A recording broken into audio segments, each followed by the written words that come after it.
long period of time and keep them healthy.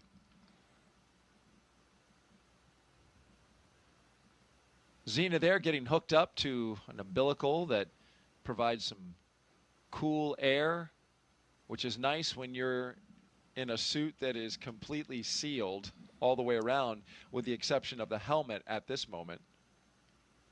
Yeah, it only takes a couple minutes to really start to heat up in those. If you can imagine, you're essentially inside a balloon that's shaped like you, and it can generate some heat. Oh, time for the card game. It is. This is a tradition that happens before crew can leave the suit-up room. And so you've got the chief of the astronaut office, Joe Acaba, there. We did this yesterday. We're going to do it again today. And then, of course, you have the crew on the other side. Every crew does this before they leave. And the goal here is for the crew commander, which is Zena Cardman, she's third from the left for the crew members, to lose the card game, lose to the commander.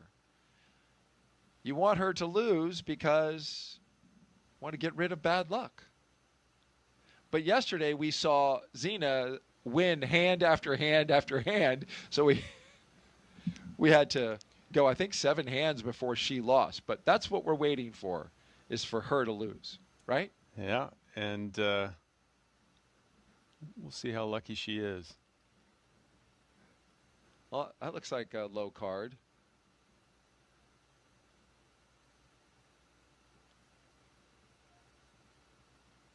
Okay, so Zena and Oleg are hanging in there again.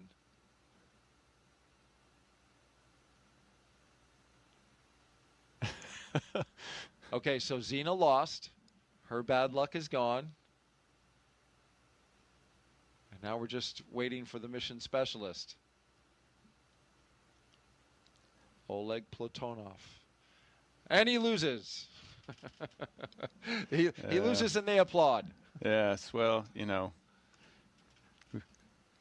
time-honored tradition. Absolutely, and that's the way it works.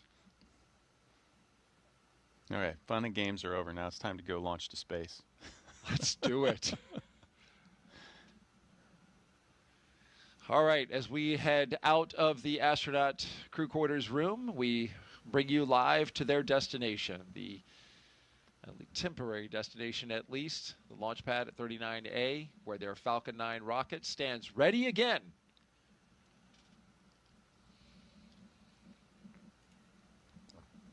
For those of you who are just joining us, we do want to let you know about the expertise that we have with us. You've been listening to astronaut Nick Hague, who has been walking us through operations. He walked us through the entire launch attempt yesterday, and he's here for us again today. And you have a storied background, Nick. You joined the astronaut corps in 2013. A native of Kansas, Nick holds degrees in aeronautical and astronautical engineering from the U.S. Air Force Academy and MIT. On his first mission to space in 2018, he survived a launch aboard, a dramatic in-flight failure of his Soyuz rocket over Kazakhstan. He and his crewmate, Alexei Ovchinin, returned safely, and Nick went on to spend 203 days aboard the International Space Station on a follow-up mission in 2019. In 2024, Hague was assigned to NASA's Crew 9 mission and upgraded from pilot to commander when the crew was reduced from 4 to 2. The change enabled integration of NASA astronauts Butch Wilmore and Sonny Williams, who returned to Earth aboard Crew 9 with Nick following the uncrewed landing of Starliner. After a successful mission, the crew splashed down in March off the coast of Tallahassee, bringing Hague's total time in space to 374 days, including 4 spacewalks. That's an impressive resume with, as we learned yesterday, a lot of stories to tell along the way with such variety and adventure.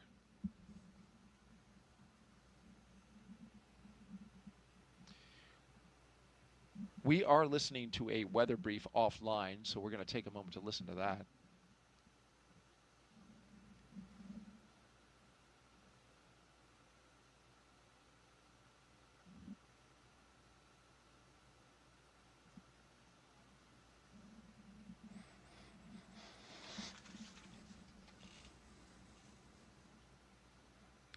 Okay, so we just heard an update from the launch weather officer on his plans to update the launch team on the weather. And what he told the SpaceX launch director is that they will have a weather brief at L-2 hours to assess the weather conditions today.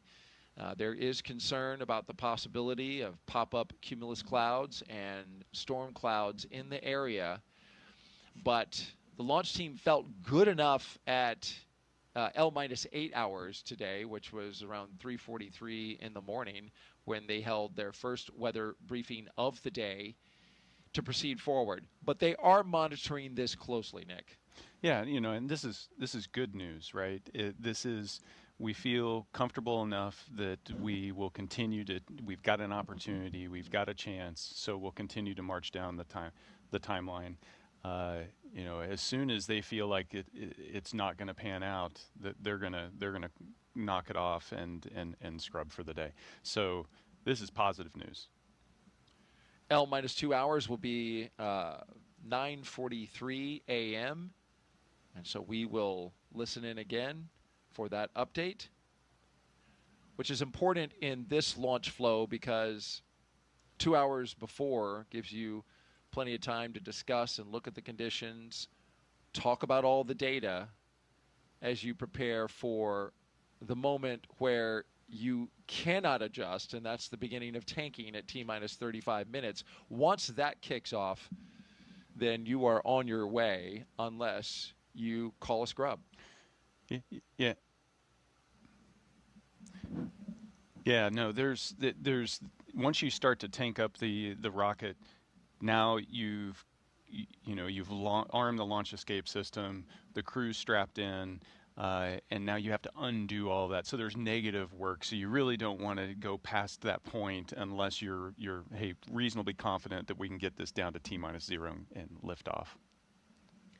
You're looking now at an elevated position from our flight operations team. Our Kennedy Space Center helicopter getting us a good shot outside the operations and checkout building. This is the facility where we saw the astronauts suiting up on the inside. This is where they walk out to their awaiting vehicles. They are 3 Teslas, 1, 2, 3, with the license plates that say live, laugh, launch. Those are good words.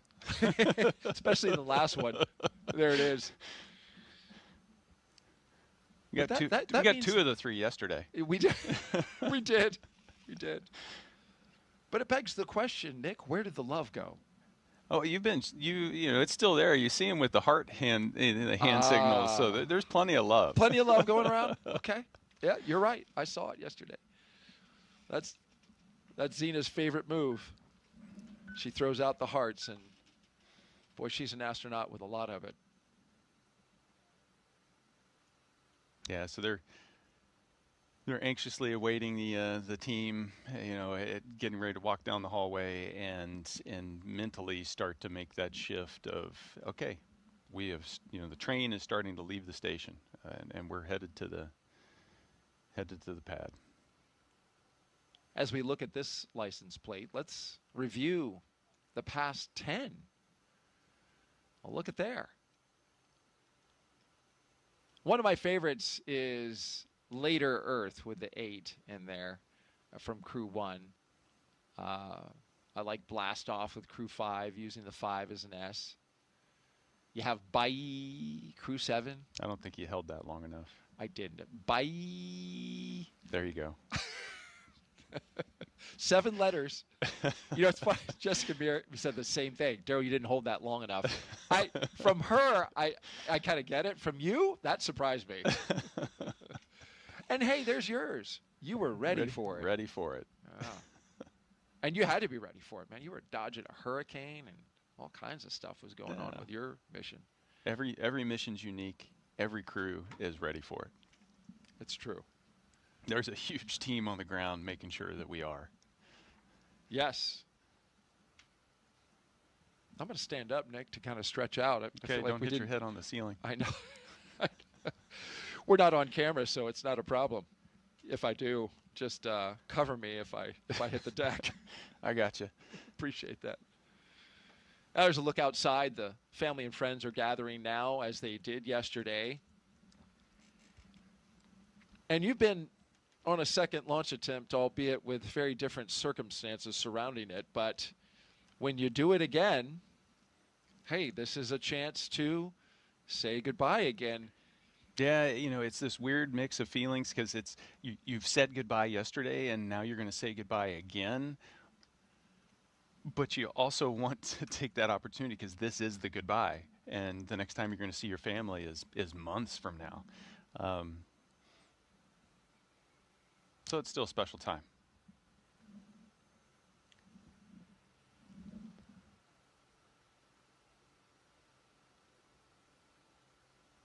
We're listening into loops right now, listening to the launch team as we look at the hallway where the astronauts will walk down.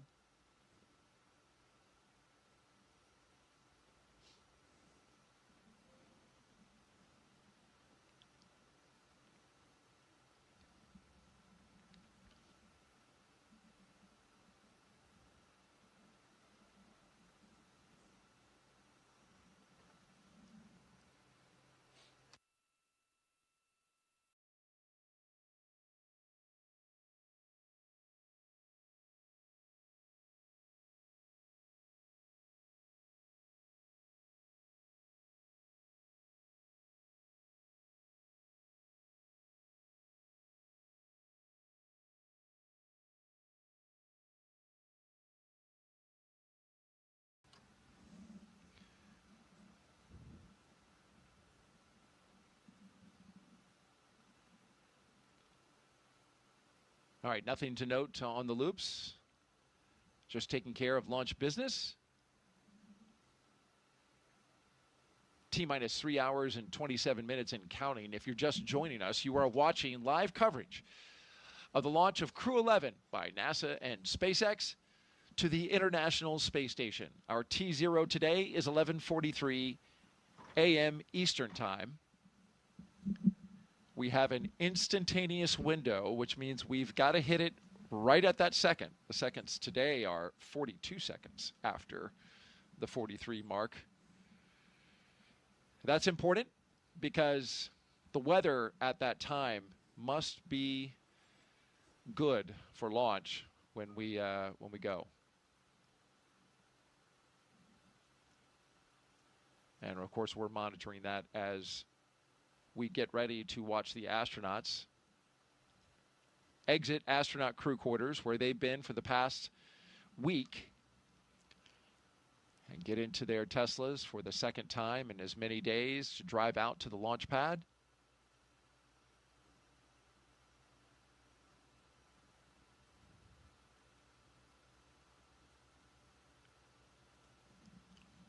Were you able to find out anything about what the astronauts did while they were hanging out the past 24 hours?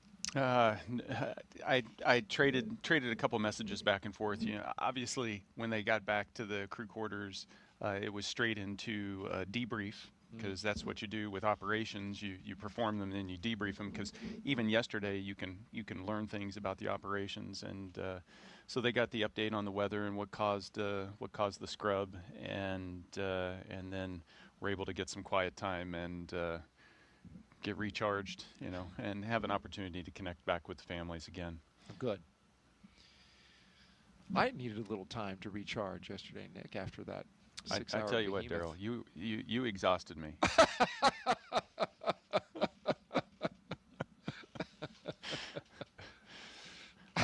I was asleep by 5 o'clock. Well, it was a long 6 hours, and we counted down from starting at T-minus 4 hours and 10 minutes, and we went all the way to just before T0, just a minute before. And then, of course, we documented the astronauts' journey as they detanked the rocket, egressed the capsule, and made their way back to astronaut crew quarters. All right, here they come. Here we go again. Crew 11 walking the hallway. Zena Cardman, Mike Fincke, Oleg Platonov, Kimiya, ready to do it again. Into the elevator they go. getting ready to begin their journey to the launch pad.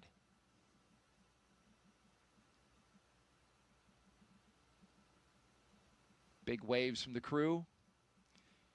And Kimiya, his wave interrupted the elevator. And a salute from Mike Fincke. Next time we see them, they will be walking out those doors. You know, so one thing that hasn't changed from yesterday to today, as you can see, the energy and the excitement, it's still there. You're so right.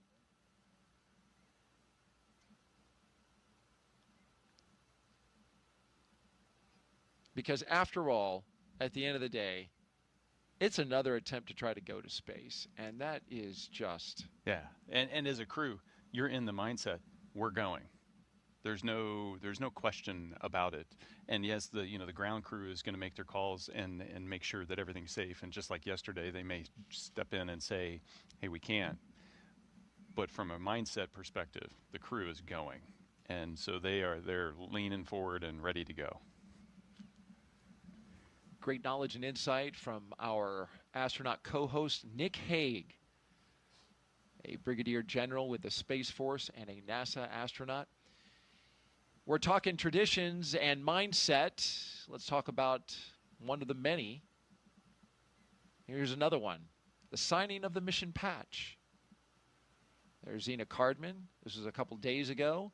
This is a tradition where they slap yet another mission patch on the wall. This one's great, though. Look at Kimiya. Look what he does.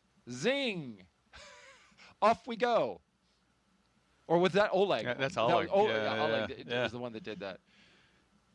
It's got some flair. Yeah, that's some pizzazz. You know, and these little things are... It connects you to the legacy of our human spaceflight program. And so it's very important from a crew perspective to feel connected to that, that you're one small piece of that larger picture.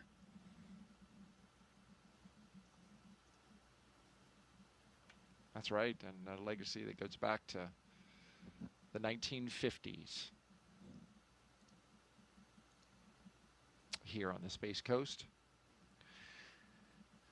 Families are there. You can see them, family, friends, and loved ones, as well as special guests. The doors open up, which means we're going to see the crew shortly. But they're behind stanchions, and that's for a reason, Nick. Yeah, quarantine is so important, making sure that we can keep the crew healthy. They've been in quarantine for the past 2 weeks. And we preserve that all the way up to the point of them getting in the capsule. And so you see those stanchions providing that separation to keep that safe distance so that nobody ends up getting inadvertently sick.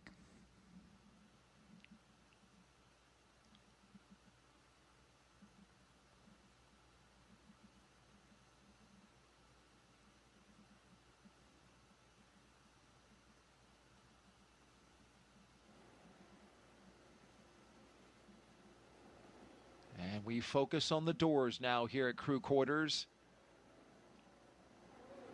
And here they come. Crew 11 walking outside for the final time before launch in hopes of starting a mission years in the making.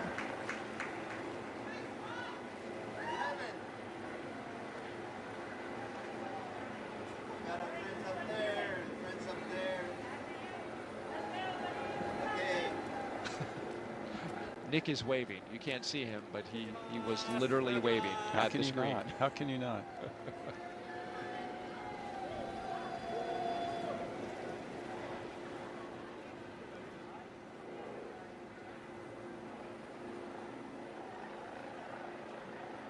Our crew today, Commander Zena Cardman, pilot Michael Fincke, JAXA astronaut Kimiya and Roscosmos cosmonaut Oleg Platonov. I corrected my pronunciation yesterday, and I slipped back into Americanizing. Crew walkout has commenced on schedule. Everything on schedule.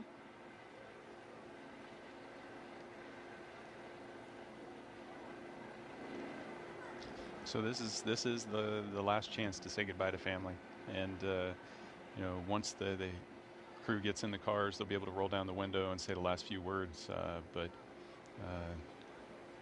friends and family, spouses, children, I'm going to see you in 6 months, maybe 8.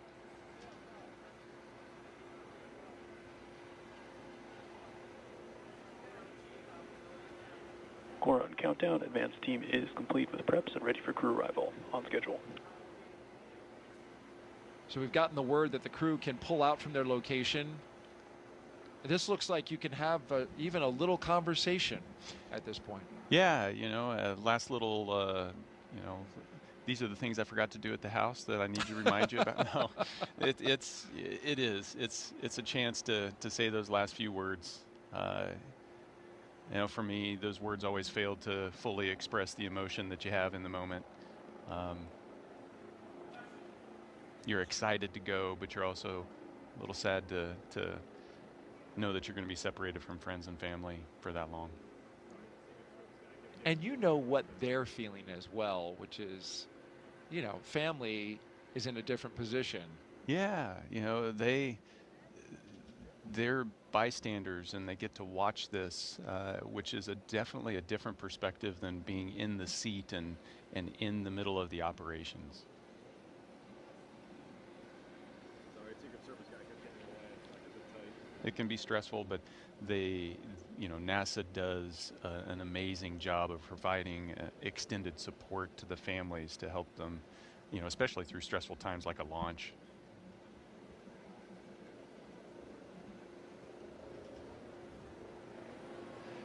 There go the doors. I saw another heart sign. We should have counted.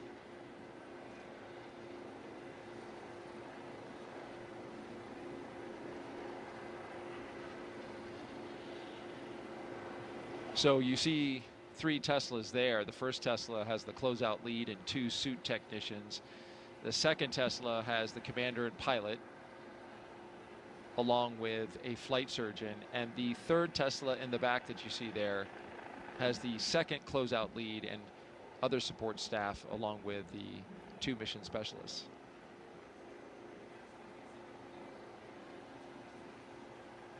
And here's that moment you were talking about, Nick.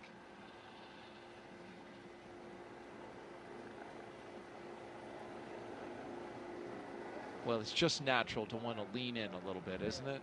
It is. The quarantine, you know, the window's down and you want to just reach through and give them a hug, and you can't. Right.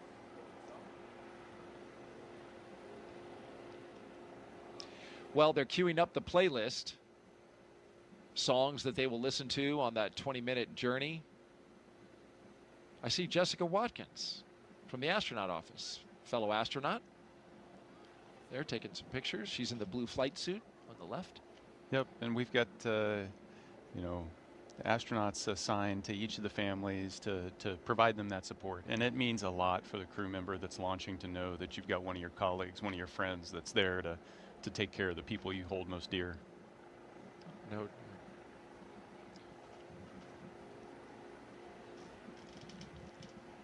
Well, there's Zena giving a last wave with the window down.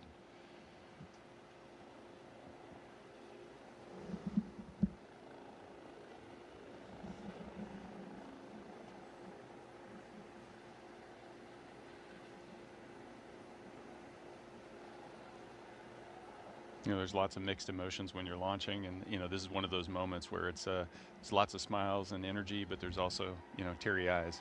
Right. All right, to big cheers, the crew is pulling out. Crew 11 on the road to Launchpad 39A.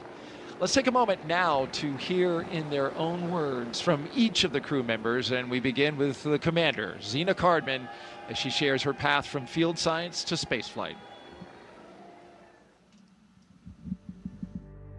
I think in a lot of ways, science and exploration is just innate to us as human beings. That's why toddlers ask so many why questions. It's just part of who we are. In many ways, I think trying to explore space generates solutions to problems that we didn't even know we had. My name is Zena Cardman, and I am the commander of NASA's SpaceX Crew 11 mission to the International Space Station. I was born in Champaign-Urbana, Illinois, but grew up in Williamsburg, Virginia. I grew up almost like an only child. I have two older brothers, but the younger of the two actually went off to college when I was 5 years old. And so I learned to play in my backyard a lot, play with friends, use my imagination, and explore the natural world around me. I studied biology as an undergraduate student. This is largely because I had a really excellent high school biology teacher who inspired me to pursue research on my own, even as a high school student. But while I was at college, I also got to know microbiology. I got to know geosciences and chemistry. I wound up doing a lot of research in an oceanography marine sciences department and studying in remote locations like Antarctica. I also, while I was an undergraduate, became a creative writing minor, and I've always really valued that chance to study the creative side of my brain and explore our natural world through that side as well. I love being an astronaut right now because there are many pathways to get to the International Space Station. We spend long duration periods, so many months long, living and working on board that space station, and it's really focused on research. A lot of that research is on our home planet, and a lot of that research is on us as human subjects. I'm very excited to be actually a test subject for a lot of the medical research that we're doing on board the ISS. I've signed up for a very large, all-encompassing medical study called CIPHER, and this, I think, is going to be critical as we start thinking about going for longer durations and farther places like the Moon and Mars. My role as commander is to bring out the best in my crewmates from the moment we start training till the moment we get back to Earth and then some. And so I'm always thinking about that larger mission overview and how my crewmates are doing and what we can do for each other. Spaceflight, by definition, requires collaboration and requires more than one person, and the chance to be part of something much larger than myself has been humbling and inspiring and deeply fulfilling. Even since I was a child, looking up at the stars, looking up at the cosmos is inspiring. It helps me answer questions like, what are we doing here? Who are we? Where are we? I don't think we grow if we don't challenge ourselves. I think that's true for myself, it's true for teams, and it's true for us as a society and as a species. We have to take some risks, we have to challenge ourselves in order to push ourselves, and I can't wait to see what we discover during my career and for generations to come. Next up, astronaut Michael Fincke. Next up, astronaut Michael Fincke, a veteran of 3 missions and 4 spacewalks, as he reflects on what keeps him coming back to space. Human beings, part of our nature, part of who we are, our identity is explorers. Because every time we explore, we improve our lives and our situations. It's just natural. My name is Mike Fincke, and I'm the pilot for NASA's SpaceX Crew 11 mission to the International Space Station. I grew up in Pittsburgh, Pennsylvania, home of the mighty Steelers, and it was a great time to grow up, lots of great educational opportunities, a time that was tough economically, but a place where we knew that dreams could come true.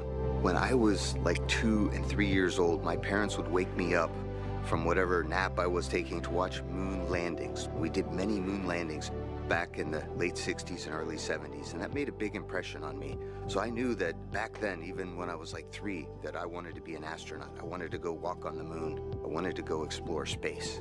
So I learned to read so I could read more about space, and the more I read, the more excited I became. When I was in high school, I didn't know what engineering was. I knew what math and science were, physics. I was kind of good at that. Math. I took a leap of faith and went to an engineering program at the Massachusetts Institute of Technology, MIT, thankfully paid for by an Air Force ROTC scholarship, and then hustling with side gigs on the weekends.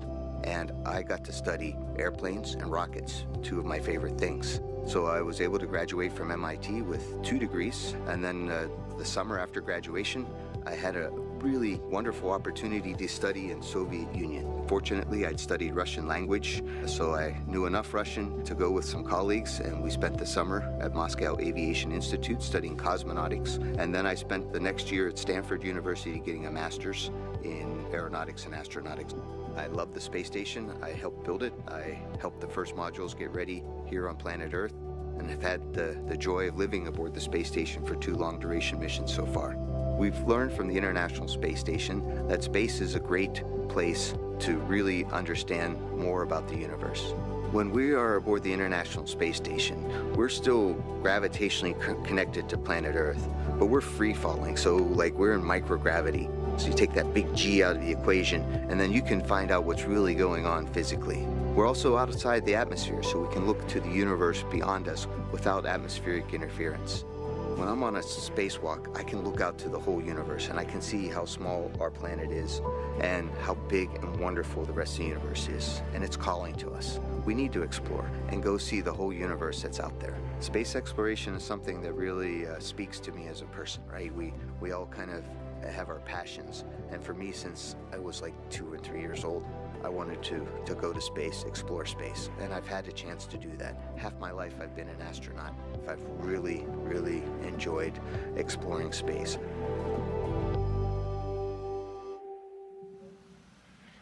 Great words from Fincke, his call sign for Mike Fincke.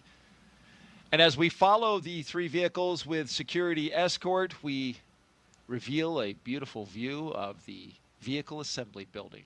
Iconic here at the Kennedy Space Center, where work is underway to stack the rocket inside. We're stacking the rocket and the spacecraft for Artemis II, NASA's first crewed mission to the moon in more than 50 years. 4 astronauts will launch around the moon as part of the Artemis campaign, a major step towards a sustained human presence on the lunar surface and a future journey to Mars. Zipping by, 4 astronauts go into low Earth orbit,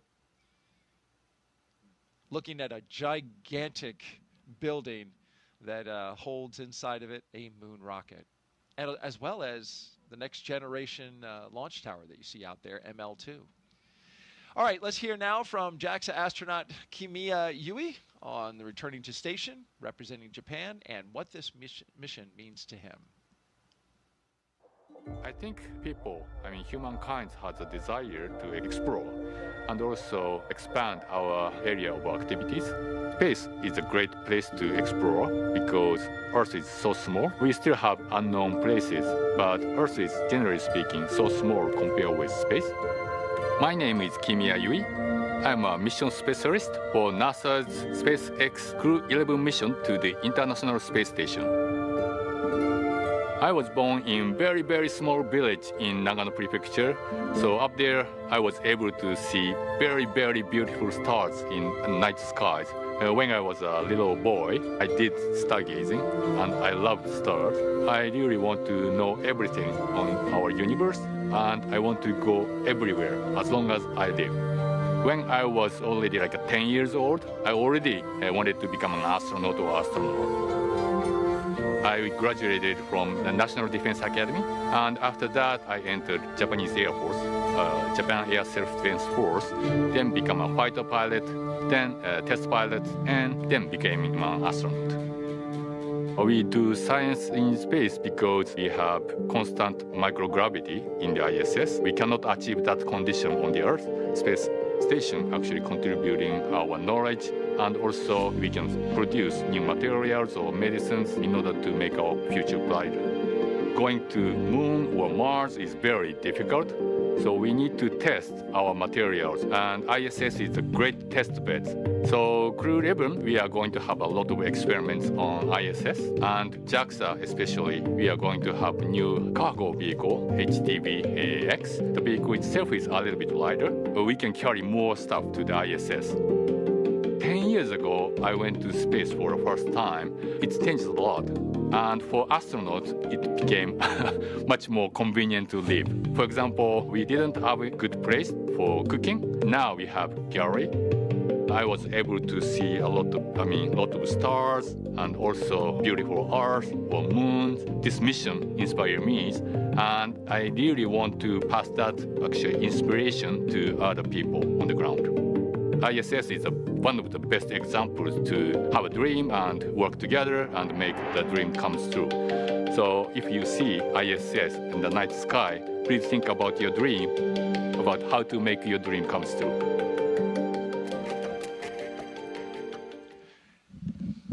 And finally, Roscosmos cosmonaut Oleg Platonov, sharing his thoughts as he prepares for his very first flight to space.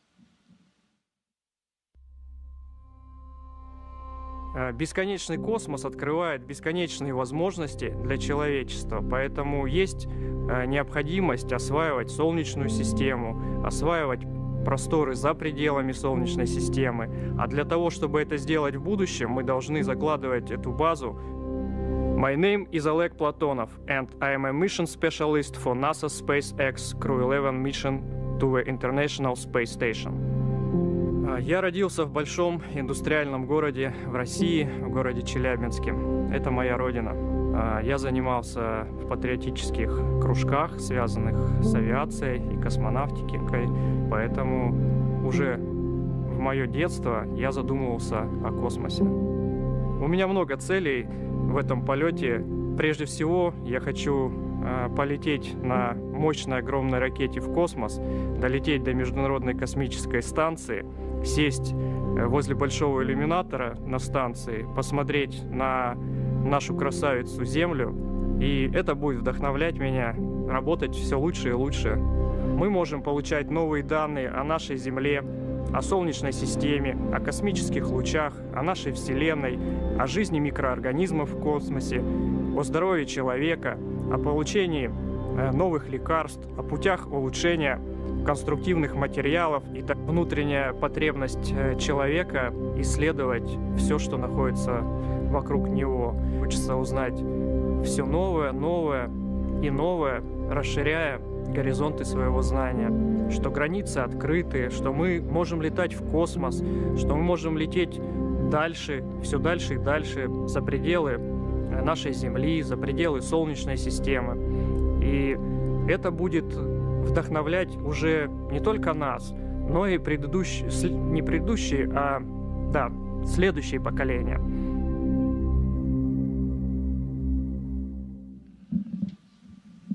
And that wraps up, in their own words, Crew 11, as they arrive at the pad for their launch attempt today.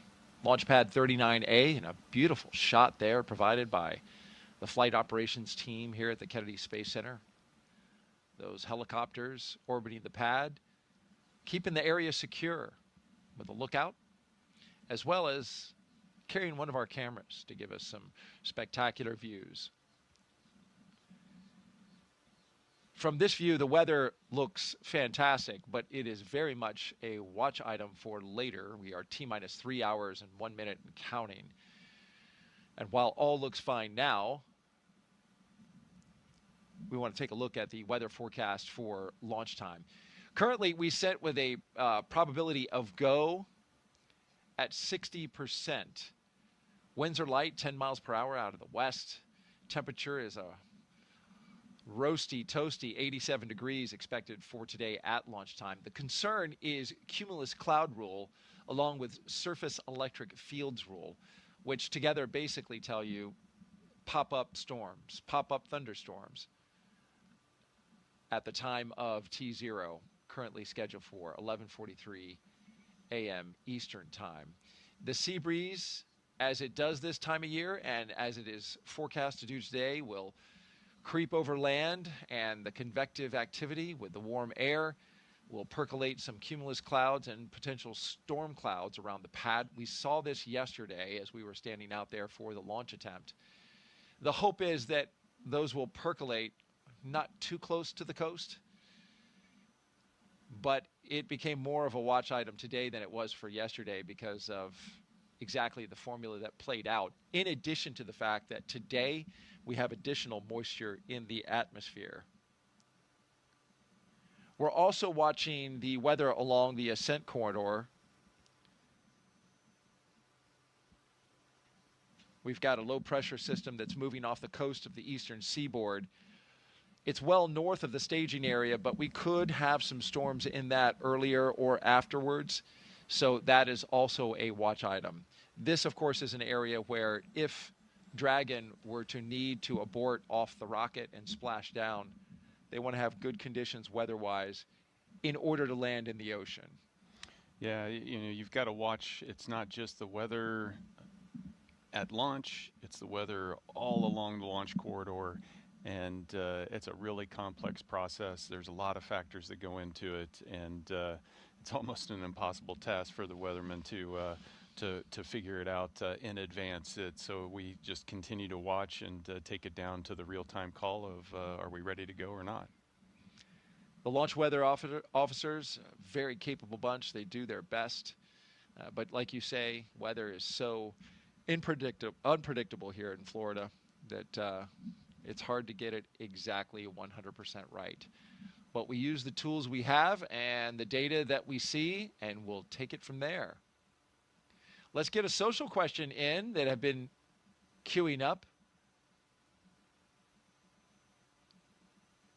MPOV23 asks, we are watching the live stream, and my 10-year-old daughter, Zoe, asked, what do you do to keep entertained, busy, while in space for so long? Yeah, that's a great question, Zoe. It's one of those things where everybody's a little bit different. Some people read books. Some people will watch a favorite TV show or a movie, or will sit around, every Friday evening after the long work week, we would get together and have dinner and share music and just talk. But without doubt, something that everybody does is go to the window and look out the window at the Earth down below and just soak it in, because it is such an amazing view. You can see almost coast to coast of the United States as you fly over, so you see so much, and you almost start to lose the ability to see the impacts of humans, and you see the mountains, and you see the oceans and lakes and deserts, and you start to appreciate just how connected everything is on Earth. And then when you get on the other side of the world, you're in the dark, and then the stars all come out, and you can see the universe just kind of unfold in front of you, and there's so many stars that you can't see that many stars from the ground. And it's just so impressive. You could spend hours. I can only imagine. And it all in 90 minutes, right? As you zip around the planet. 16 times a day. Well, there is our commander and our pilot, Mike Fincke and Zena Cardman, looking up at their rocket. Big hugs. And so Zena must have listened to your commentary yesterday, Daryl, because she was leaning back farther than Mike was today. I noticed that. I was going to say so. I was like, wait, Mike Fincke has the upgraded suit. He is the only one of the crew to wear the version 2, V2, R2, which is an upgraded suit that SpaceX is providing. In the elevator they go from the ground floor up to the 275-foot level. This is a great shot. They were just there looking up at their rocket. This gives you a sense of scale, which is so hard to get in the space industry. Yes. You see these pictures of the rocket and Launchpad from a long ways away, and without a person standing there, you start to forget that these are small buildings we're launching into space. Yes, that's right. That was a great shot to lay that imagery out, right? We saw them close up in the elevators, and then we widened out to the rocket. It really gives you a sense of scale. Great work by the production team there. All right, they get to the elevator. They have one more set of stairs to climb before they get up to the crew access arm.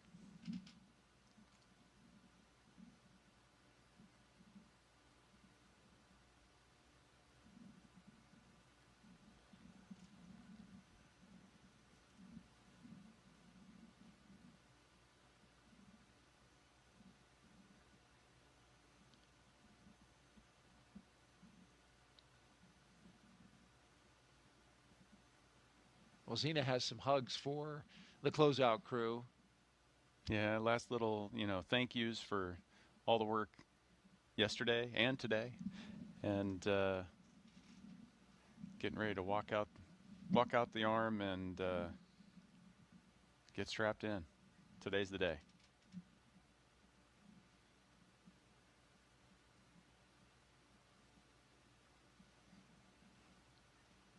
a nice gaze out across the spaceport. You can see everything. It's an unbelievable view. It's so scenic. And here comes Mike and Zena. Hearts and thumbs up with big waves, getting ready to get inside Dragon Endeavour.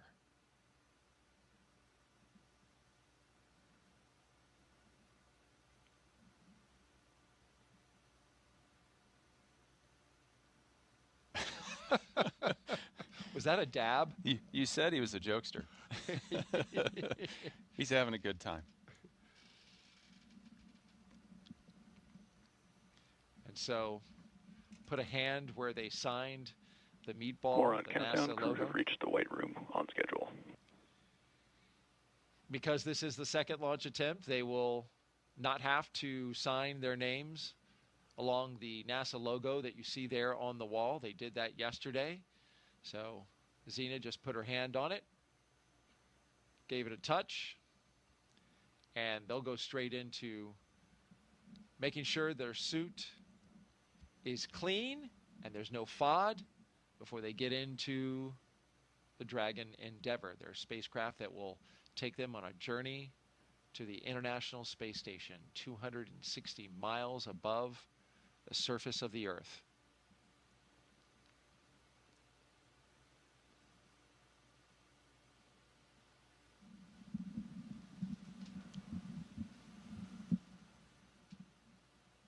Talk about Mike's spacesuit. This is V2, version 2, but they call it R2. His is different than the one Zena is wearing. As we split screen to catch the mission specialist doing their poses, looking up. Striking a pose. They're choreographed. They get higher marks than Fincke and Zena. You're listening to our posing judge, General Nick Hague, an astronaut here at NASA, and also Brigadier General with the U.S. Space Force. In goes the commander, and now we await the pilot. But his suit is different as he pulls up the front of it. It is more configurable. You can adjust the sizing on it much better than you can the first version. This one has zippers that zip around the circumference of the individual rather than a long zipper that goes along the inseam. With that one that you suited up in, Nick, you get into it kind of like you would a onesie, but this one, you get into it the way we got into our clothes today. You're wearing a flight suit, I'm not, but get into your pants, put on your shirt, and then zip around.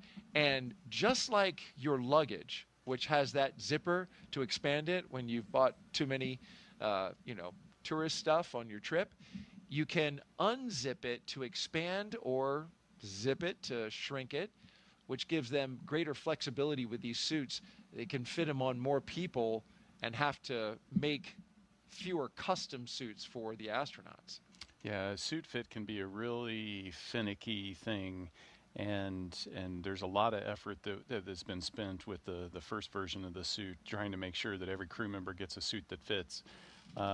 With this new one, there's a lot more adaptability and a little bit more forgiveness in the suit. It's one of those things that's really important. Normally these suits are never pressurized except during leak checks, but in the event of an emergency, they may need to pressurize, and if they don't pressurize in the right shape, it can lead to injury of the crew member.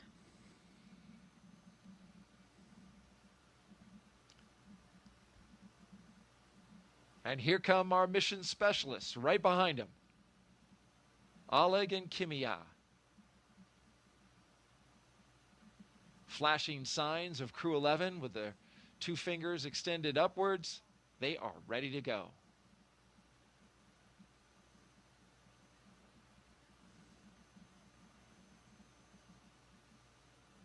You know what I love about the view, you were talking about it earlier, that we can see out the windows there, is that with the exception of you know, the occasional launch pad and building and stuff.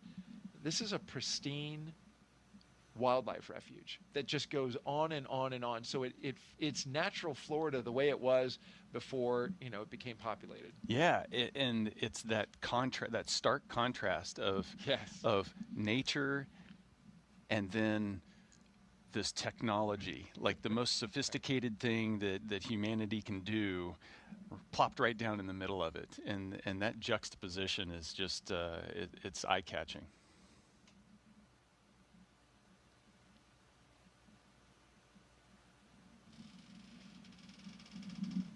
Get comfortable, Mike. You're going As to be he here a while. shimmies around in his seat. Well, you want to make sure those straps are tight. Yeah, so you can see the pad crew strapping them inside, but then also outside. Some of the things that you wear on the way to the launch pad are there to protect you from getting FOD in the suits or debris in the suit. So there's a cover that goes on the umbilical port on the leg. There's some covers that go on the bottoms of the boots. Once you get to the white room, you take all that stuff off because it's clean at that point, and you're ready to get inside. And then you'll see them strap inside, as well as here in a little bit start to hand them their personal gear, which is that satchel that they're going to put on their left thigh.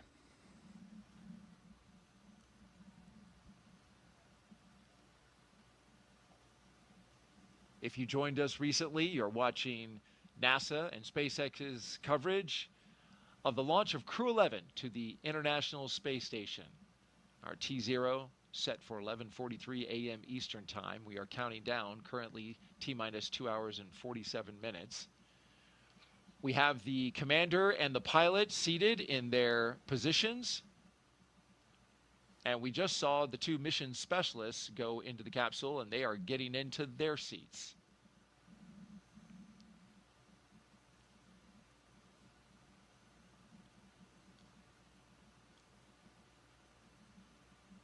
NASA astronaut Nick Hague is here helping us document Crew 11's journey into orbit. In our split screen, we are inside and outside of the spacecraft. We're also taking your questions, so please send them in. Hashtag AskNASA. Nick has given us the goal of getting as many questions answered as we can, so let's fire up another one. Only 2 so far. Let's get move. out. There we go. All right. Felivi asks, what's your favorite movie that revolves around space themes? I love sci-fi movies. And so it's really hard for, I grew up on Star Trek and Star Wars and Doctor Who and all of that stuff. So I devour that stuff. So favorite space movie is probably the first one I watched, which was the original Star Wars. Yep. But you name it, I love it. They all get some aspect of space just so right, and they get other aspects wrong. and I can tend to look past the things that they get wrong. Lightsabers aren't something you think that? Not yet. Not yet. But sound in space won't ever be. Yeah, that's right. Yeah, it's the same for me. Star Wars. Not that I'm being asked, but I'm with you. That movie, when it came out, just seems like there's so many movies these days that have space. There's so much space content in popular culture. You can sense the excitement around, the space program and our ambitions to go back to the moon and beyond. No, you're absolutely right. Far more space movies come out today than they did when we were kids. Yeah.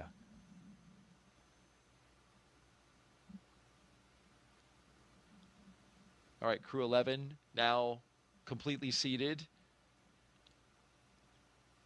This is their lineup from left to right.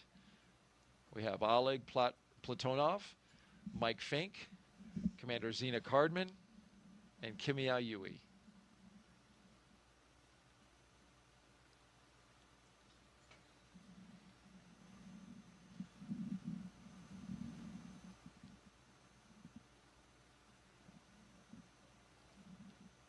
Let's do another question, because we've got them coming in, and thank you folks for sending them. Bennett asks, how do crew from different space agencies come together to train for a mission like this? And in this particular mission, you have the United States, of course, you have Japan, and you have Russia. So those are faraway places. They are, but the world is small, and the way we train is we train together. And so part of the job of an astronaut is traveling to different training locations. On the International Space Station, you have different modules. You've got a U.S. laboratory, a European Space Agency laboratory, a Japanese laboratory. You've got the Russian segment in their laboratory. Each of those laboratory training facilities is in their respective countries, and so we travel to those locations in order to train. So you get to train with your crewmates, and you get to know them very well, but you also get to be trained by those training teams in those countries. And so a really special aspect of the space program is getting to know and appreciate the cultures and the people in Japan or in Europe or Russia or Canada or wherever you're training. You get to really meet and spend time with those training teams and understand that those people have dedicated their lives to the space program in such a profound way, and they're getting you ready to go do the impossible. All said, it's about 2 years of traveling around training specifically for the mission that you're assigned to. And so in that process, this crew has spent a lot of time together. They know each other to the point where you know what that person's thinking, you know what you're able to finish their sentences for them. You've really bonded together, and that's what makes a successful crew.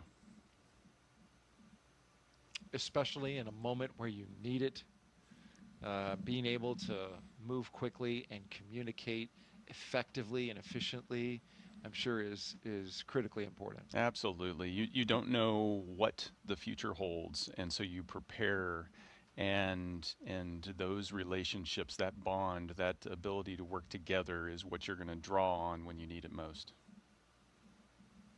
Great question. Let's do another one. We're rolling. Keep them coming, folks. Hashtag AskNASA if you're wondering how to get it into us. We are on the platforms Facebook, Twitter, X, and YouTube.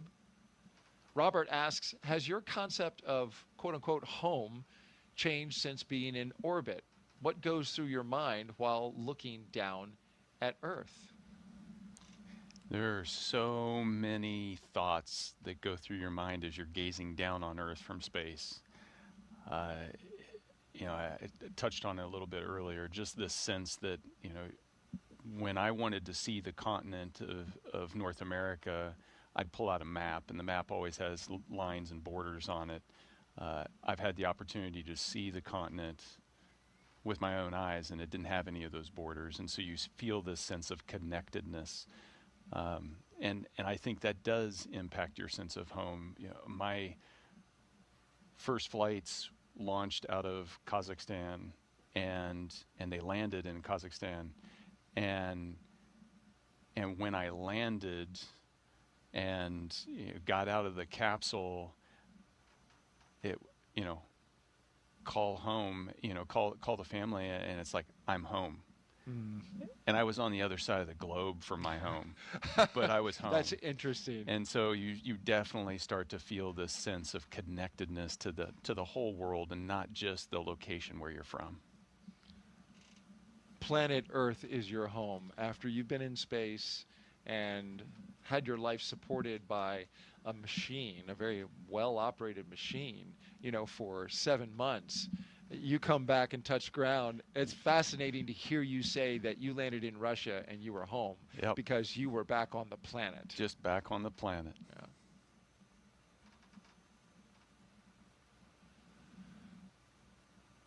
Well, these 4 crew members are preparing, as we've been watching them get ready for launch. The in the immediate future. They're getting ready for hatch closure, so the closeout crew that you see there is getting those final touches in place, preparing the crew with everything they need before they leave the capsule, because after all, they are strapped in, won't be able to move around. So any final placement of items or support equipment that they need, they're taking care of that right now. Yeah, there's lots of gear that you end up with on you once you're strapped in that you didn't have on you as you were heading out to the launch pad. Probably the easiest thing to see in the view is the satchel that's on their left thigh. You know, it's a knee board so that they have a place to write and take critical notes. Dragon, ready for comm checks. Copy, ready for comm checks. We are configured for umbilical comm checks, so seat 1, seat 2, seat 3, seat 4, comm check. Seat 1, loud and clear. 2, loud and clear. Seat 3, loud and clear. Seat 4, loud and clear. Core, all are loud and clear. Umbilical comm check is complete. Report when ready for seat rotation.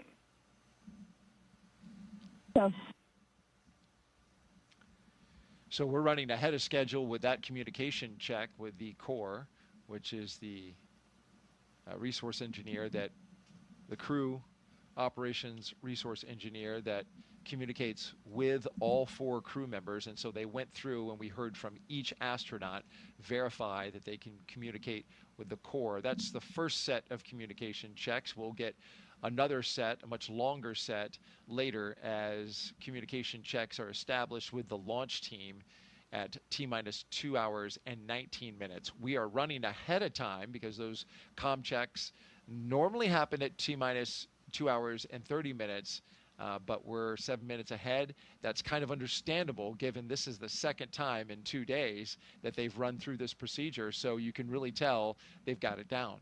Yeah, no, practice makes perfect.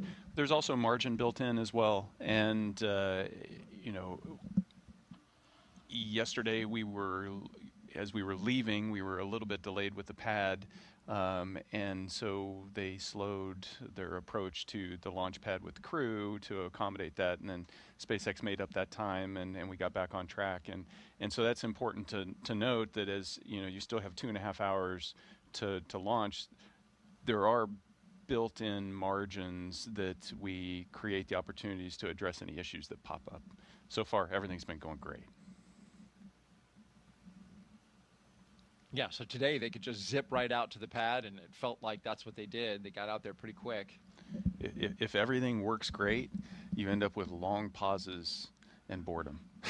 A sign that everything is going well. You're bored.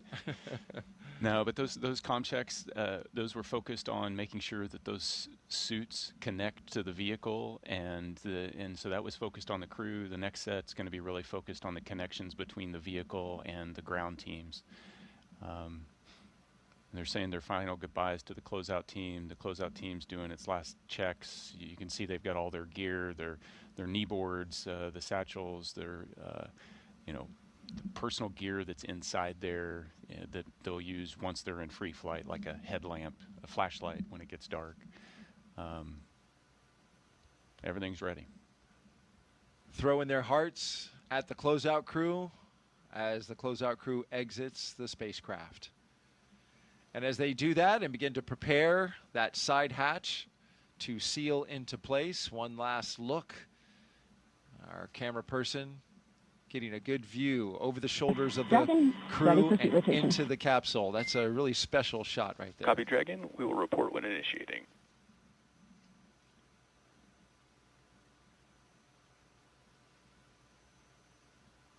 And so here they're going to rotate seats here shortly, put them into the launch configuration.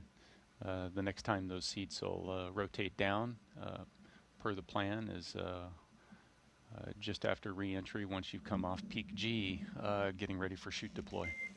Dragon, SpaceX, initiating seat rotation. Copy.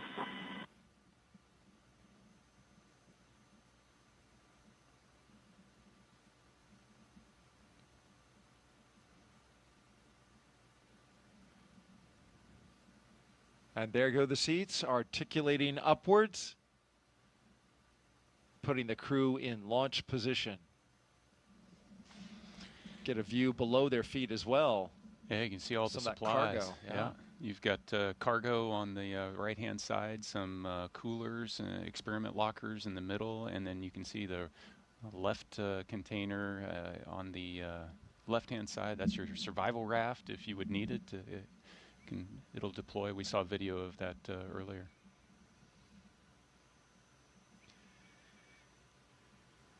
Dragon SpaceX. All right, Seats are in the out launch position. of the spacecraft we go. Great work by our camera person there, up on the launch tower. Dragon, you have a go for Section 2, suit leak check preparation. And a look at their signatures from yesterday. Copies. Go for When they Section signed 2. it. I see Oleg's. Yeah. It is unique.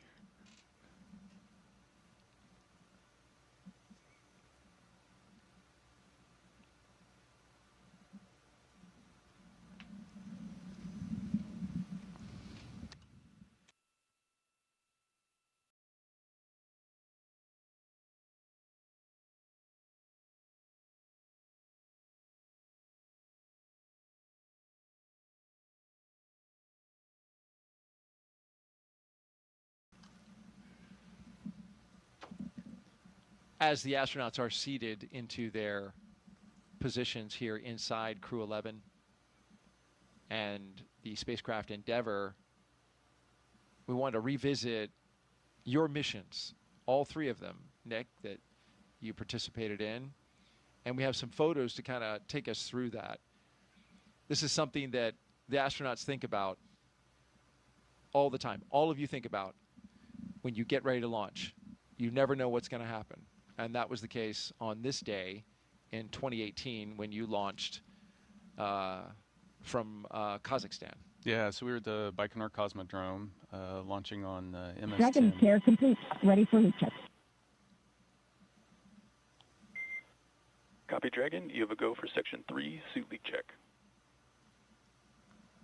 Go Section 3, suit leak check. Yet another check of the suits to make sure that they're working. They're important equipment. This picture is taken as we're getting ready to go up the launch tower to get on the elevator to ride to the top of the Soyuz rocket. And yeah, you know, our preparation is focused. 95% of our training is training for what to do when things go wrong, hoping that you're not going to ever need to use that training. Training for everything to go right is actually pretty boring training. And so this is an instance of, you know, you don't know what life is going to throw at you, and definitely on the first launch, we had a curveball.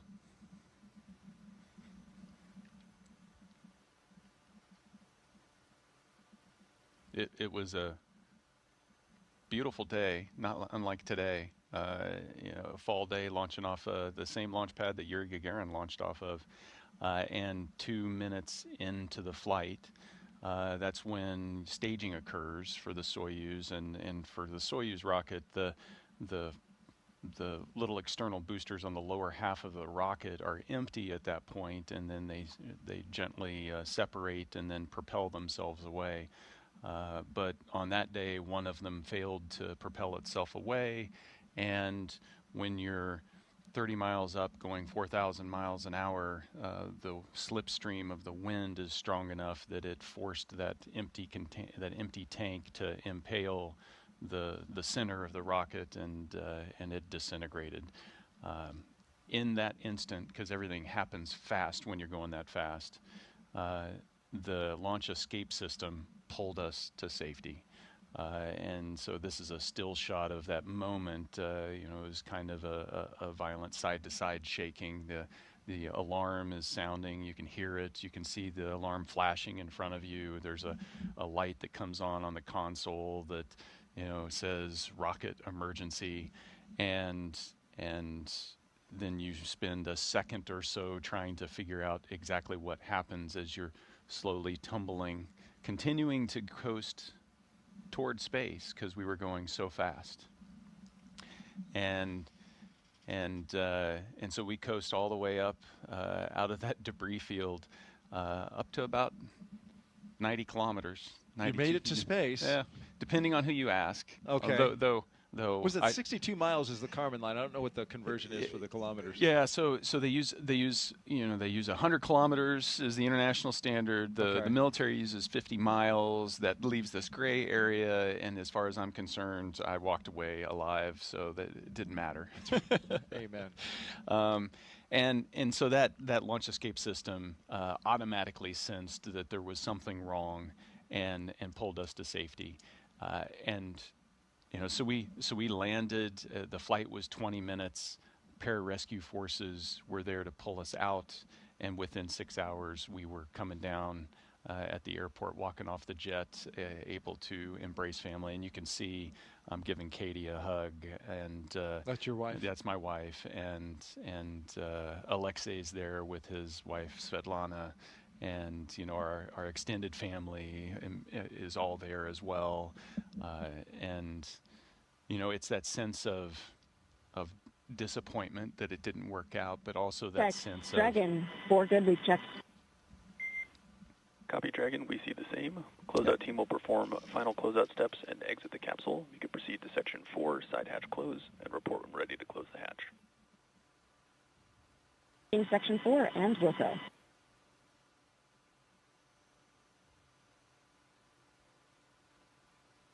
That's excellent news. Yes. Good suits.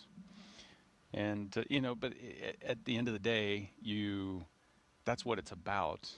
Regardless of whether it's a successful abort or a successful mission, at the end of the day, it's about getting back to family. And you did that day. The launch escape system worked as it was supposed to. And it brought you back to your family, along with your cosmonauts, who was your fellow crew member, to his family as well. And that's why you train the way you do, is for moments like that. And it underscores the importance of safety, because this is a risky endeavor. It is. It is. And, the crew members take that risk. The families take that risk right there with them. That's why we train. That's we talked about the SpaceX Dragon, crew are ready for side hatch closure. Copy, crew ready for side hatch closure. We talked about that before. That international aspect training as a crew. During the abort, Alexei and I didn't have to communicate directly to each other. Dragon, SpaceX, comm check. SpaceX Dragon, loud and clear. Core, loud and clear. Teacher's comm check is complete. Stand by for comm checks with DC, MD, and LD in the launch configuration. All right, we have a long series of comm checks that we'll listen into here. Dragon, DC on countdown 1, comm check. DC Dragon, loud and clear. DC loud and clear. Stand by for comm checks with MD. Dragon, MD on countdown 1, comm check. MD Dragon, loud and clear. MD has you loud and clear. Stand by for comm check over Dragon to ground. Dragon, MD on Dragon to ground, comm check. MD Dragon, loud and clear. And I've got you the same. Stand by for comm checks with LD. Dragon, LD on countdown 1 with a comm check. LD Dragon, loud and clear. LD loud and clear. Stand by for comm check over Dragon to ground. Dragon, LD on Dragon to ground with a comm check. LD Dragon, loud and clear. LD loud and clear. Dragon, SpaceX, launch configuration comm checks are complete.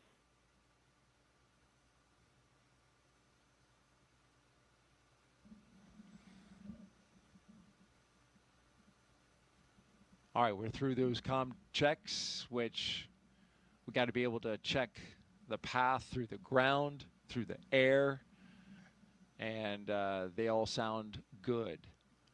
back to what we were talking about as we continue now to your next mission, which is MS-12, and that is, this was just 5 months later, you went to fly again, and we should mention that part of that decision to fly again and jump right back in on a Soyuz rocket is just how successful the Soyuz program has been. You had no problem getting right back on that spacecraft and that rocket and launching into space, because that is a highly reliable spacecraft, has been for a long time. Yeah, absolutely. And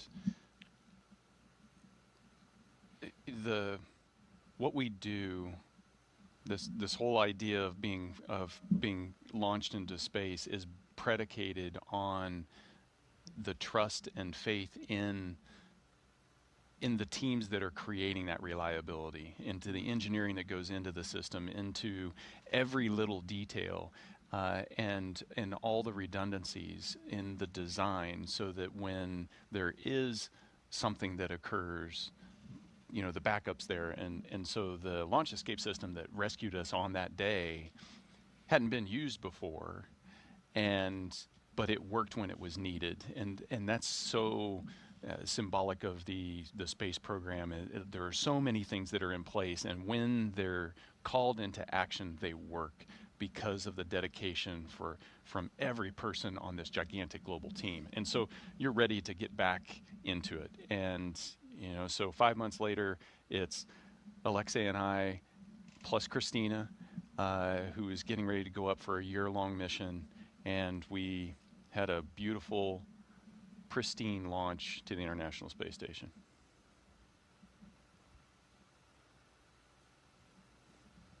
Nighttime launch this time, though. So, you know, when you get a twofer, it's nice to get a day launch and a nighttime launch. But you know, and there was so much buildup in terms of getting to the space station, but the real mission is on the space station. It's doing the science. It's the 200 plus days that follow the 6 hours getting there, that you're up there doing scientific research and keeping the laboratory running and upgrading its capabilities. That's why we launch. The launch is thrilling, and it's an exciting part of the mission, but it isn't the mission. Well said, Dick. And you returned home from a successful mission aboard the International Space Station, and you can certainly tell that you were in space for a while. Yeah, I mean, you guys picked a great photo of me with a grimace on my face. You couldn't find anything better. I actually had an amazing time up there. Yeah. But when you come back, gravity is painful. Yeah. And the adjustment. The adjustment back, you haven't had to lift anything for 7 months, and then you come back, and so the first few days of readaptation are challenging. What are you saying there? Ooh, ooh, ooh, ooh, don't, no. Don't drop me, please. No, it's great, and like I said, you're home, and there's this huge sense of accomplishment and relief. They're removing the protective cover around the seal that leads into Dragon Endeavour. That's to prevent any FOD from getting on it, but they will now take pictures and document exactly how it looks before they seal it shut, put a nice bright light on it, and go around and do that inspection. It's always amazing to me that how little FOD, this debris that can cause a leak in the seal, and the seal is just a piece of rubber that's going to press up against a piece of metal, and something like dust or a hair is enough to create a leak path that it's going to fail the leak check. And that's really important, because this hatch is going to stay closed for the next 6+ months and protect the capsule and the crew from the vacuum of space, from all the air inside the capsule leaking out into space.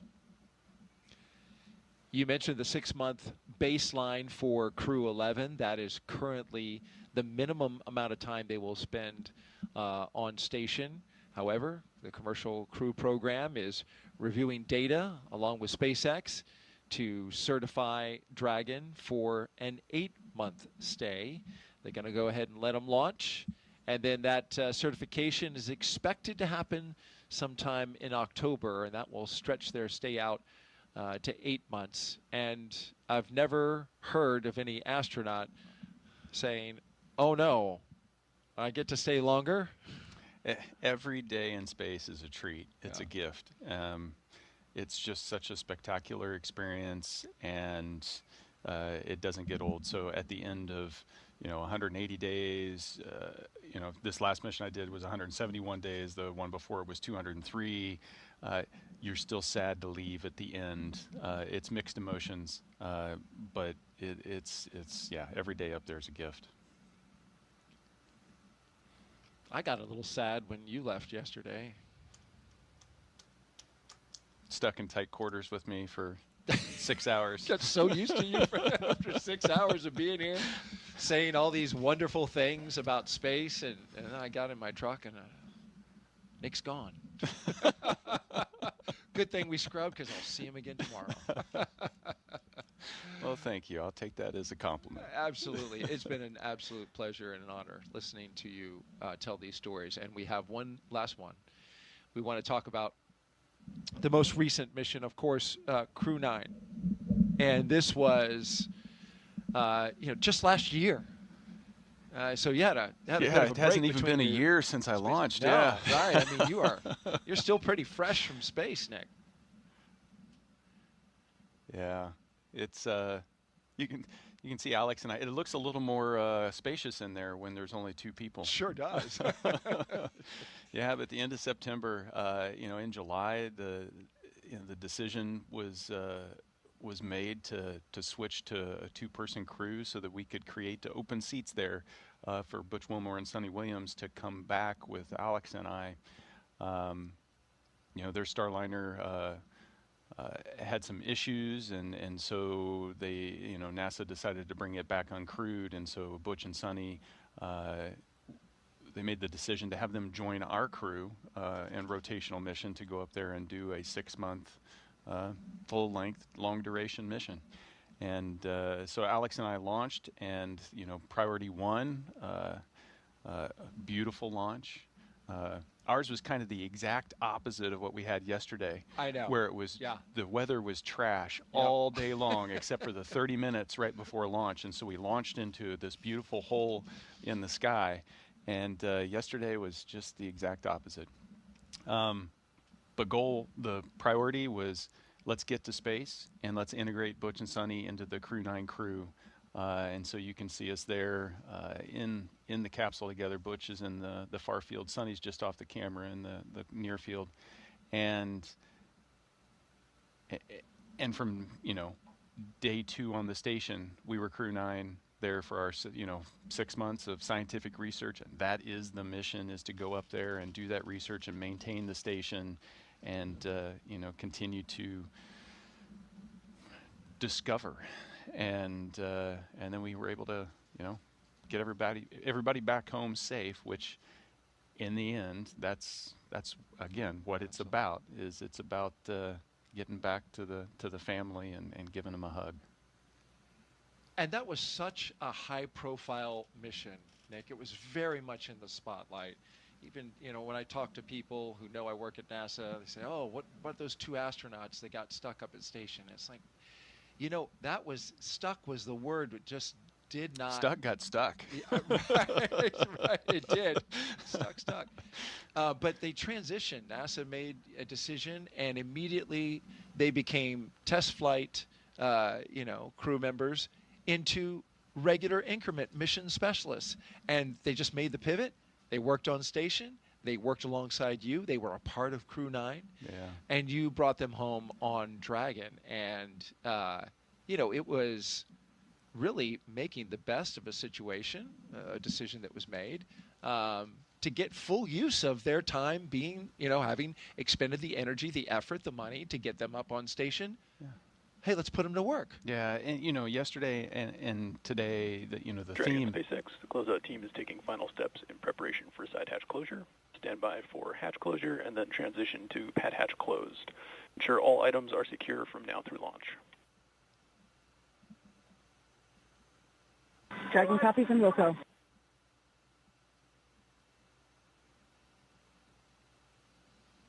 last waves goodbye to the pad team and there they are. shut that hatch.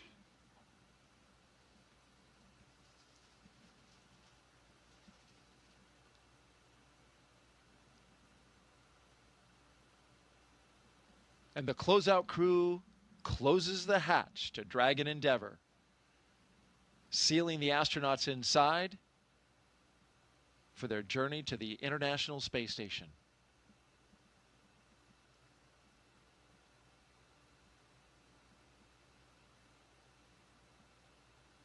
What you were saying? Well, the theme is, if there's a theme, I think you hear it echoed in Zena's words that we've played today, and as in our discussion yesterday, you've heard the same thing in Mike and Kimiya and Oleg's words. It's not, space exploration is not about individuals. It's about the mission. And this risky endeavor that we take part in, we don't do it because of the thrill, we do it because of the mission. And so the Crew 9 mission is just another mission in this long legacy of the 25 years of the space station operations and making that happen, doing the scientific discovery and research up there.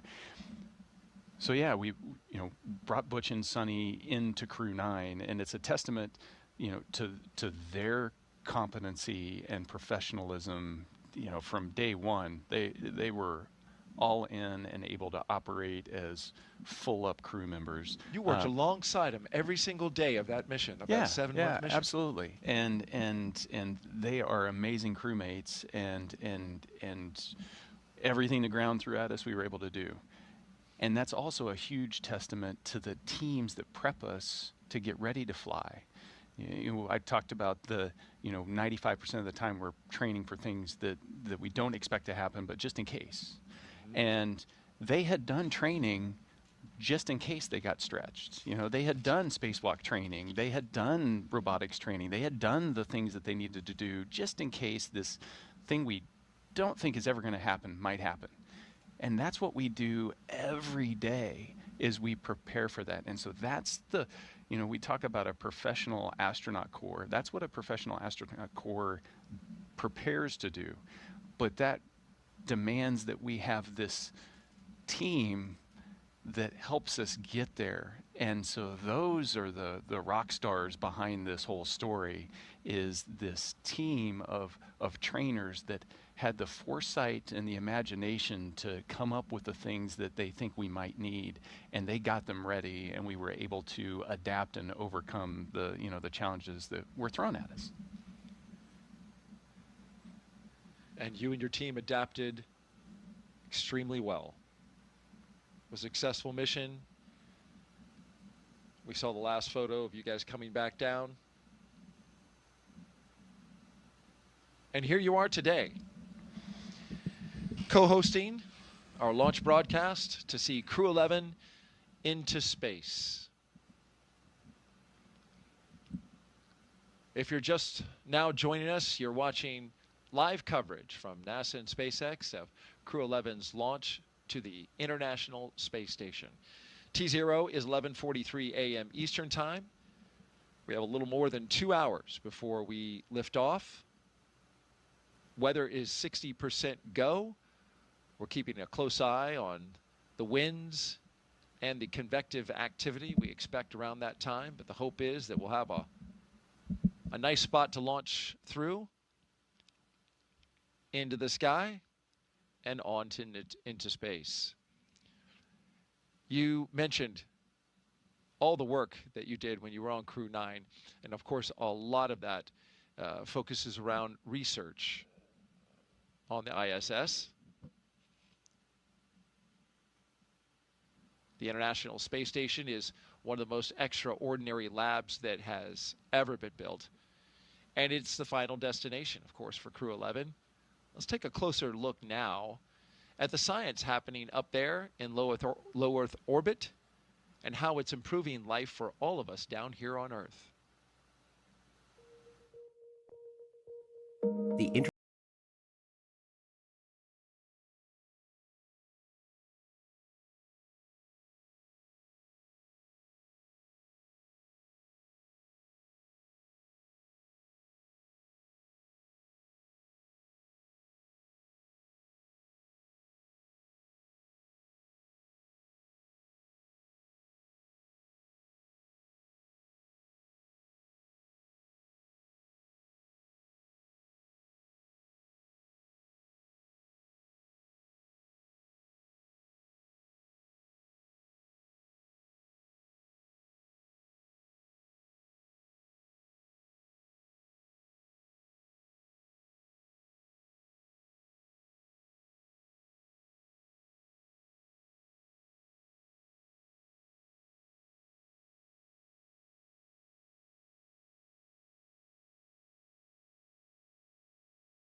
But we're not just along for the ride. We're explorers, diving headfirst into the challenge and harnessing the power of this unparalleled platform, just as we have been for decades. We're on a relentless quest for answers, seeking to understand the intricate workings of the human body in space and ensuring future crews stay safe on their daring journeys beyond Earth's orbit. The human aspect of human space exploration is always going to be very important for decades to come. And when it comes to technology, we're not waiting around. We're discovering new ways to grow crops in harsh environments and engineering innovations to tackle Earth's greatest challenges. We have amazing technology that allows us to recycle water and create water for us to drink. It's delicious. Microgravity isn't just a curiosity, it's a game changer in the fight against diseases back on Earth, paving the way for breakthroughs that benefit us all and enabling new economic opportunities in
The beauty of the International Space Station and all the science that's happening aboard. Yeah, I mean, that's it. Why are we there? It's science. It's science in the space environment and in the radiation environment. It's science in microgravity, where you can float without end, and you can't do that anywhere else.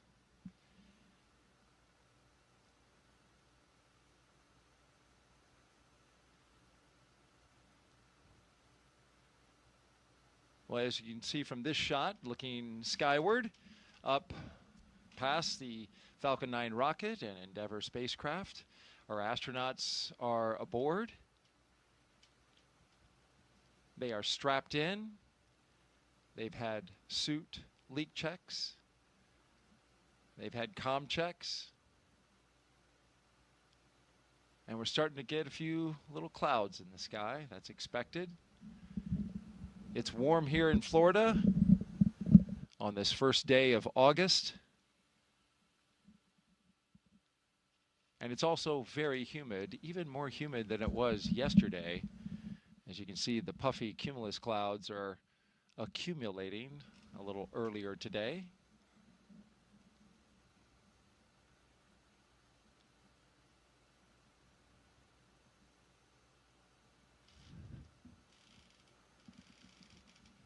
While we have this moment where we have a natural pause in the action, let's take a look at our crew today and introduce you to the entire team. They are led by Crew 11 Commander, NASA astronaut Zena Cardman. She holds a Master of Science in Marine Sciences from UNC Chapel Hill.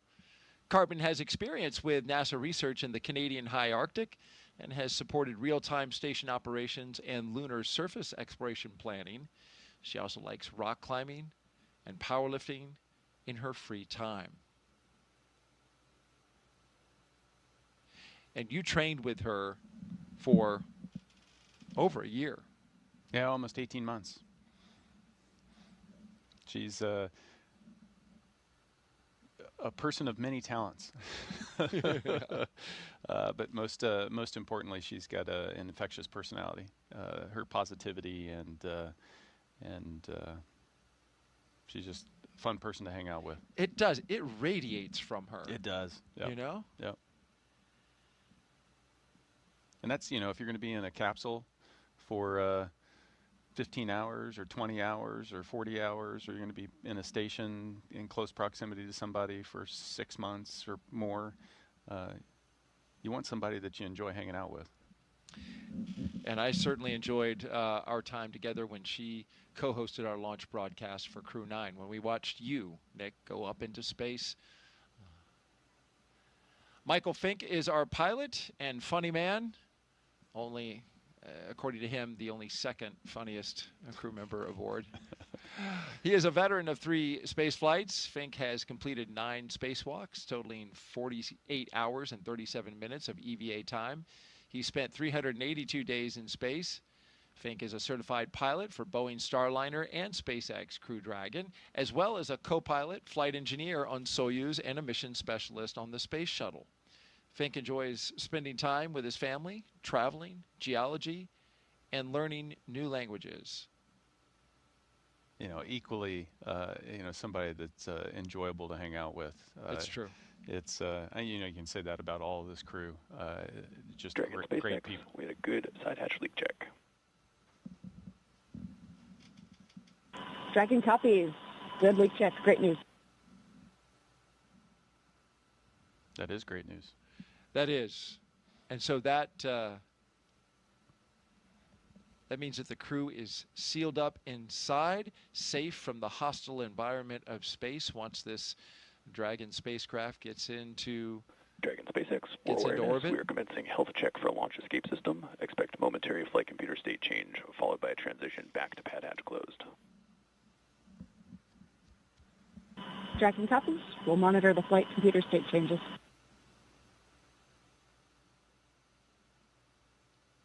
Now, this is an important milestone to check the health of the launch escape system.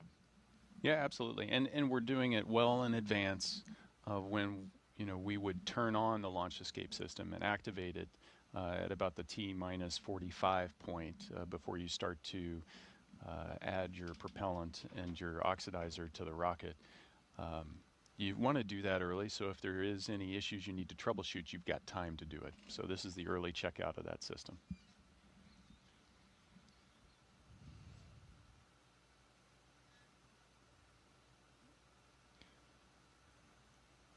Let's introduce you to our mission specialist now. Kimiya Yui is the JAXA astronaut on board.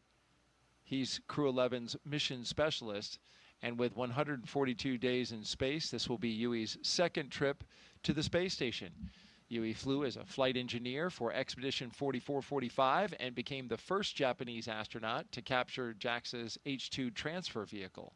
In November of 2016, Yui was assigned as chief of the JAXA astronaut group. Yeah, when you think about his history, you know, capturing the H-2, the HTV, it'd be pretty spectacular if he could capture HTVX as it comes up.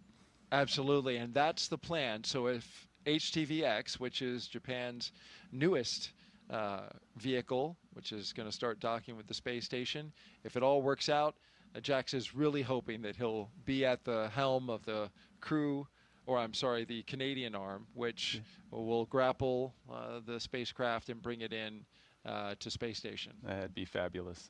You know, the international aspects of the space station can't be, you can't overstate the importance of it. It's just the way we're able to collaborate and cooperate together, you know, using the Canada arm to grab a JAXA vehicle. Dragon and SpaceX for spectacular update. how we work together. Both Dragon and Falcon 9 are healthy, and we are looking good for the count. The main watch item is going to be what we briefed you in the weather briefing earlier today, which is the probability of violation at 40% due to weather at the launch site. That is the same as the weather briefing, but we are going to keep an eye on that as the count progresses.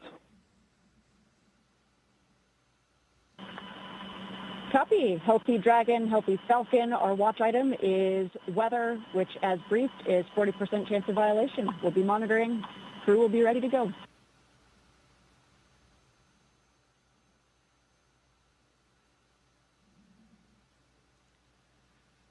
And lastly, the Crew 11 mission specialist, Roscosmos cosmonaut Oleg Platonov. This will be his first trip to the International Space Station. He graduated from the Krasnodar Higher Military Aviation School of Pilots with a degree in engineering and military rank of lieutenant. He is married with one child, and he is taking a toy from that child. Who the child is good that with sounded it. terrible. It doesn't. He has taken his children's toys, but he's taken it into space. If we Here, finish I'm going to the take thought your there. favorite toy away from you. Is this no. your favorite? Okay. No, and that's one of the cool things that we're allowed to do is take little mementos that we can take that remind us of our friends and family. And loved ones, and then we, at the end of the day, we get to bring that back to them, and then his child's going to be able to hold that dear the rest of their life. It really has to be special. I have a young son, and I look at his toys with nostalgia. Right, I see him play with them. I see how much they mean to him, and then to add that additional sentimentality to it that's just cool.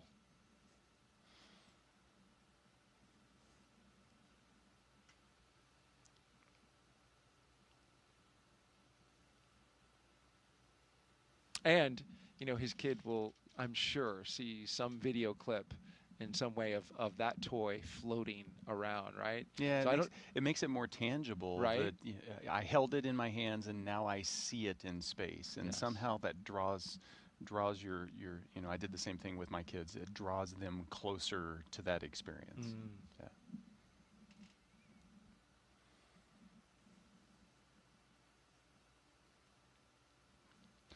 So the vehicle's clean, everything is tracking well, and we're waiting on a weather update. I propose we focus on the 60% go as opposed to the 40% probability of violation. It seems more glass half full. It does, doesn't it? And we that's what we put on our graphic. We put the go. Officially, it's given to us in a POV. And I understand that. Statistics are the way they are for a reason. That's right. But Nick is positive thoughts today. He is doing his best with the positivity here, and I appreciate it greatly.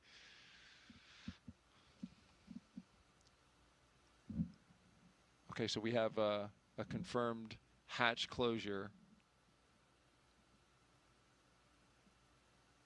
And so we'll start to see the closeout crew wrap up operations there in the White Room. And all of this is well ahead of schedule. So that's a good thing.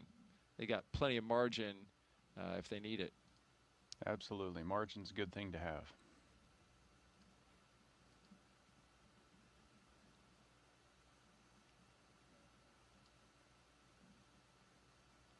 How about some more social questions? I love it. Let's do it.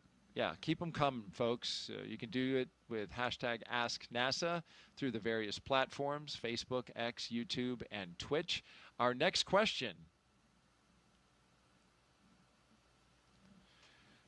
Abigail C3 asks, are there any space, quote, pioneers that have inspired Nick during his career or leading up to it? Did you have mentors at NASA? Well, let's take the first half of that question and talk about the pioneers. Yeah, pioneers. I read lots of biographies, autobiographies, as I was growing up of, the Apollo generation, the early space program. I was fortunate enough on my first space flight, actually before that, after I'd been selected at NASA, every couple years we have a reunion where all the current astronauts, former astronauts gather together, and I got to meet Michael Collins, and he is somebody that I had always looked up to, and it just, if you read his book or you just read his history, for me he was the epitome of we said it earlier today, it's not about the individual. You do the job that the mission requires you to do. And, you know, to be part of the crew that landed on the moon, that first landed on the moon, but be the only member that, hey, you know, your job is so important. We need you to stay off of the moon to make sure that we can get them back home safely. And you do what it takes. And that's what we ask of everybody that joins the astronaut corps is, you know, we're going to need you to do what the mission requires. And that's an example that sticks in my mind. And during my first flight, he came to mission control, and I was able to actually do a downlink and chat with him. Oh, wow. So it was a full circle moment, and something I'll never forget. Michael Collins, of course, was part of Apollo 11, which launched in 1969 and helped land the first man on the moon for the United States. But as you mentioned, you know, he was called at times the loneliest man in the world, because it was his job to stay back in the capsule while Neil Armstrong and Buzz Aldrin descended down to the surface of the moon and got the white hot attention of the entire world when they walked on the moon. And there was Michael Collins, steady, waiting for them to get back. Taking care by of himself. the ship. Taking care of the ship, making sure that he was ready to receive them when they came back. And then what about now, if you can share? Do you have any mentors? Well, you know, the astronaut office is such a close group. You get to interact with so many people. So, you know, I can point to today's crew. You know, so Spanky's been part of the office since I showed up. And this is Mike Fincke. Yeah, and he has, you know, been there as kind of this force helping shape the commercial crew program. And, you know, just being able to watch that. And we have a similar background. You know, I was a Air Force flight test engineer before I transferred over to the Space Force a few years ago. And he was an Air Force flight test engineer. And so we had a similar military background. And so there's lots of those touch points inside the astronaut corps. And so we work together to make each other better. Such tremendous experience just within the astronaut corps. It's a great point, Nick. You've got highly experienced veterans who have flown on space shuttle, and you have the new generation of astronauts who are flying on the commercial vehicles. Yeah. So it spans the gamut. It does. It does. Well, you know, Expedition 72. My U.S. crew members up there were Butch Wilmore, Sonny Williams, and Don Pettit. So by comparison, I was the rookie.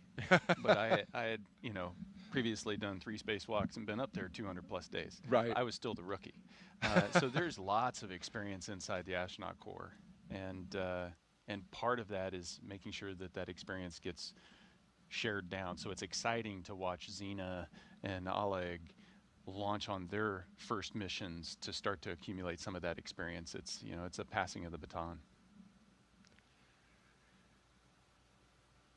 Really enjoying your insight and your experience as you talk about it, Nick. Astronaut Nick Hague here with us, commander of Crew 9, also flew on Soyuz. We are T-minus 1 hour and 49 minutes and counting until the liftoff of NASA's SpaceX Crew 11 mission. We have 2 astronauts and 1 cosmonaut inside of the Dragon Endeavour atop the Falcon 9 rocket from Launchpad 39A at the Kennedy Space Center in Florida. Of course, they are headed to the International Space Station to help maintain the orbiting lab. Once on board the International Space Station, Crew 11, as you see there, will become members of Expedition 7374. They will conduct research to develop the production of nutrients in space, such as vitamins, They will also evaluate mass-producing human-induced pluripotent stem cells, or iPSCs, to develop cell-based therapies for diseases such as cancer, also as a possible alternative to antibiotics. Crew 11 will test phage therapy to treat bacterial infections.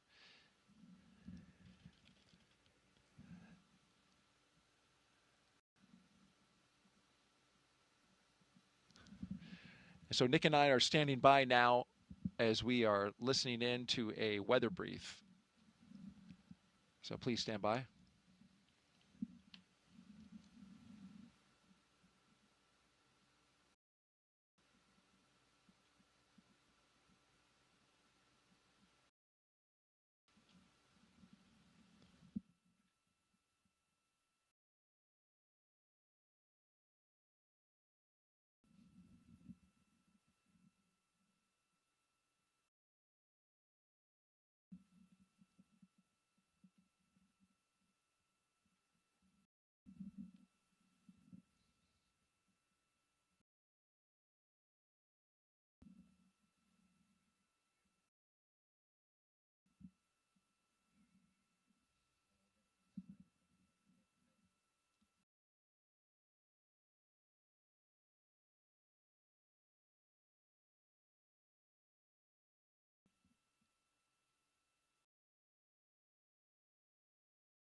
Again, we are standing by as we're listening to a weather brief from Launch Weather Officer James Tager to SpaceX's Launch Director. Please stand by.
Okay.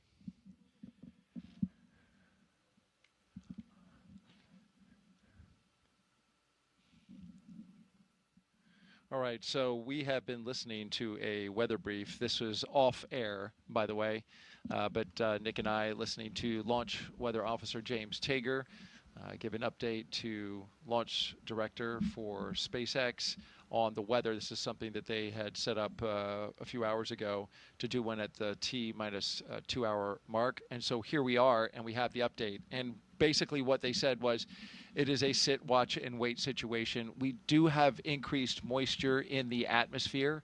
You can certainly see that in the picture in the lower right hand of your screen. cumulus clouds, light ones building in the area. The question is when these sea breeze storms and clouds develop, they are going to develop inland, which that launch pad that you see right there is literally 500 feet from the beach. So it's all the way as close as you can get to the water, right there at the Atlantic Ocean. But you see two things here in the weather. You see some low, thin, puffy cumulus starting to, be created in the area, starting to develop. And then you see those high cirrus clouds. Those high clouds are drier in nature. You want to see those. They are moving over the area. They look at those as a sign of good things, potentially to kind of mitigate against the increase in moisture. But overall, when the launch weather officer was asked where he would put the current POV updated to the second right now, he left it at 40% probability of violation, which puts us at a 60% go. That has been the go forecast since we began our launch broadcast this morning. You see there in that shot a line of cumulus clouds, nice little clouds there. The scale, the angle of this kind of throws you off because it makes it look like it's out in front of it, but those clouds are more over towards the land side. So we will see what happens with our sea breeze. We're watching it closely. We're also watching the weather along the ascent corridor. Showers are moving through that area at this moment. We also need to have good conditions there. This is where the Dragon could potentially splash down. But what's good about the showers there, Nick, is that they are expected to clear that area in an hour or so. So hoping for a good ascent corridor. And then, of course, you have the abort zones. If they were to get to orbit, that they would later splash down to. They are monitoring those as well. So essentially, more watching, more waiting. We've got a crew that's ready to go. And we've got weather that's just a watch item and continues to be at this moment. Yeah. No, and it's actually, for me, it's fun to listen to that back channel conversation, back and forth between, the weather office over at the 45th Space Launch Delta and SpaceX, because you get to hear the depth of analysis that's going into, making sure that every step of the way the weather is going to be good enough for the crew, and so things are continuing to go. We're still 60% go. I'm staying positive, and it's great. Well, we got really close yesterday at 12:09 p.m. Eastern Time. We were just a minute away. And so today we'll be at 11:43 a.m. Eastern Time. So if everything tracks as it did yesterday, then we should be good to go. How about that for some positivity from your co-host? I love it. Okay. All right. T-minus 1 hour and 40 minutes and counting. Let's take you now inside Mission Control in Houston, where flight controllers are constantly monitoring the International Space Station and the people living aboard. NASA's Sandra Jones is live there at Johnson Space Center. Sandra, good morning. Hey, good morning, and thank you, Daryl. As you said, this is Mission Control Houston in the International Space Station Flight Control Room here at the Johnson Space Center in Houston, Texas. The team is continuing to prepare for launch today and is being led by Flight Director Anthony Varia. Today, we will be hopefully launching the 11th rotational crew mission to the International Space Station under the agency's Commercial Crew Program. Following Crew 11's arrival, the space station will have a total of 11 crew members representing 3 different agencies aboard for just a few days. Once on board, Crew 11 will go over handover procedures with the off-going Crew 10, including a safety briefing and orientation, and then the new crew will jump right in to help advance scientific knowledge and demonstrate new technologies. After a few days of handover activities, the members of Crew 10 will prepare for their undocking and return to Earth. Direct handovers between crews allow for continuity of the activities and helps to ensure a continuous U.S. presence on the International Space Station, which is about to celebrate 25 years of continuous human presence in November. Ahead of Crew 10's return, JAXA astronaut Takuya Onishi will turn over command of the International Space Station to Roscosmos cosmonaut Sergei Ryzhikov. The space station is currently in Expedition 73. And here is a look at that mission patch on your screen. In the fall, NASA astronaut Chris Williams and Roscosmos cosmonaut Sergei Kutsverchkin and Sergei Mikheyev will join the on-orbit crew. Shortly after the departure of the Soyuz MS-27 with NASA astronaut Johnny Kim coming home will mark the commencement of Expedition 74, which will be led by the new commander, NASA astronaut Mike Fincke. All this, of course, coming up after today's launch. We will continue with the countdown, and with under 2 hours before launch, we'll send it back over to Kennedy. All right, thank you, Sandra Jones. Back here at Kennedy Space Center, you're looking up at the Falcon 9 rocket and Dragon Endeavour, with Crew 11 inside the spacecraft at the very top. This is Launch Complex 39A here at the Kennedy Space Center, a historic launch pad where launches to the moon have happened, as well as the long and very successful space shuttle program. We've documented the astronauts' path and crew members' path to the pad today, starting at T-minus 4 hours and 10 minutes. We saw them through suit up, all 4 crew members getting into their spacesuits. They checked them for leaks and then had them head out the door to their waiting vehicles. 3 Teslas parked outside astronaut crew quarters. They jumped inside and under security escort made a 20-minute drive across the Kennedy Space Center to this location that you see here, Launch Complex 39A. Once inside their spacecraft, they performed umbilical checks, they did communication checks, and they pressurized their suits a second time to make sure they are good to go for launch. The closeout crew sealed the door, the side hatch, which is used to enter the spacecraft as well as leave it. They sealed it up for the final time before going into space. And now we are marching to our next few milestones. We have some margin in the schedule now, so a little time for the astronauts to, as Nick was telling us yesterday, do some reflection, chat amongst themselves.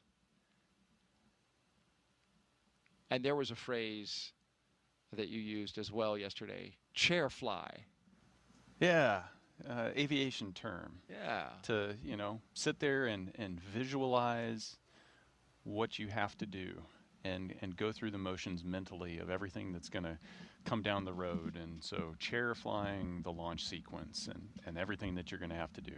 Thinking about all the different radio calls, all the different cues that you need to be able to see. That's chair flying.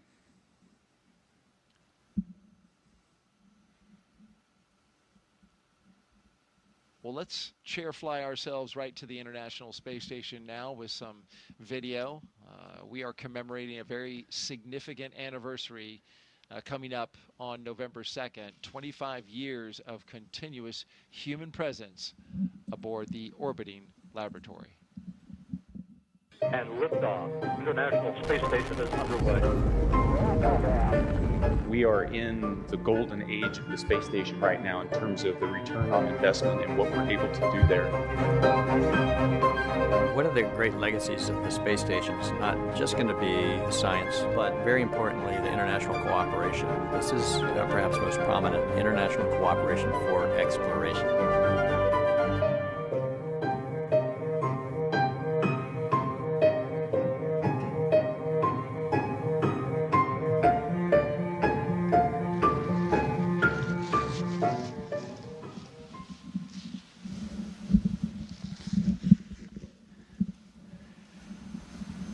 Yeah, what a view. 25 years. When I first joined the astronaut corps, I'd go to elementary schools and say, everybody in this room doesn't know life without someone living off of the planet Earth. Now I can do that at colleges. it's just impressive the legacy of scientific research and international cooperation that the station program has built over the last 2.5 decades. It's a treat to be part of that, and everybody that's part of human spaceflight, that big team I keep referring to, that 100,000 people across the globe, everybody should be so proud of being part of that.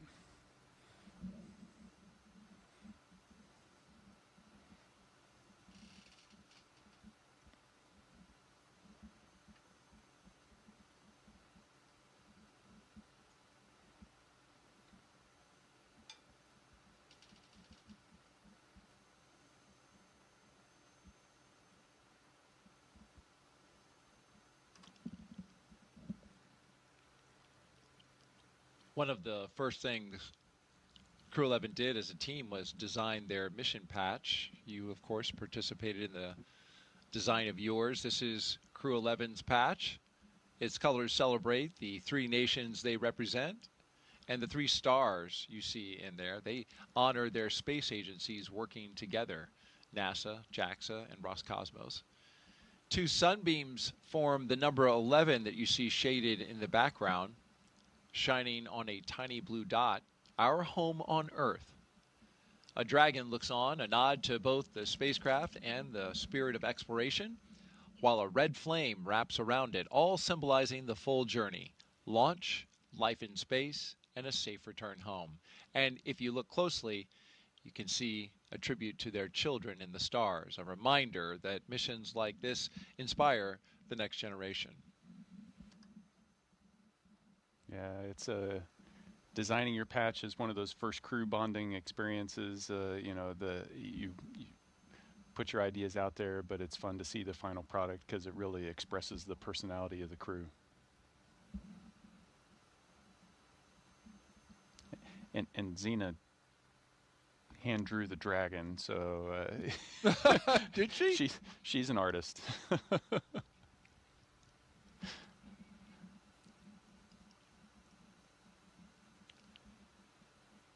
We're going to talk more about her artistic talent later in the show when we get closer to liftoff.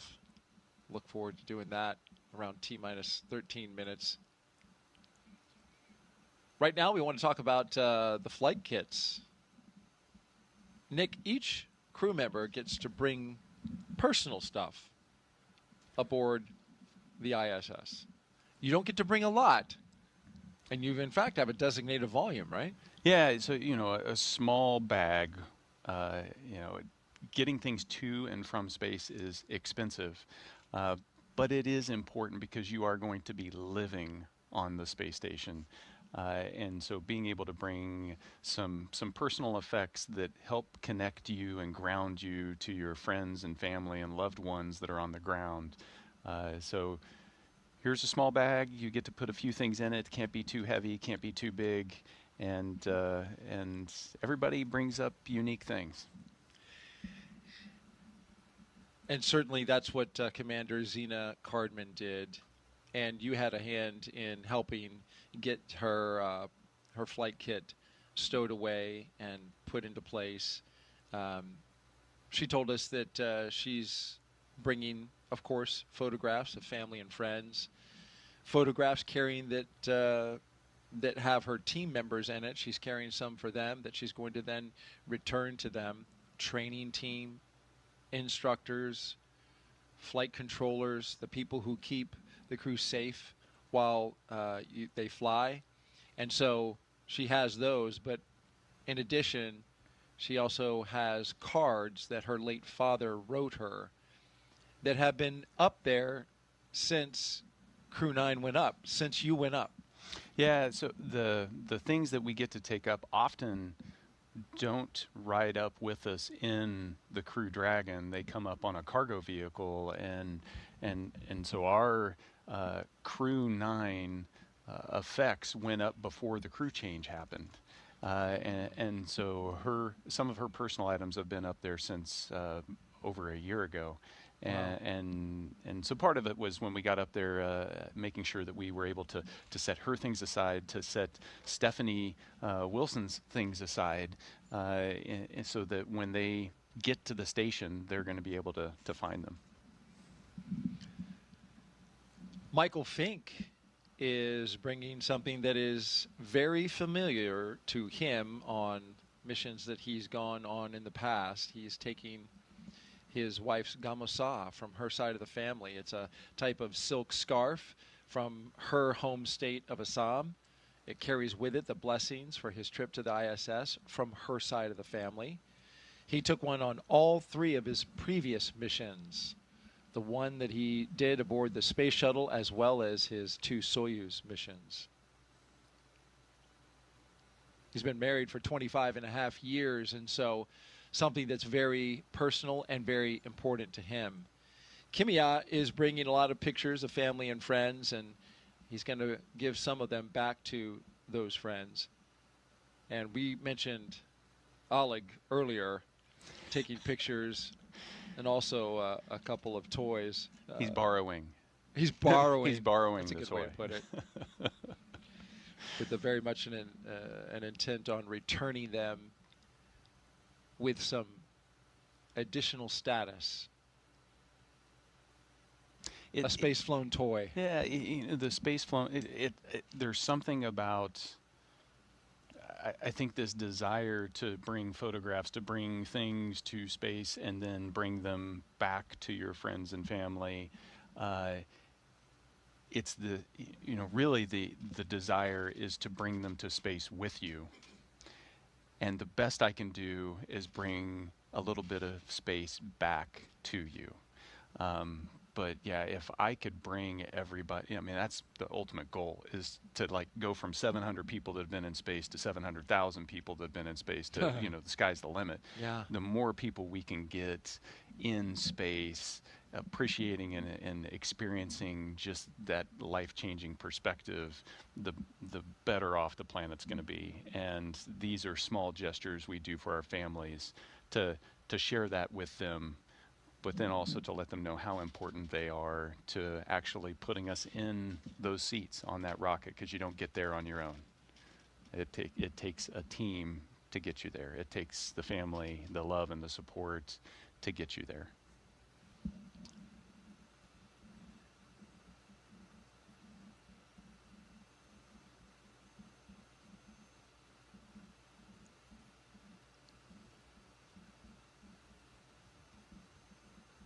In addition to the flight kits, of course, Crew 11 taking science up as well.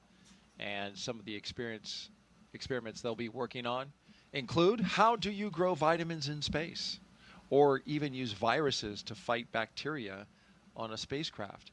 For the past year and a half, Crew 11 has been training to support cutting-edge research like this aboard the International Space Station. First up is Bionutrients 3. This study is looking at how to make essential vitamins and nutrients in space so astronauts can stay healthy on long missions. They'll be testing samples like yogurt, kefir, and a yeast-based drink to see how well they work in microgravity. Next is Stem Cell X IP1, which uses space to grow stem cells. These cells can turn into any type of cell in the body and could one day help treat diseases like cancer. Growing them in microgravity may produce more cells and better ones, higher quality stem cells that we can then use on Earth.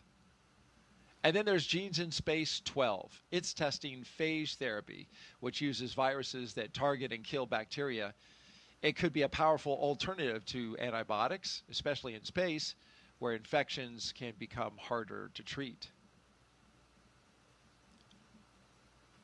Some pretty interesting research happening on station, Dick, and stem cells, of course, that research has been around for a little bit, and even you got to work on stem cells in space in your time on the ISS. Yeah, and the comparison between my first mission and my second mission, just the complexity of the experiments that we've been able to start to do up there it's just exploded.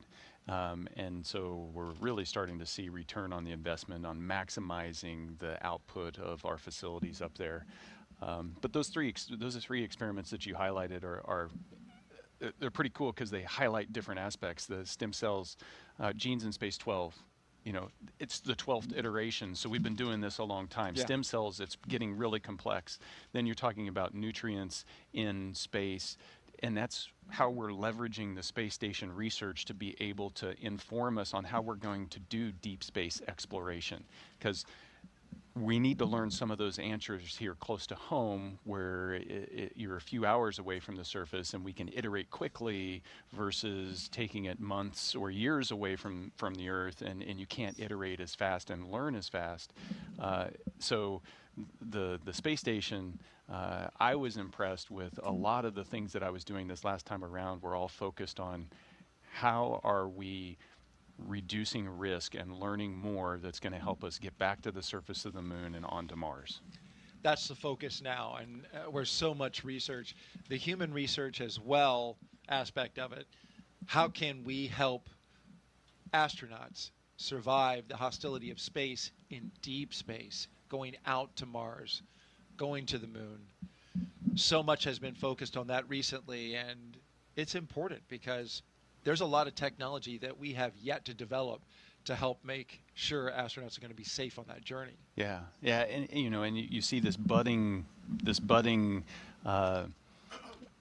start of that understanding and helping really propel us deeper into space. But then you also see that level of complexity build up on the research that we're getting to be able to leverage like the stem cells here on the ground to make life better for everyone on Earth. And that's the goal of exploration at its biggest, is going and discovering and learning so that we can make things better back here on planet Earth.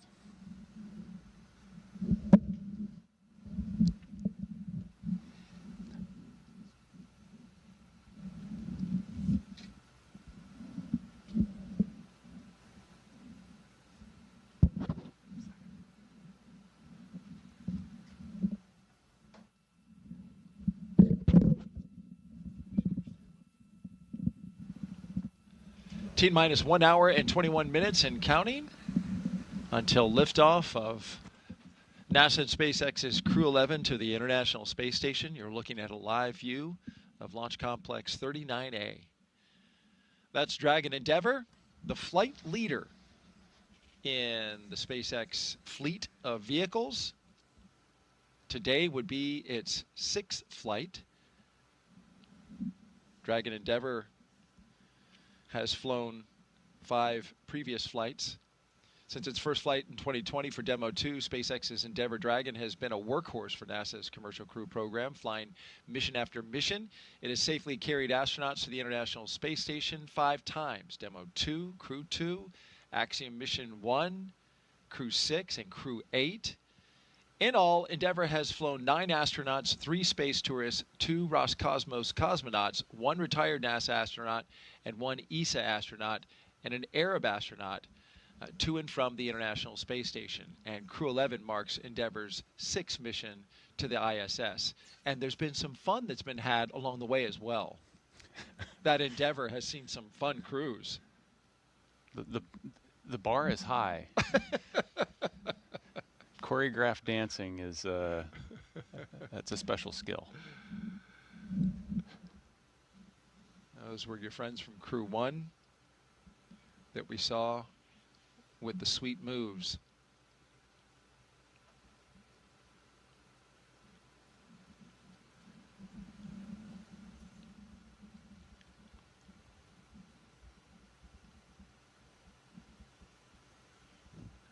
Some things we're looking forward to, of course, further down the countdown is launch escape system arm, the retraction of the crew access arm, getting closer to less than an hour from now. So we're gearing up for that. Also, the big one, T-minus 35 minutes, we'll begin tanking this rocket with propellants in order to make this flight to space. Yeah, everything builds up to that. Well, everything builds up to liftoff, right? That's right. But if you're going to go anywhere, you need gas. And before we load it with gas, we got to arm the launch escape system. So all of that starts to really pick up around T-minus 45. And, you know, right now you're still in that, you're in the seat, you're waiting, you're reflecting. As you start to arm the launch escape system, that's the mental shift So now it's time to be ready to go.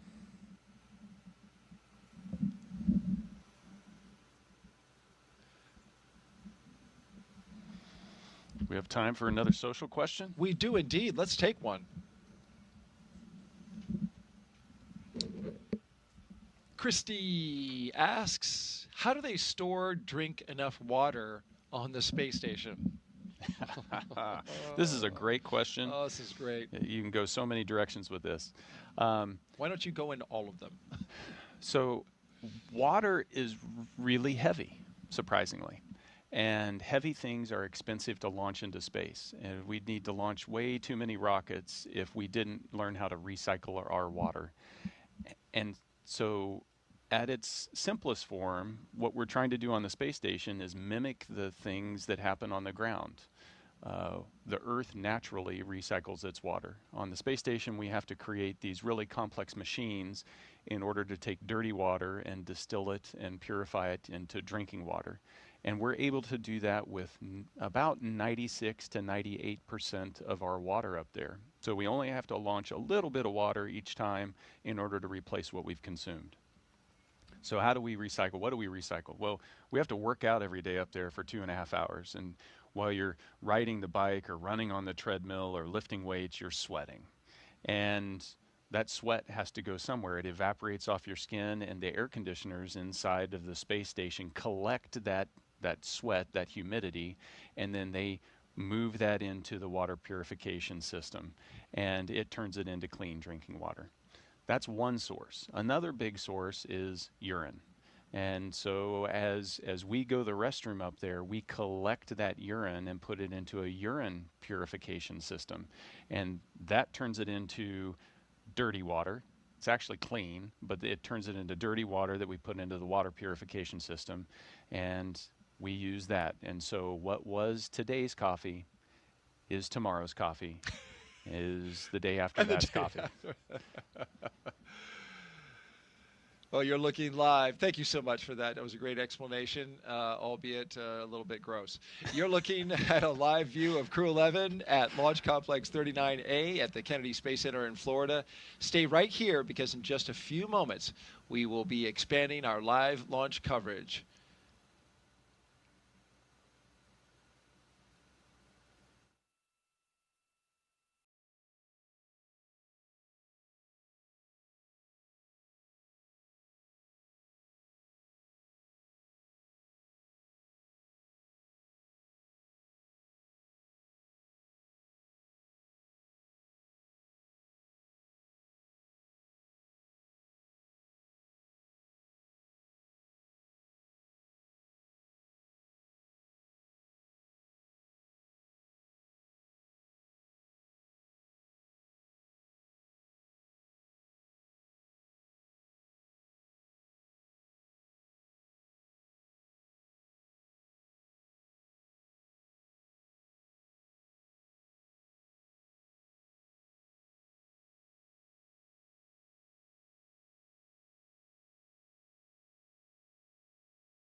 Good morning and welcome back. You're watching live launch coverage of NASA and SpaceX's 11th rotational flight to the International Space Station. I'm NASA's Daryl Nail, joined once again by NASA astronaut Nick Hague.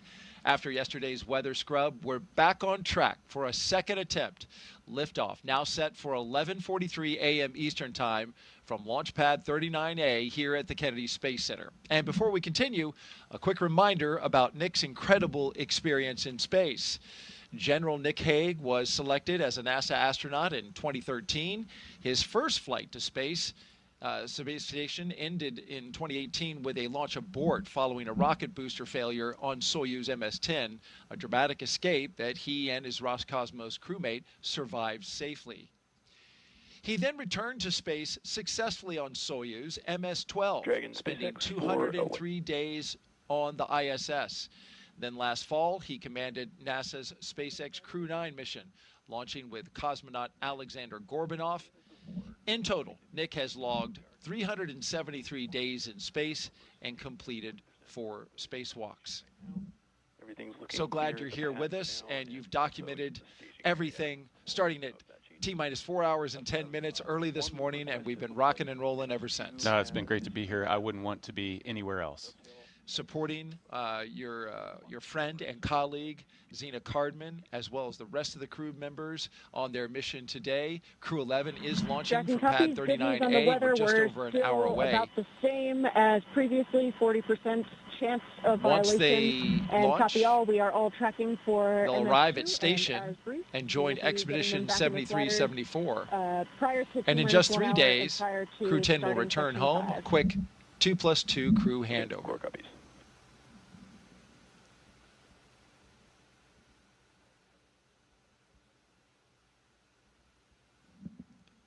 Yeah, so we had an update there about the weather. We had been monitoring that situation. The POV, which is probability of violation, still stands at 40%. That was the update they were giving.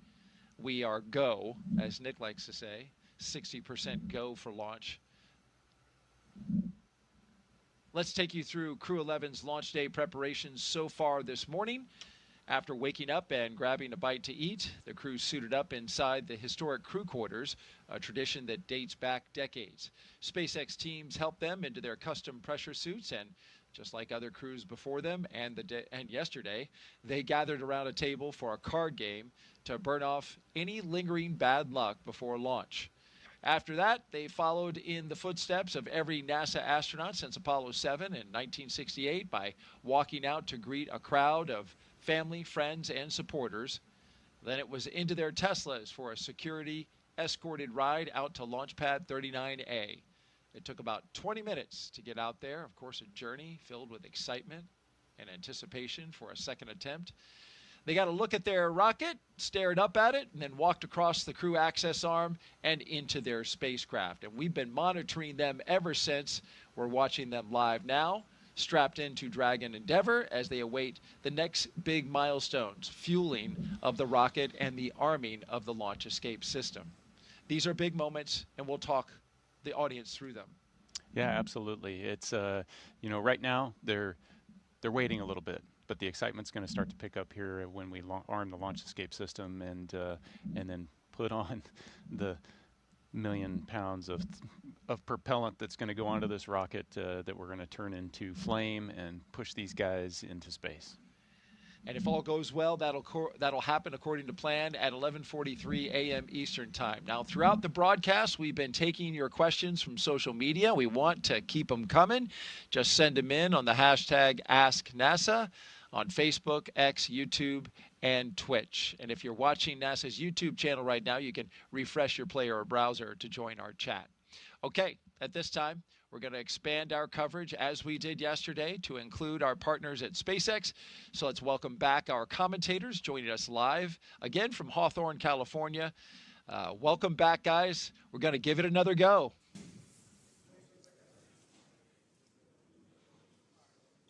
Thanks, Daryl. It's great to hear and see you guys once again. And like you mentioned before, keeping an eye on the weather is going to be the name of the game today. I'm Joseph Zakshesky with NASA Communications. And I'm Somi Srivastava, a certification engineer here at SpaceX.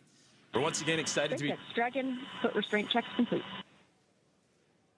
And you just heard the call down from the crew. Copies. Thank you. As they continue to march forward towards those milestones, their restraint checks, they're strapped in and ready to go. And we're once again excited to be joining you from Mission Control here in Hawthorne, California, as we count down to liftoff of Crew 11, just a little more than an hour from now. And as you heard Daryl and Nick talk about during yesterday's launch attempt, the weather played the key factor and caused the scrub. They walked right up to the T-minus 1 minute and 7 second mark. So today we continue to keep our eye on the skies and monitor the weather as the clock continues to roll backwards towards liftoff. Crew 11 is our 11th mission with SpaceX, operationally flying astronauts for long-duration missions to the International Space Station, and the 12th as a part of NASA's Commercial Crew Program with SpaceX. Crew 11 has 2 first-time flyers on board, as well as a veteran NASA astronaut and a veteran Japan Aerospace Exploration Agency, or JAXA, astronaut making their return to microgravity. The multinational crew also represents 3 different space agencies, Soumya: NASA, JAXA, and Roscosmos. And today's crew will fly aboard Dragon Endeavour, which was the first operational Dragon to carry crew on board during SpaceX and NASA's Demo 2 mission in 2020 with astronauts Bob and Doug. Endeavour has been pretty busy since then, having flown NASA's Crew 2 mission, Axiom 1, and NASA's Crew 6 and Crew 8 missions. This will be the first Dragon that gets to fly 6 times. Overall, for the Dragon fleet, this will be Dragon's 49th visit to the space station and its 19th human spaceflight mission overall, and the 5th Dragon flight just this year. And notably, today's return of the Falcon 9 first stage will be the last landing at Landing Zone 1 at Cape Canaveral Space Force Station. Now, over these last 3+ hours, Crew 11 has been going through the detailed process of getting ready for their mission, similar to what they went through yesterday on the first launch attempt and their ultimate destination, the International Space Station. So let's introduce you to the crew. In the commander's seat, as you get a live look inside the capsule, is astronaut Zena Cardman, conducting her first space flight. She holds a Master of Science in Marine Sciences from the University of North Carolina, Chapel Hill, and has experience with NASA research in the Canadian High Arctic, and she has also supported real-time station operations and lunar surface exploration planning. And sitting right next to Cardman is pilot Mike Fincke of NASA, a veteran of 3 space flights. He has spent 382 days in space, including 9 spacewalks for an impressive 48 hours and 37 minutes in total spent outside of the orbiting laboratory. Fincke is a certified pilot for Boeing Starliner, a part of the Commercial Crew Program, and SpaceX's Dragon, and the co-pilot flight engineer on Soyuz, plus a mission specialist on the Space Shuttle, STS-134, the last mission for Shuttle Endeavour, so only fitting that he flies on an Endeavour here today. And serving as mission specialist is Japan Aerospace Exploration Agency, or JAXA astronaut Kimiya Yui. This will be Yui's 2nd trip to the space station. He was selected as an astronaut by JAXA back in 2009 and has logged 142 days in space. And to round it all out, Roscosmos cosmonaut Oleg Platonov is also serving as a mission specialist and was selected as a cosmonaut in 2018 and will be making his first space flight today. Now, once Crew 11 is on board the International Space Station, they will briefly become members of Expedition 73. And then they will join Expedition 74 in the fall, and that'll be following the departure of Soyuz MS-27, that spacecraft that'll carry NASA astronaut Johnny Kim in his return back to Earth. While on board, Crew 11 will conduct space station maintenance and scientific research to understand plant cell division, finding alternatives to antibiotics and microgravity, investigate producing essential nutrients on demand for long-duration missions, and study how spaceflight affects human physiology and psychology. And looking forward to hear more about that incredible research being done on this mission and how it will help prepare NASA and astronauts for their return to the moon and then on to Mars. The crew will also engage with students worldwide via the ham radio and use its existing hardware with newly integrated software to test backup lunar navigation solutions. Now, as we continue to monitor today's countdown, we're approaching that 1 hour mark, 1 hour and 3 minutes to go. So let's get an update on all things that involve the Falcon 9, the spacecraft, the crew, and more as we welcome in another member of our broadcast team, in Ronnie. Thanks so much, Joseph, and good morning, everyone. I'm Ronnie Foreman, a senior sales manager here at SpaceX, and I'm very excited to be joining you again today from right outside of Mission Control in Hawthorne. It continues to be a smooth countdown this morning, and we're looking good for an on-time liftoff at 11:43 a.m. Eastern Time from Launch Complex 39A in Florida, as long as our weather continues to cooperate. Now, coming up here at about T-minus 45 minutes, we're going to be listening in for our team to report their readiness for propellant load with a final go, no-go poll. Here on the ground, teams will be staffed around the clock in mission control to monitor Dragon and the mission, not just today, but throughout the entire flight, from liftoff to Crew 11's arrival at the space station, all the way through splashdown when those astronauts return home. On console or on headset in mission control, which you've got that great live shot of on your screen right now, we've got 6 key positions. The mission director is in charge of the room and tasked with making real-time decisions to ensure mission success. The person that you're going to hear today talking to the astronauts is the crew operations and resources engineer, who we'll refer to as the core throughout the broadcast. There's a good shot of him there in the lower right-hand corner of your screen as well. And of course, those 4 additional team members are focused on vehicle systems, including avionics, navigation and control, software, propulsion, life support, and communication with the ground support teams. Then apart from our mission control here, the Falcon 9 team is currently located in the Launch and Landing Control Center at Hangar X in Florida, not too far away from LC-39A, which we're looking at now. So with less than, or just more than an hour until launch, we are all settling in here across the country for final checkouts, propellant loading, and ultimately launch. Joseph? Thank you, Ronnie. And just like yourself and everybody here in SpaceX and across the country, looking forward to this launch as we continue to have that countdown roll back. And just like the teams here in Hawthorne, California, NASA has its own team members at NASA's Mission Control Center and the International Space Station Flight Control Room in Houston, Texas, where our other teammate for today's broadcast, Sandra Jones, we'll hear from her in just a few moments. That's where she's located, and that team has been busy preparing the International Space Station for Dragon's arrival.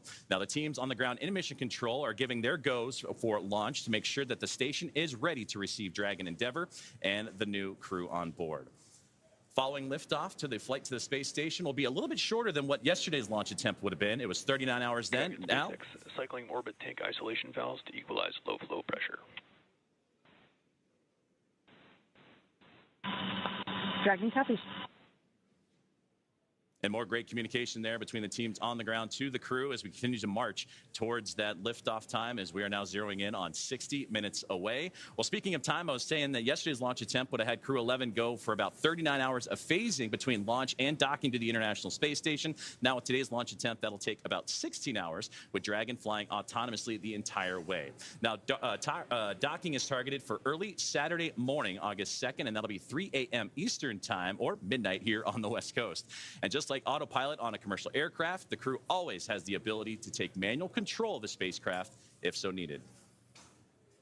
We're now just under T-minus 1 hour and counting. SpaceX, your go for Section 5. When ready, report go for launch.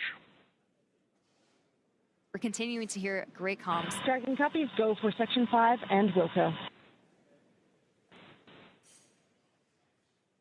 Great comms between mission control and the crew. So we are now at T-minus 59 minutes and counting down to today's launch. While we wait, let's check in with NASA's Sandra Jones at the Johnson Space Center to see how things are shaping up at Mission Control in Houston. Sandra. Welcome back to Mission Control Houston here at the Johnson Space Center in Houston, Texas. We are here in the hub of human spaceflight at NASA. The team here has pulled go for launch, and the International Space Station is ready for the crew to lift off as they begin their journey to the orbiting laboratory. At the time of launch, the International Space Station will be traveling 260 miles over the North Atlantic, just south of Nova Scotia. In the home stretch of the rendezvous, NASA and SpaceX flight controllers will enter into what we call integrated operations, where both flight control teams will conduct a series of go, no-go polls for Dragon Endeavour's docking to the International Space Station. Rotational missions like Crew 11 help NASA continue to maximize the important research and technology demonstrations made possible only in the International Space Station. SpaceX Dragon, go for launch. SpaceX copies. Dragon crew is go for launch. And you heard it there from the commander of the Dragon Endeavour. They are go for launch. We are continuing to march towards a launch in 58 minutes from today. Their destination, of course, you see there on your screen, the International Space Station, with a unique microgravity environment, critical for NASA to prepare for future commercial low Earth orbit destinations and to understand and overcome the challenges of long-duration spaceflight necessary for a long-term presence on the Moon and crewed missions deeper into the solar system, including onto Mars. Now here's a closer look at the mission and what Crew 11 will have to look forward to during their stay aboard the International Space Station. International Space Station, one of humanity's greatest accomplishments so far. 15 countries working together and adding more all the time that have helped plan, build, and fly the International Space Station. And it just shows what human beings can do when we work together. As Crew 11, we are about to launch on board a Dragon spacecraft to the International Space Station. We are actually continuing an ISS mission almost a quarter centuries. Right now, crew members are working very hard on the ISS. So we got that result, and actually we do more researches, then pass that information to crew 12. Конечно, исследования на Международной космической станции, как я считаю, они очень важны, и они являются ключевым звеном в развитии технологии, науки и всей цивилизации. И все самое лучшее из космоса всегда приходит рано или поздно на Землю в виде новых открытий, новых приборов, возможностей и технологий.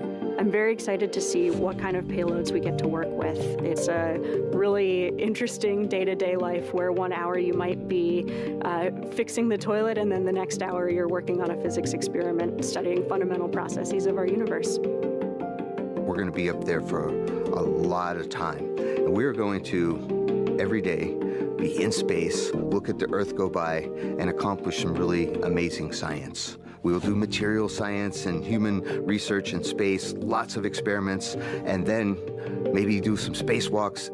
It's a really fun crew to be on. We're going to enjoy every moment, and we're going to help each other to be successful and accomplish our mission. So we have various kinds of difficult training together. For example, emergency training in Building 9 or emergency training in SpaceX. This kind of training actually made our bond stronger. Наш экипаж Crew 11 — это экипаж, который состоит из высокопрофессионально подготовленных людей. И мне нравится этот экипаж. In some ways, my only expectation for the mission is to fly and return home safely and still friends when we get back. There are so many things to play around with, to study, to explore, and I'm really open to every possibility, ways to engage with the International Space Station. We all came from other crews. Kimiya, Yui, San, and I both came from Starliner 1. Oleg was on a Soyuz mission before this, and Zena, of course, was on Crew 9. But we all came together with our previous experience, melded into a really fun team, ready to go fly to our International Space Station. We are back here at the Kennedy Space Center in Florida, joined by astronaut Nick Hague. I'm Daryl Nail with NASA Communications, and we are watching this countdown proceed, the second day. We were scrubbed by weather yesterday. We heard about that earlier, got down to 1 minute and 7 seconds. What's interesting about this to me, Nick, is although the launch is delayed, oddly enough, their arrival to the International Space Station has not been delayed, not even a second. They are still going to be arriving on Saturday at 3 a.m., but they're just going to go quicker. Yeah, orbital dynamics can do strange things like that. Sometimes you need to speed up to slow down and vice versa. And in this case, we can launch at a different time, use some orbital dynamics to our advantage, and arrive to the station at the exact same time. What it means for the crew is I'm going to be in that capsule for 16 hours instead of 40 hours, which, it's a tight space. It's not the tightest of spaces, but it'll be nice to get to the station a little bit faster and be able to spread your wings out coming through the hatch. A small benefit to a launch delay, having a little shorter. If there is a silver lining somewhere in there, this is it. This is it. All right. Well, let's take a social question. We've been asking throughout the broadcast for our audience to send us questions, and Nick, you've been doing a great job answering them. Had a lot of kids asking questions as well. Our next question comes from Jeff, who asks, what was the most interesting thing you saw outside the window when on board the ISS? I've heard you describe it now for 2 launch attempts. I thought it was fascinating that you were able to see the entire coast to coast of America, from West Coast to East Coast, and I just wondered what that was like. But what was the singular most interesting thing you saw? So this last time, it was the difference between looking out the cupola 6 years ago and looking out the cupola now. it was nighttime, where the sun's getting ready to rise. You can see stars all over the place, and I start to see these streaks of light, and it's like fireflies on the horizon. And what it was other satellites. So in the 6 years, there's been so many satellites added to space that now it's easy to see the sun reflect off those satellites as you're coming up over sunrise, and you start to get this sense of just how congested space really is, and how important it is to keep track of all that stuff. Absolutely. Yeah, and so that is it's critical, and there's a connection there, with the Space Force. We're right here co-located to launch into space, and we rely on each other, but then also to keep the station safe. The Space Force is doing its job as well. Absolutely, the 45th Space Wing tracking all of the assets in space. Well, we love hearing from you, so keep those questions coming. Just hit us up on Facebook, X, YouTube, or Twitch with the hashtag AskNASA, and we'll get to yours live. T-minus 51 minutes and counting now till liftoff, so let's head out to NASA's Tony Jaramillo, who is standing by live at one of the best viewing spots here at Kennedy. She's joined by NASA's Acting Associate Administrator, Vanessa Weich. Tony. Hey, thanks, Daryl. That's right. We are out here once again in an amazing viewing location where we can see the rocket at the launch pad. Off to my left here, and joining me is Vanessa Weich. Vanessa, we saw you at crew walkout yesterday and also out there today. Did you have a chance to speak with the crew before they headed out to the launch pad? Anything that you told them? Well, yesterday I had the opportunity to kind of say, hey, we're very excited. We wanted to tell them they were all here. We're cheering for them and excited about their launch. And so that was very exciting on yesterday. And then today we got up and we did it again. And we told them, yes, that we're very excited for them, each and every one of them, and just wish them well. I did have the opportunity to speak with them, 2 days ago. And to speak with them more in a setting where we could talk and talk about the mission that was coming up. Each and every one of them are excited about their mission in different ways, the experiments that they'll have to do, and they're excited about getting to the International Space Station, what they'll do at the International Space Station, the science experiments, the technology, and looking forward to them. They'll be the crew that will be on orbit as we celebrate 25 years of having continuous presence off of the Earth. And so that'll be great. And then they'll also probably be there when we start our celebrations here in the United States of our 250th birthday of the United States. So a very exciting time for this particular crew. Absolutely. We are all very excited for them to go to station, hoping that happens today. Crew 11 will mark the 12th human space flight for SpaceX under NASA's Commercial Crew Program. Can you tell us a little bit more about the significance of maintaining that human presence in space? Yeah, so we're really great partners that we have with SpaceX, and them being able to get our crew members to the International Space Station. And right now, today, we're working together off the planet, building towards what we're going to be doing, furthering our LEO economy.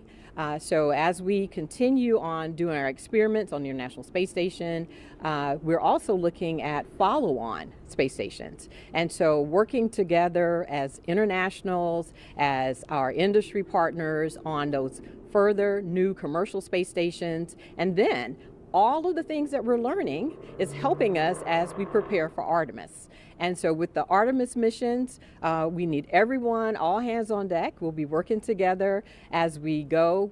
Right now, we're planning for Artemis 2, and I think right here at the Kennedy Space Center right now, we have our astronauts today. They're still here. They're doing their training for Artemis 2.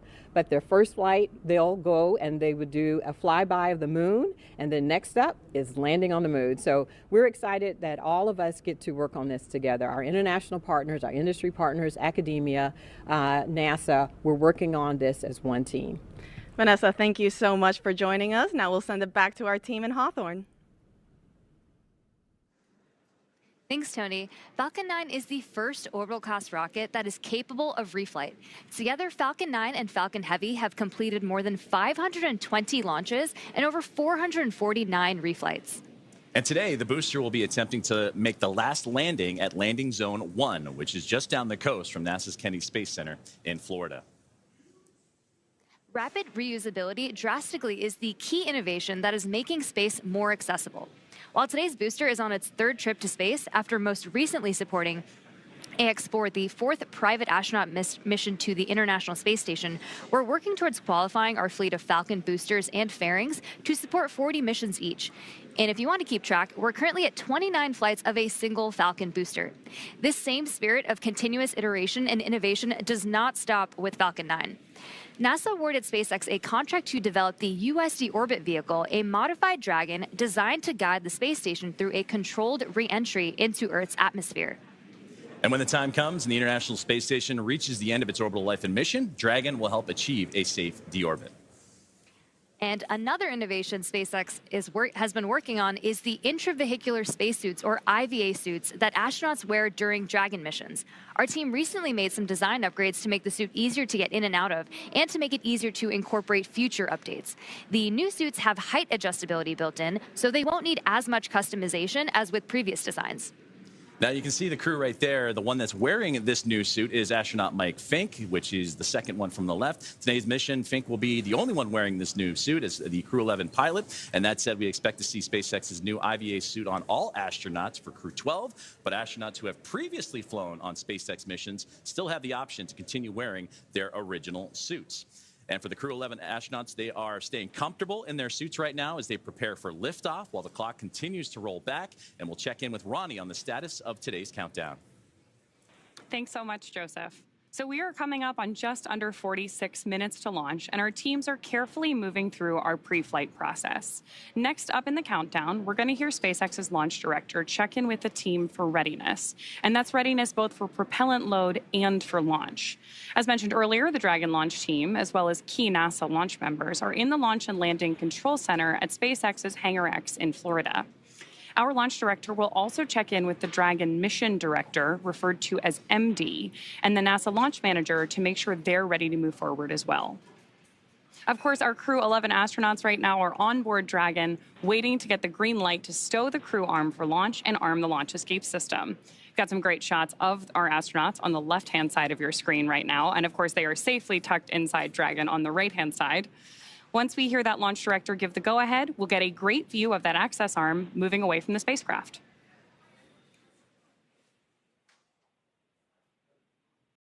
We are going to stand by here and listen in for that final poll and some instructions to our team in that final lead up to liftoff.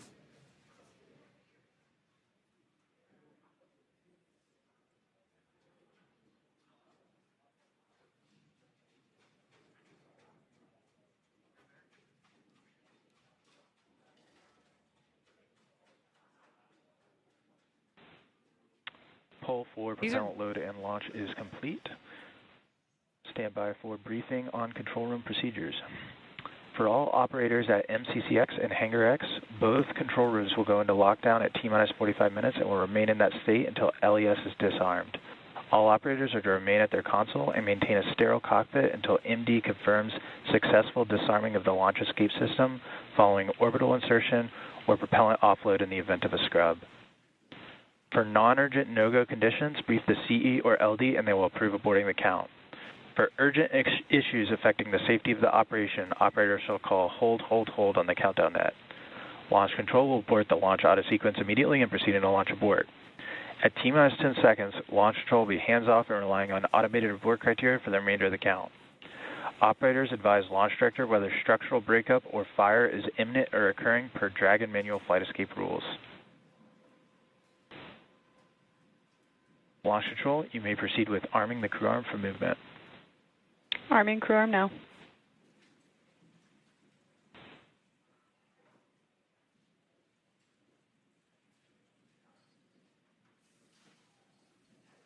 So we just heard those instructions to our team. Again, we're about to see that crew access arm move away from the spacecraft. Crew access arm retraction started. Starting right now. And with that, propellant loading is going to get underway here in a little bit less than 10 minutes. So with that, let's check back in with Daryl and Nick. And you can see now the crew access arm articulating away from the Dragon Endeavour, where our crew of 4 is inside. That's a beautiful shot there. A big milestone after getting the go from the launch director at SpaceX. A look from inside the crew access arm now and out over the Space Coast. In this moment in between having the crew access arm rotate away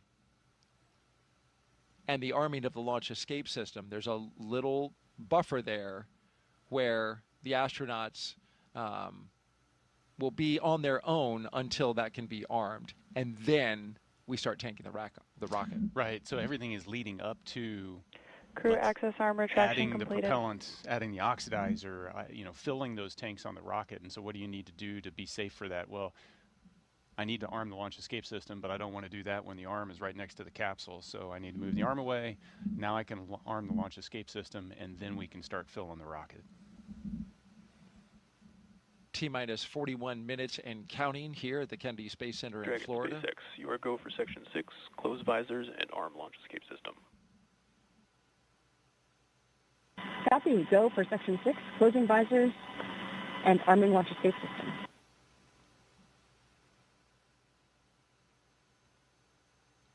Here's a beautiful shot from our helicopter looking west. You can see the formation of cumulus clouds in the area. Weather is a watch item for today. The launch weather officer. Dragon, visors closed, arming launch escape system. SpaceX copies. The launch weather officer putting it at 60% go for today. The concern is the buildup of cumulus clouds, the ones that you see there building up. There's a lot of moisture in the atmosphere. But although you see those clouds around the pad, notice as we start to circle around to the west and look east, clear skies out over the Atlantic Ocean. So when you look at this picture, Nick, you can certainly understand that even though we have clouds that are building in the area, there's an area that we can find over top of this launch complex that we could potentially System is verified armed. get clear enough path to launch this rocket. Yeah, you just need a hole big enough to launch through. So you don't have to have cloudless skies. Dragon. You just need clear enough skies. Clear enough 10-mile hole would be nice. I think if we think enough positive thoughts here at the launch site, we can create that bubble. I'm working on mine. Me too. And so we've been listening as they walk through the milestones here, the arming of the launch escape system. This is a critical system. Nick, you know this very well. Yeah, it's an absolutely critical system. We're just moments away from them getting ready to tank the rocket, fill it up with the kerosene and the liquid oxygen, and before you start to do that procedure and load all of that stored energy onto the rocket, you arm the launch escape system so that if anything goes wrong in a heartbeat, that system can pull that capsule away from the rocket and off to safety. Commander Nick Hague, when you were commanding Crew 9, you sat through these very same moments in the Dragon, on the launch pad, ready to go. Yeah, once you press the button to launch to arm the launch escape system, there's a switch in your mind. Now you're sitting on a live rocket. Now everything is primed and ready to go. You are definitely focused on everything leading to T-0 and liftoff. And that arming of the launch escape system happening just a few seconds from now. We expect it at T-minus 38 minutes. And again, that allows the Draco engines on the Dragon to pull that spacecraft away in the event of an emergency.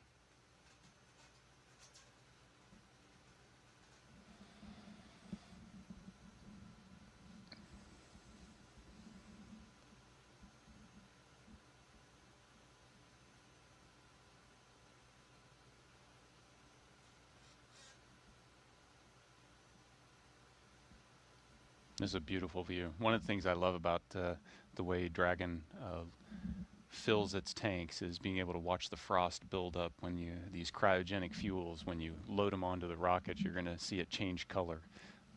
It's a unique experience for a Falcon. You were talking about the crew inside and the launch escape system. There's a manual option as well if the crew senses something. Yeah, absolutely. There's a handle that sits on the display panel in between the pilot Falcon and 9 the tanks commander are seat. venting for the starter propellant load. And so if something happens, it's within reach for Zena to be able to grab that handle and pull her crew to safety. So there's that redundancy. You've got the automatic system, and you also have the human factor, which is critically important in a mission like this.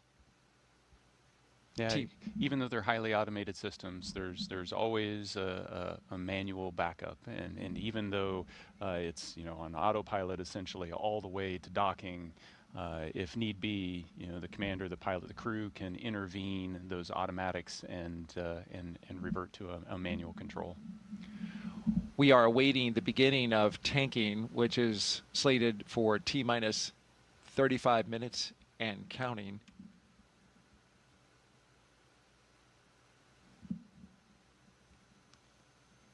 You talk about the manual factor. You can also fly this manually, this Dragon Endeavor. And is it through touchscreens? Yeah, the Dragon has a unique interface. It's a touchscreen panel, so once you activate the manual controls, you have a series of virtual buttons on a touchscreen that you can issue commands that would change the attitude or even change the motion of the capsule. Beautiful shot there by our Kennedy Space Center flight operations team.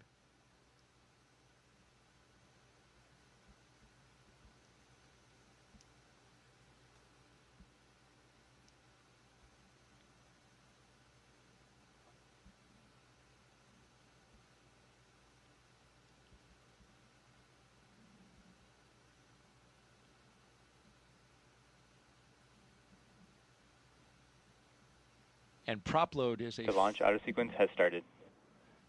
And there we have the signal that the automatic prop loading sequence is underway. All of this prop load that loads the 4 tanks, the 2 LOX tanks, and the 2 prop tanks sequentially is now being done. It's fully automated. Yeah, and highly timed, choreographed so that these super cold liquids don't have an opportunity to boil off too much. And you want to top off the tanks and then launch almost immediately.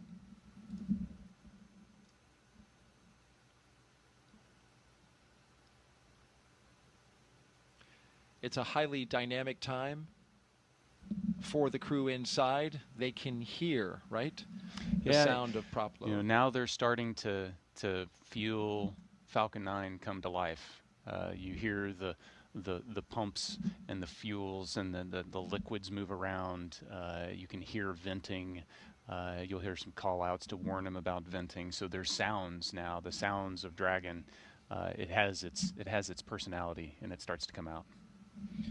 All right, with that, thank you very much, Nick Hague, NASA astronaut, commander of Crew 9, here with us as our co-host today.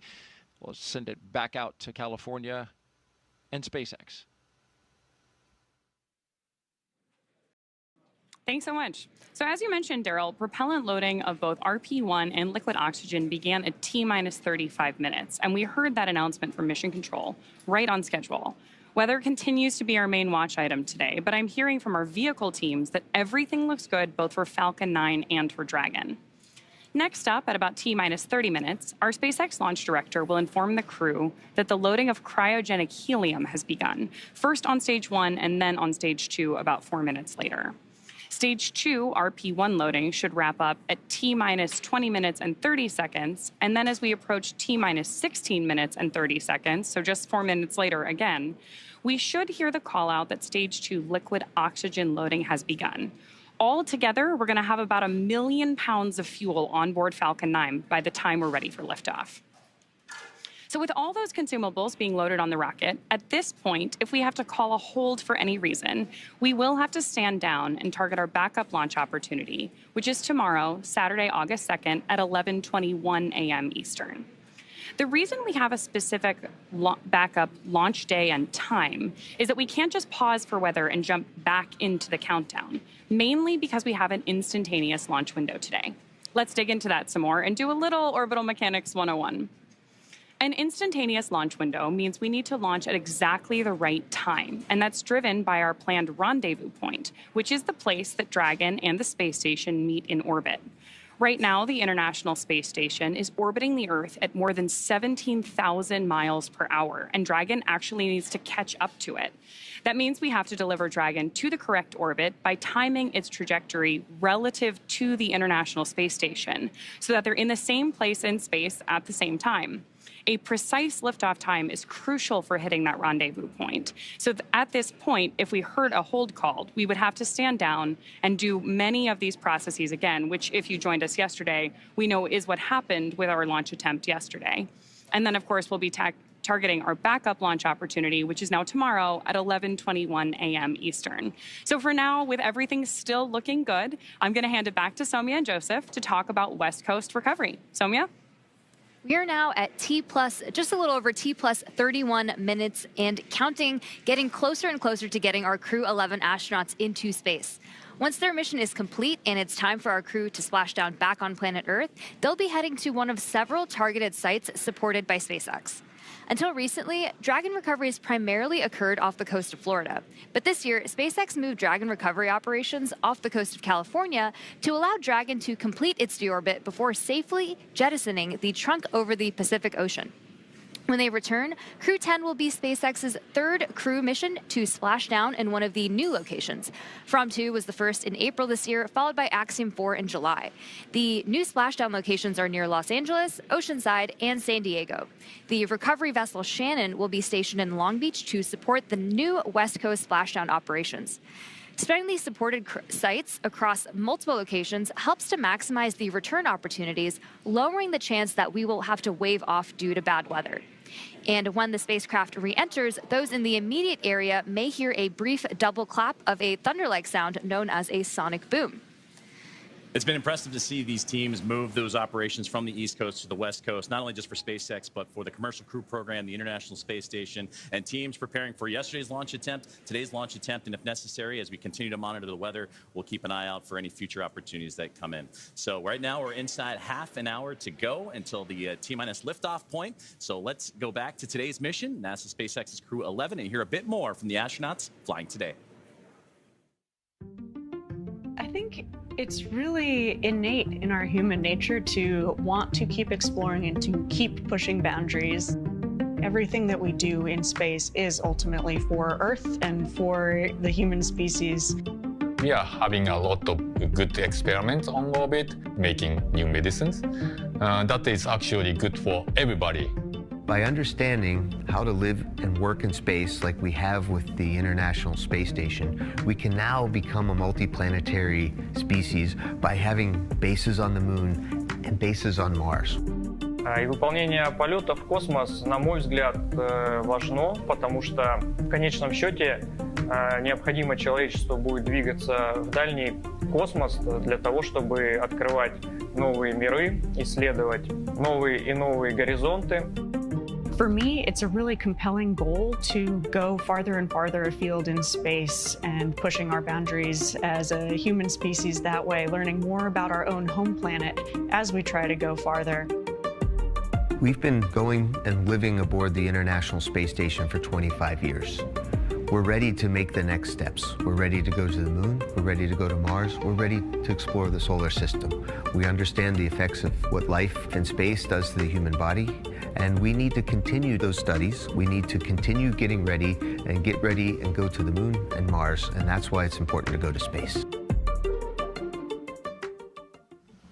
From growing vitamins in space to testing new ways to fight disease, Crew 11 is about to take on some incredible research aboard the International Space Station. First up, Bionutrients 3. The study is looking at how to make essential vitamins and nutrients in space so astronauts can stay healthy on long missions.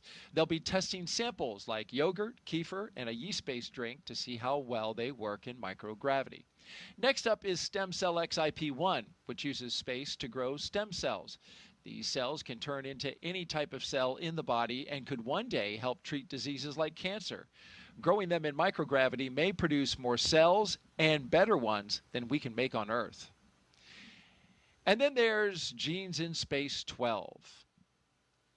It's testing phage therapy, which uses viruses that target and kill bacteria. It could be a powerful alternative to antibiotics, especially in space, where infections can become harder to treat. A lot of research as well happens on the human body, and you had some research that you did when you were there. Yeah, every astronaut that goes to the space station can volunteer to be a subject for a plethora of human experiments, and we're learning so much about what affects us, from our immune system all the way down to our bones and our muscles and even the makeup of our DNA. It's fascinating, the amount we can learn. And if you want to know why Nick is able to have such a young look, it's because in space you get older slower. I heard like 0.005 seconds slower. Yes, that and radiation's good for complexion.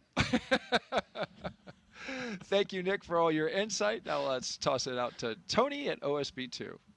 Hey, thanks, Daryl. Joining us here, we have Dr. Stephen Platts, Dr. Lori Glaze again. Thank you guys both so much for joining us once again on this beautiful day. You know, Steve, Lori, let's discuss the human research that's going to be flying aboard this mission. Can you tell us what the crew will be conducting?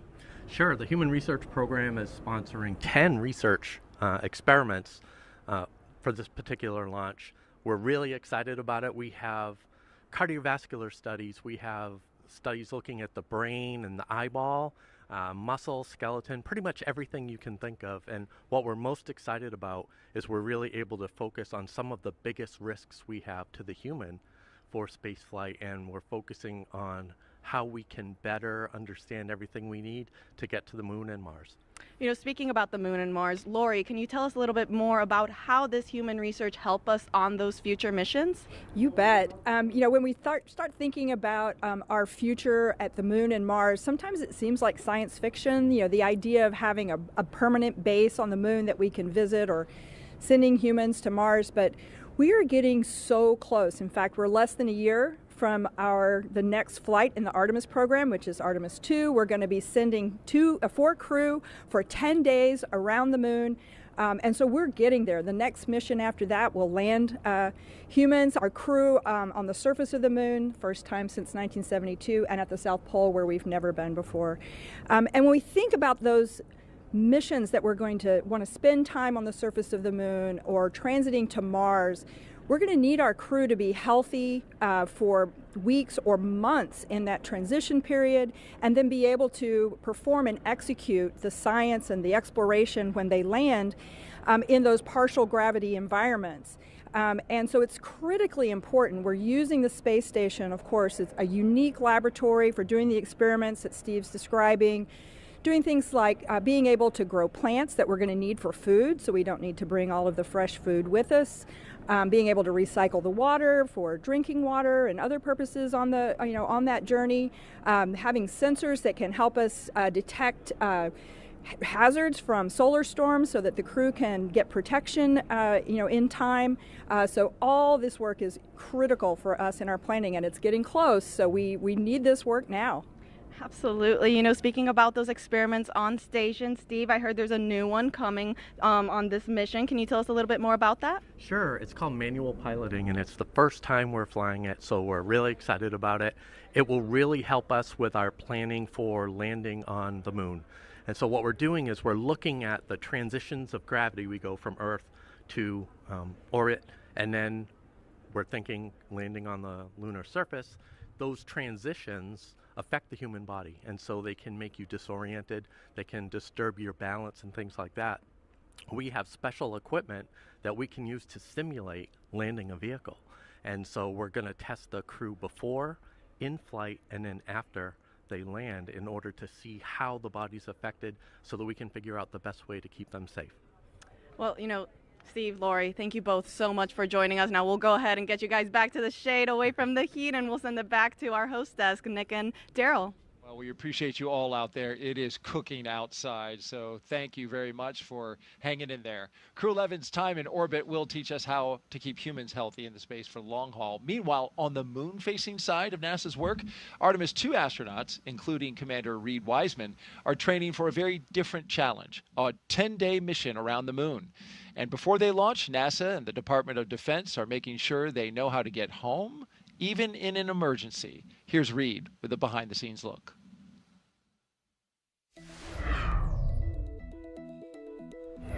Hi, I'm NASA astronaut Reed Wiseman, commander of Artemis II.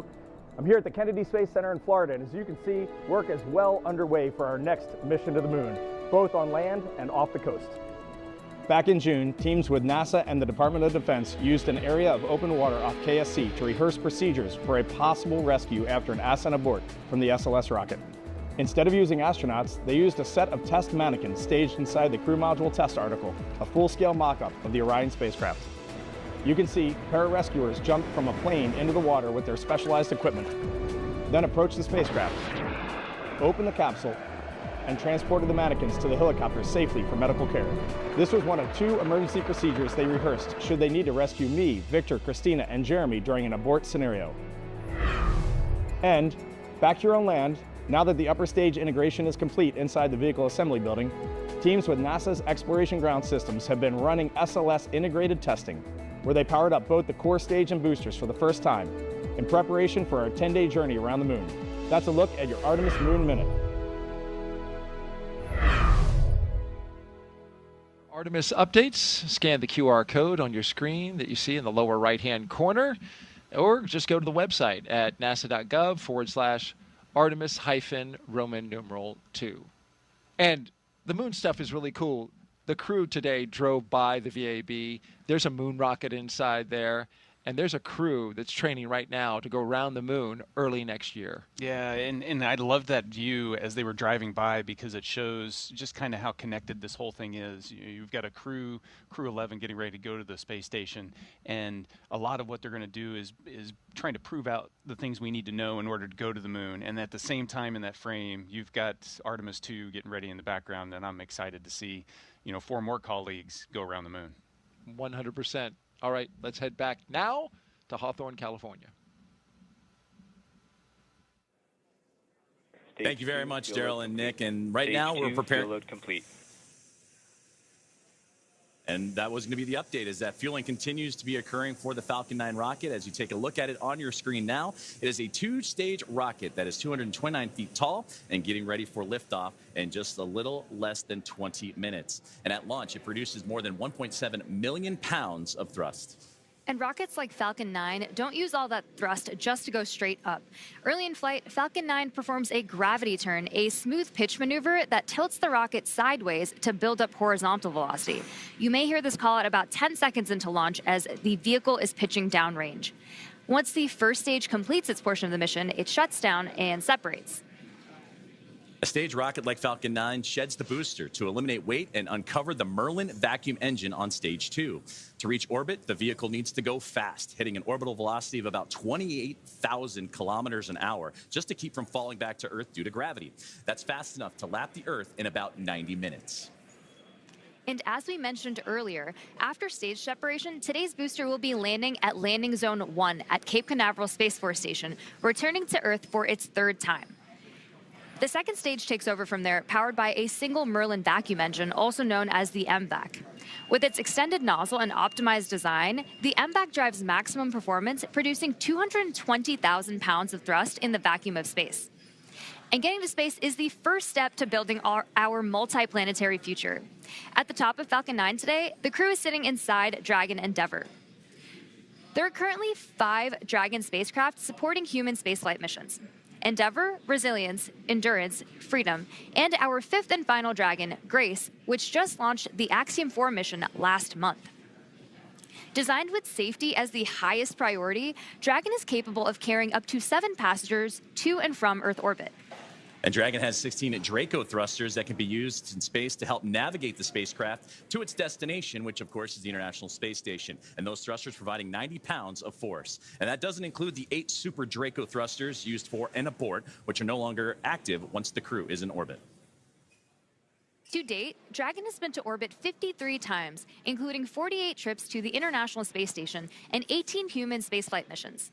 And as we mentioned earlier, today's Dragon, Endeavour, has been pretty busy, having also flown NASA's Crew 2 mission, Axiom 1, and NASA's Crew 6 and Crew 8 missions. Overall, for the Dragon fleet, this will be Dragon's 49th visit to the space station and its 19th human spaceflight mission overall, and the 5th Dragon flight just this year. Dragon is the first private spacecraft to take humans to the orbiting lab, having flown 300,000 pounds of cargo and more than 1,000 experiments to space, as well as 70 crew members representing 20 countries. Our versatile Dragon spacecraft can autonomously dock with the International Space Station when outfitted with a docking adapter, which is just how it's configured for today's flight. And when it's not going to the space station and it's in free flyer mode, the docking adapter can be swapped out for a cupola, as it was back during the Inspiration 4 mission. And another option we have is the Skywalker hardware, which supports extravehicular activities or spacewalks, as we did during the Polaris Dawn mission. And here's some interesting trivia. There has been a Dragon in space for 1,358 consecutive days since Crew 3. And that's an impressive stat, too. And with T-minus 0... Stage 2 LOX load has started. And with T-minus 0 coming up in just about a little more than 18 or 16 minutes or so from now, our teams continue to do a series of system checks to ensure Dragon SpaceX for status update. Dragon and Falcon 9 are healthy, and we continue to load propellant. Weather is still our watch item. We are seeing some development in the area, so this is going to come down to a matter of time. We're going to keep an eye on it and continue marching towards T0, and we'll see if we manage to thread the clouds today. Okay, Dragon copies. We've got a healthy rocket, healthy Dragon. Weather is continuing to develop. We'll keep going until we can't. And great communications there between the team on the ground and with Crew 11 on board. And that's exactly what we're keeping an eye on, is not only the tanking of the rocket and that procedures, but also today's weather. And you heard that update right there. So to continue with the updates and kind of bring us up to speed on what's been going on, let's toss it to our teammate and Ronnie. Thanks so much, Joseph. I can give you a little bit more color than we just heard, but obviously the important things we've heard are that we are still on track for an on-time liftoff today, but we're monitoring lots of different factors as we get closer to liftoff. If everything goes as expected, this is also going to be our last landing at LZ-1 today. So lots of different launch pads, landing sites, staging areas, lots of things in play. But the best news is that both Dragon and Falcon 9 continue to be healthy. You heard us wrap up Stage 2 RP1 loading just after T-minus 20 minutes, and Stage 2 liquid oxygen will begin here at about, or has begun already, excuse me. We've also heard that call out that the launch escape system is armed. Of course, the launch escape system, which we discussed in more detail yesterday, is designed to propel Dragon away from Falcon 9 in the unlikely event of an emergency during launch. We've also heard from the Eastern Range, which is monitoring keep-out zones among other key flight requirements today. They're continuing to report no issues, and they are go to support today's launch, weather depending. So again, as you just heard, weather is a watch item. We're now tracking a 60% chance of violation at our target liftoff time, with isolated showers in the staging area and some clouds building right over the launch pad. You are actually seeing them continue to grow on your screen right now. For now, though, we are go for the 6th mission of Dragon Endeavour, and I want to hand it back over to Sandra for a status update from Houston. Sandra? Thanks, Ronnie. Back here in the International Space Station Flight Control Room at NASA's Johnson Space Center in Houston, teams are continuing to work around the clock to monitor activities aboard the orbital outpost. Leading the team inside the room today is NASA Flight Director Anthony Varia. The team in Mission Control Houston, the team in Hawthorne, and the astronauts aboard the space station will track the autonomous docking of Dragon Endeavour when they enter joint operations. This will happen when the spacecraft enters the approach ellipsoid, which is the invisible boundary, stretching 4 by 2 by 2 kilometers that helps us monitor all arriving and departing spacecraft. It's essentially the neighborhood of the International Space Station. Once docked, crew members in both Dragon and aboard the International Space Station will perform a series of leak checks, then work to open the spacecraft's hatch for Crew 11 to float into the space station and begin their stay. We anticipate that the hatch will be opened about an hour and a half after docking occurs, and when they enter the orbital outpost, Crew 11 will be greeted by the rest of their Expedition 73 crew and will come together for some opening remarks. For now, that's going to be all for us today here in Mission Control as the anticipation builds for launch in less than 13 minutes now. So how's it looking on the Space Coast, Daryl? Well, Sandra, we wish it was looking better. We've just had a downgrade in the weather forecast from 60% go to only 40% go. The launch weather officer informing us that conditions are ripe, and we have even seen the development of cumulus clouds in the area, some that could trigger lightning if a rocket went through them. So this is a very high watch item at this moment, Nick. Yeah, they're watching it. Everybody is focused on crew safety at this point, making sure that we make the right call. But there's a chance, and I'll stay positive. And you've been positive. I appreciate that about you. You've done that throughout the broadcast. Here's a look from our helicopter flying over the spaceport right now. And this is the formation of the clouds that is a concern because it is so humid out right now. And we've got a sea breeze that is flowing over the warm land. It is just creating this convection around the spaceport. In fact, we are also expecting to go into a phase 1 lightning alert, which I hate to say it, but just before we scrubbed yesterday, Dick, that phase 1 lightning alert went into effect. So things are starting to stack up against us weather-wise. But nonetheless, it's at this point, because this is a fully automated fueling sequence, it behooves us to just continue to march to see if anything might just clear at the end. Yeah, so there's been nothing that happened up to this point to stop the countdown. So proceed to T-0, and if the timing works out and the weather hasn't built to a significant enough level and it's safe to go, then let's go. Absolutely, and it is an instantaneous window. So we are launching at 11:43 and 42 seconds. So it is literally the weather at that second that matters. And that's where we hope to see some type of positivity in that moment. But it's certainly something that all eyes are on around the Space Coast to see if this rocket is going to go today. In just about 20 seconds, we are going to hear from Zena Cardman, and she's going to say some words, Nick. She has some moving things to say.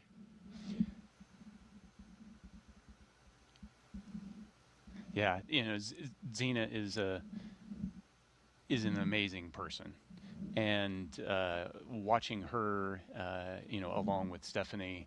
Dragon SpaceX confirmed crew displays are configured for launch. You can.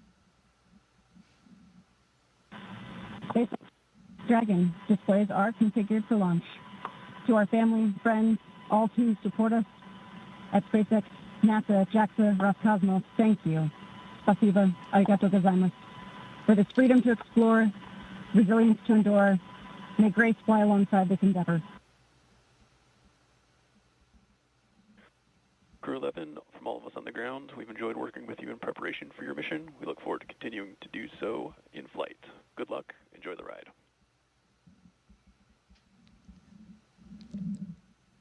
Yeah, and Zena, hitting the tone I would expect her to do. She is the consummate professional. Big message of thank you. Yeah. The gratitude, the team focus, freedom, resilience. These are big themes. These are things that are important to her, and some great words from her. Let's send it now back out to our commentary team for the final minutes of Countdown. Joseph and Samya, take it away. Thank you, Daryl. Thank you, Nick. And that was beautiful what Zena had to say and reflecting on family and friends, but also that great shot you saw in that 2-box. That was from the International Space Station, that view as the space station actually going right over Florida and the Cape. So it's not just those on the ground that are excited. It's their teammates aboard the orbiting laboratory as well. Well, we're closing in on launch, 8.5 minutes away. It'll be about a 9-minute ride to orbit, which is around the time of the second stage cutoff. Dragon and the second stage will continue to coast for a few minutes after that, and then prior to separation. You'll be hearing some performance calls as we get into the final countdown and then after liftoff. These are SpaceX flight controllers reporting on trajectory, speed, booster, and performance, and the key milestones, but there are some other calls that you'll hear the crew make as well after liftoff. The crew will report out a few number and letter combinations, which mark different abort zones throughout the flight uphill and up the eastern seaboard. The first two, 1A and 1B, those are abort modes available while the first stage is firing. Now, the second are 2A through 2E. Those will come into play once the second stage kicks in, and then though we'll only hear the 2A call out from the team. Diverting a little bit from that naming system, you'll also hear the call Shannon, which refers to Shannon, Ireland. This call means the crew could target off the coast of Ireland if they needed to abort late in that second stage burn. You'll hear these different calls throughout the flight uphill, along with key performance callouts from the guidance, navigation, and control officers, and also the propulsion lead. So we're closing in on T-minus now 7 minutes, and we continue to keep an eye on the weather. One of the next callouts we're listening for is that stage 1 engine chill has started. That's coming up in just a few seconds. And that is a key process that prepares the engines for flight. Engine chill has started. Right on time. Right now, propellant in the tanks is isolated from the engines, but we'll open the engine pre-valves and start trickling some liquid oxygen through the Merlin engine pumps, chilling the engines for the start sequence. We do this because the super chilled and densified liquid oxygen is really, really cold, and we use this process to bring the engine hardware down to a cooler temperature before flowing all of the LOX and propellant into it during flight. At liftoff, Falcon 9 is consuming 700 gallons of fuel per second, so engine chill helps us to prevent thermal shock and ensures nominal engine performance. Shortly after, we should also hear the call out for stage 1 RP1. Fuel load complete. Right on time.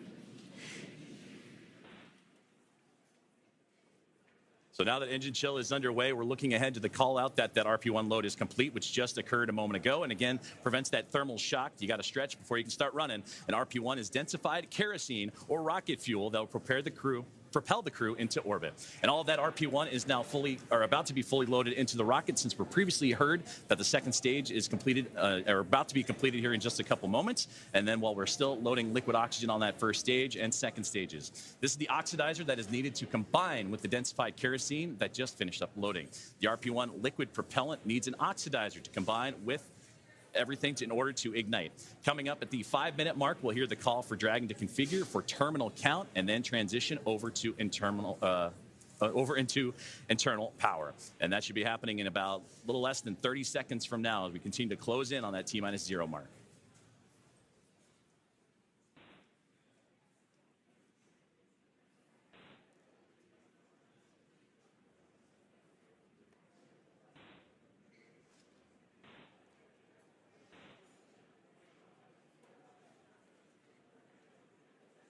So next up in the countdown, the transporter erector, or TE, will begin to retract from Falcon 9. That is the large truss structure you see there standing next to the rocket. It's hinged at the base and connected to the launch mount beneath the first stage. First, the clamps around the second stage will begin to Falcon open. 9 tanks are pressing for strong back retract. And we're hearing good callouts. Dragon is in, configure for terminal count. And we're continuing to hear great callouts over the nets. Then the TE will begin to pivot back, slowly swinging away from the rocket, and it will reach full recline in just about a minute. Strong back retract has started. And we are just beginning that strong back retraction process. It's called the strong back. It's also called the TE, or transport erector. Same structure, different name. The TE does a lot more than just lean. It rolls Falcon 9 out to the pad, raises it vertical, and stays connected through the final seconds. It provides fuel, power, telemetry, and command connections between ground systems and the rocket. Those clamps at the top help stabilize the second stage during fueling, and they also help prevent movement in high winds. And once they open, which you can see on your screen, they are slowly pulling away. And once they open fully, the rocket is fully free at the top.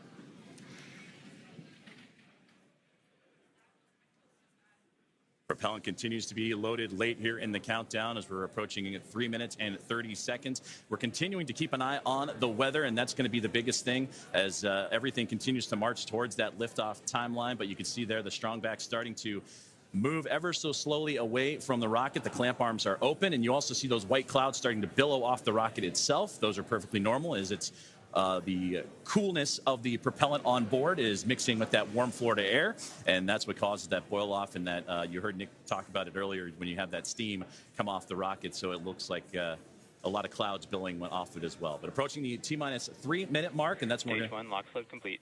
And that's what I was about to say, is that you're going to hear that liquid oxygen load be complete. So everything is primed and pretty much ready to go. And you'll see, again, those white clouds of vapor and a great view of the entire rocket as we continue to build closer to launch. And, of course, liquid oxygen, super chilled. Dragon So a little bit terminal count and on internal power. boils off in that warm Florida air. And now, load complete. We're on internal power. And we're also going to hear gas closeouts are going to start to begin as well. And then everything will get vented overboard through the umbilicals and strong back, and you may hear some of that venting noise come in soon. So LOX is still loading for approximately another 20 seconds on stage 2, and once that is complete, we'll vent down the TE, which will produce a white cloud off the side of the rocket, which is normal and expected, just as Joseph had mentioned. And once LOX load is fully complete, that will mean that there are 1 million pounds of propellant loaded onto Falcon 9, which will be RP1 and liquid oxygen. So that call out coming up. Stage 2 LOX load complete. Right there. So we just heard that confirmation of stage 2 liquid oxygen now complete, as we are now 1 minute and 50 seconds away from launch. We'll also hear that the gas closeouts have started, so we can expect Dragon loud is venting. in auto idle. You heard the call for auto idle. That puts the rocket in a state that the flight computers understand before it takes over, making sure that transition to the final countdown is smooth and that all flight computers on board are in sync Ground gas and configured. closeouts, expect loud venting. Configured for launch, and there's the closeouts we've been talking about and the venting that will be shortly followed.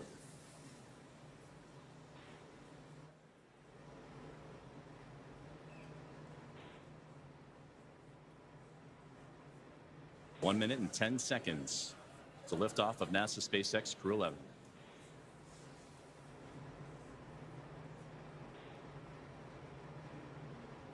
FTS is armed. Falcon 9 is in startup and is now controlling.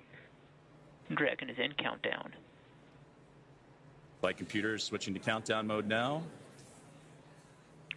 Dragon, SpaceX, go for launch.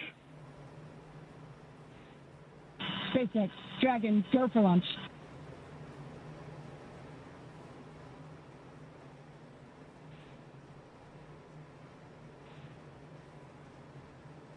.30 seconds.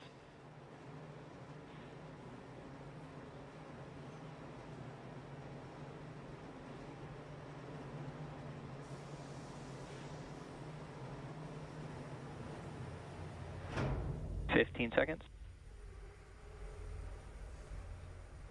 T-minus 10, 9, 8, 7, 6, 5, 4, 3, 2, 1. Ignition. Engines full power and liftoff. Go Falcon, go NASA, go Crew 11. Together we rise as NASA's SpaceX Crew 11 heads up to the International Space Station. Vehicles pitching down range. 1.7 million pounds Stage of 1 thrust. propulsion is nominal. Propelling Falcon 9 as the vehicle pitching down range and making its way up the East Coast, and will soon join Expedition 73 aboard the orbiting laboratory. So far, getting good callouts on that first stage performance.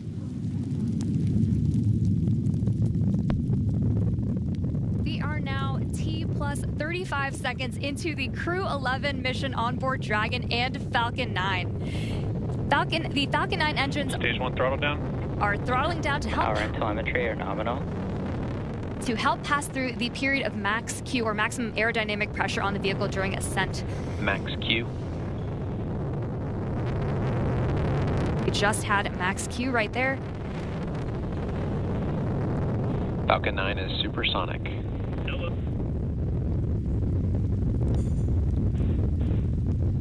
1 minute, 9 seconds into what is a little bit more Stage less 1 than throttle up. a 9-minute flight uphill as Dragon continuing. Stage 1 Bravo. Copy. 1 Bravo.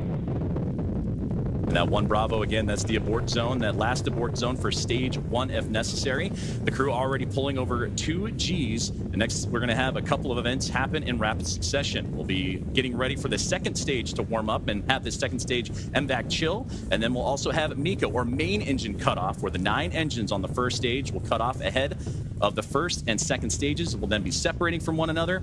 And then the single Merlin vacuum engine on the second stage will ignite and continue to carry Crew 11 to orbit, while the first stage begins its journey back to Earth, as we're now 1 minute and 56 seconds into today's flight.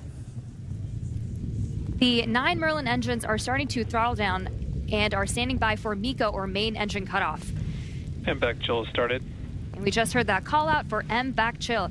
And coming up in under like 20 seconds, we have 5 events happening back to back. MECA, Stage 1 throttle down. stage separation, stage 1 flip, SES1, and the start of boost back burn. It's going to be pretty quick, so keep a close eye on the action and the mission event Main engine cutoff. tracker at the bottom of your screen. Main engine cutoff. Stage 2 Alpha. Stage separation Copy. 2 confirmed. Alpha. MVAC ignition. And there you see stage 1 pulling away, ignition of the lone Merlin vacuum engine for stage 2.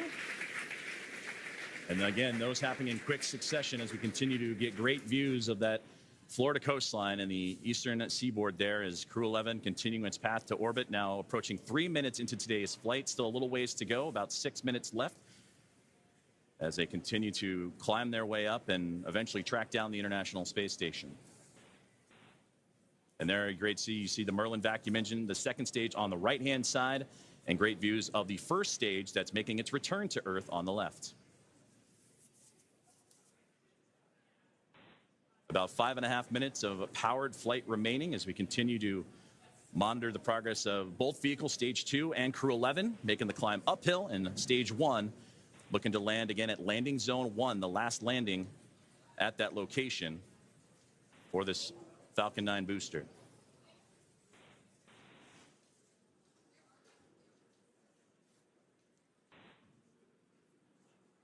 Dragon, SpaceX, nominal trajectory.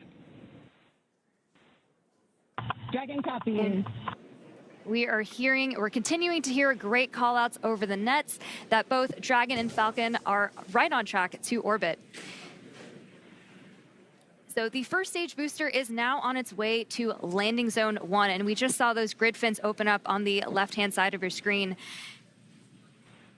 The first stage has a couple events ahead of its landing. Stage 1 will start its entry burn, which will be the second of 3 burns to return the booster a few miles from its launch site at landing zone 1. During this entry burn, Falcon 9 will use its engines to pump the brakes to slow the vehicle down before it reaches the denser parts of the Earth's atmosphere.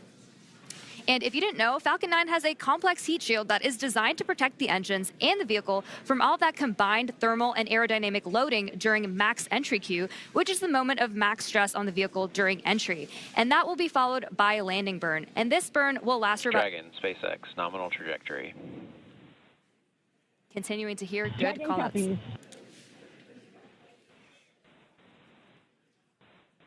Great performance calls continue as we're now 5 minutes into today's flight. Still about 8.5 to go, a little bit more than that as the second stage continuing to perform nominally on the right-hand side. 2,400 meters per second. Crew 11 cruising into the upper echelons of the Earth's atmosphere while we continue to monitor the second stage on that left-hand side. And we'll also get continued guidance and navigation call-outs from the control officers here in SpaceX. Dragon is pointed in the right direction and continuing its flight. And again, that second stage going to continue firing until close to that 9-minute mark into flight, and accelerating Dragon to more than 17,000 miles per hour and placing the crew in orbit. And you'll hear good orbital insertion would be that call out. There's the single Merlin vacuum engine that can produce over 220,000 SpaceX, nominal trajectory. pounds of thrust on that nominal trajectory you're hearing right now. Copy. And into the vacuum of space. Now approaching 6 minutes into today's flight, about 2 minutes and 40 plus seconds remaining. We are coming up on the entry burn, which is just under 30 seconds from now. And so you'll see the first stage's center Merlin engine reignite as it comes back down to Earth. And after that, we will be approaching. Stage 1 entry burn startup. And there's the beginning of entry burn right there. Again, this is the second of 3 burns to return the booster to landing zone 1. Burn shutdown. We just made it through entry burn. And you're getting some great views, too, on that Stage 1's return to the Florida coastline. Again, landing at landing zone 1. While on the right-hand side, the second stage. And that Merlin vacuum engine continuing to propel Crew 11. Dragon, SpaceX, nominal trajectory. Into orbit. And Dragon copies. And again, great. And now with about 2 minutes left of powered flight remaining, still receiving those great calls from the crew on the ground. And we're getting those relays from Crew 11 Commander Zena Cardman. Stage 1 transonic. We are now very quickly approaching the start of our landing burn, where 3 engines, engines 1, 5, and 9, will relight to help slow the vehicle down just before it touches down on landing zone 1. We should hopefully have some great tracking shots of that. Stage 1 landing burn. Stage 2, FTS is saved. Stage 1 landing leg deployed.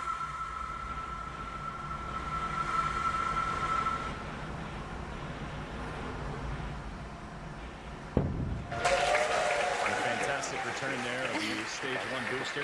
Just completing our final planned landing at LV1. So a successful landing of the first stage booster as we continue to follow along with a little less now than 1 minute of powered flight of the second stage. And you'll hear the call out SECO, or second engine cutoff. Is great view there, glowing orange with the Earth eclipsing right around that Merlin vacuum engine, and everything continuing to perform nominally for NASA Stage 2 SpaceX is in Dragon. terminal guidance.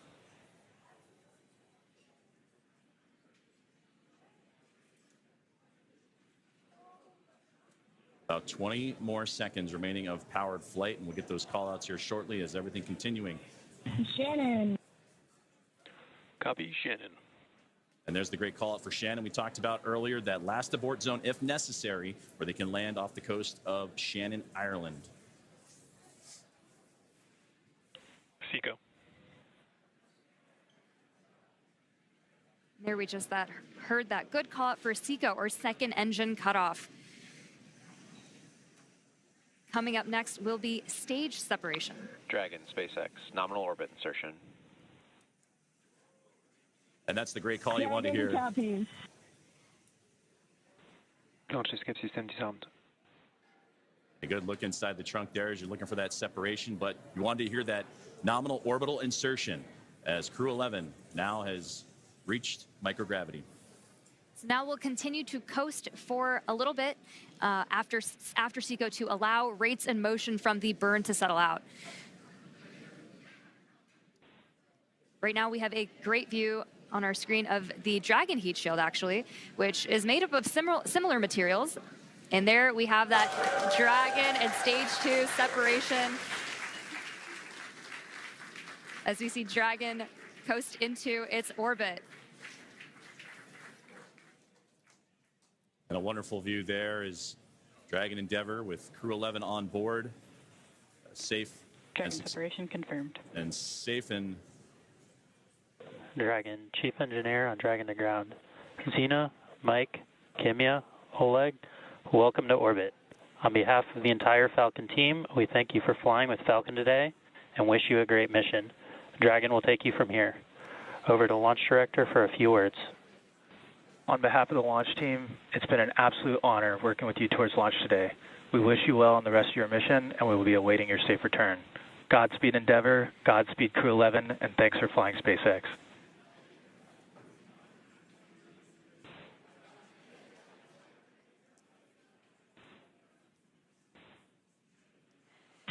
SpaceX Dragon, I have no emotion but joy right now. That was absolutely transcendent.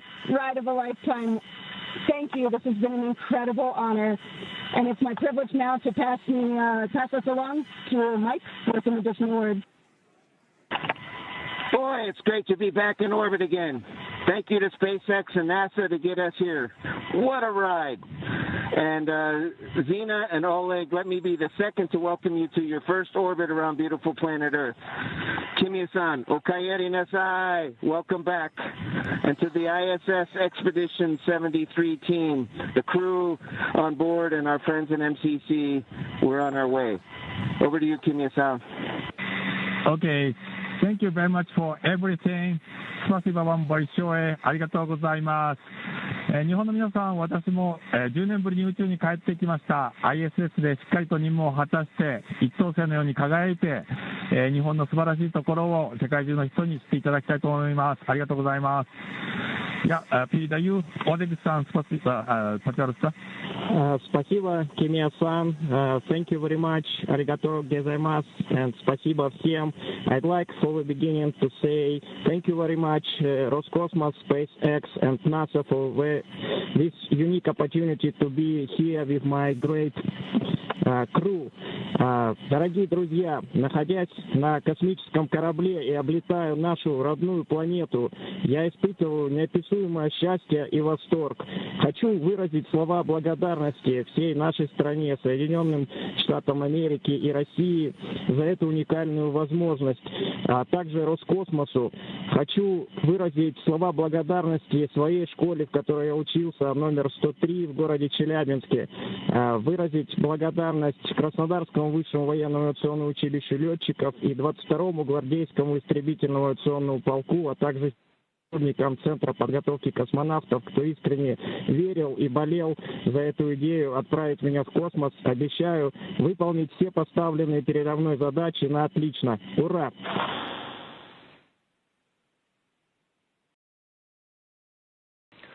Crew 11, we copy all of your words. We are very excited for you to have reached orbit, and we will now proceed with getting you to the International Space Station. You have approximately 3 minutes left in this ground station pass if you'd like to introduce your 0G indicator.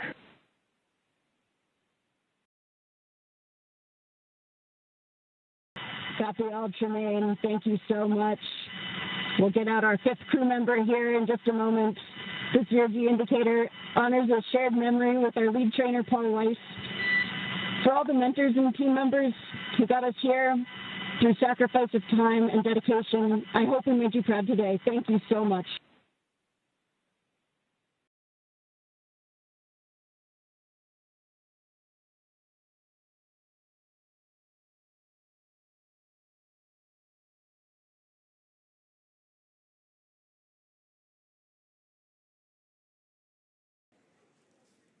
Some great words there from all 4 members of Crew 11 and the astronauts and cosmonauts, all that cadre. They're well on their way to the final destination, which they have about a 16-hour ride to do so, and the phasing to ultimately the International Space Station, where they will turn that group into a full group of 11. So only fitting for Crew 11. To summarize where we are with vehicle activation, we've had nominal dehumidifier activation and service section Draco checkouts. We're currently opening the nose cone. We have just gotten confirmation that nose cone... copies all, and we'll be ready for visors open with ECOS activation complete. We just had great comms that nose cone deploy is underway. The 6 hooks that hold the nose cone in place during the launch and ascent portions have to retract, and then the nose cone will be able to start to swing open and deploy. This uncovers a number of critical systems for the flight up to the space station, including the forward bulkhead thrusters and the docking hatch. And that call from the core here in Hawthorne indicating that we had good checkouts of the 12 Draco thrusters around the service section. 4 to go after we get the nose cone open and the ECLIS, the environmental control and life support system, activated inside Dragon. Soon the crew will be able to get their visors open and get out of their suits and settle in for their ride to the space station. And we'll continue to get those call outs and hear about the nose cone again. Right now, currently opening. The hooks have been opening, and they were doing so during the great words from the crew. So we'll continue to monitor and waiting as the nose cone is deploying at the moment. And we'll wait for that final confirmation that it is open. And Crew 11 can continue its journey on as we await those last few moments here as nose cone deployment currently underway. And a great view of Dragon as it went up the eastern seaboard, and we had a view for a moment there is, again, passing over ground stations. And that's what provides us the great views that you've been seeing throughout today's broadcast inside the Dragon spacecraft. And there's a great look at that single Merlin vacuum engine that helped propel Crew 11 into orbit. And a great view of looking outward across the arch of the Earth. Despite all of the weather issues we were having on ground leading up to launch, we seem to be having some really clear, amazing views in space today. And now 16.5 minutes into flight, you're right. It was threading the needle, but they were able to get up and about above the clouds. And even watching that ascent for stage one was wonderful to see them bypass those clouds that we were talking about a lot today. But again, as we await for further views inside the Dragon spacecraft and from their pursuit, Crew 11 to the International Space Station, we're now standing by for nose cone deploy. As the team on the ground in Hawthorne, California, right there inside SpaceX Mission Control, actively monitoring all of those systems. You mentioned the Eclipse system inside, and once everything checks the appropriate boxes, then Crew 11 can doff or get out of their spacesuits, those new IVA suit for Mike Fincke and company. And then from there, it's going to be about a 16-hour ride to the International Space Station, and that's where they will link up with the orbiting laboratory and the 7 current residents on there. Crew 10 is currently on board, as well as Soyuz MS-27 with NASA astronaut Johnny Kim, and they'll bring that 7 to a team of 11, hopefully in the early morning hours coming up tomorrow. So we continue to stand by, approaching 18 minutes into today's flight. We are just waiting confirmation that the nose cone is fully deployed, but all hooks are open. We should be hearing that confirmation hopefully within the next minute or so. And hopefully we'll also have great views of that nose cone deploy. And that's a great view on the right-hand side of the International Space Station Flight Control Room in Houston, Texas, at NASA's Johnson Space Center, where we got updates throughout the day today from Sandra Jones as the International Space Station monitoring today's flight and the ascent of NASA SpaceX Crew 11. And they pulled goal earlier on as they are ready to receive Dragon.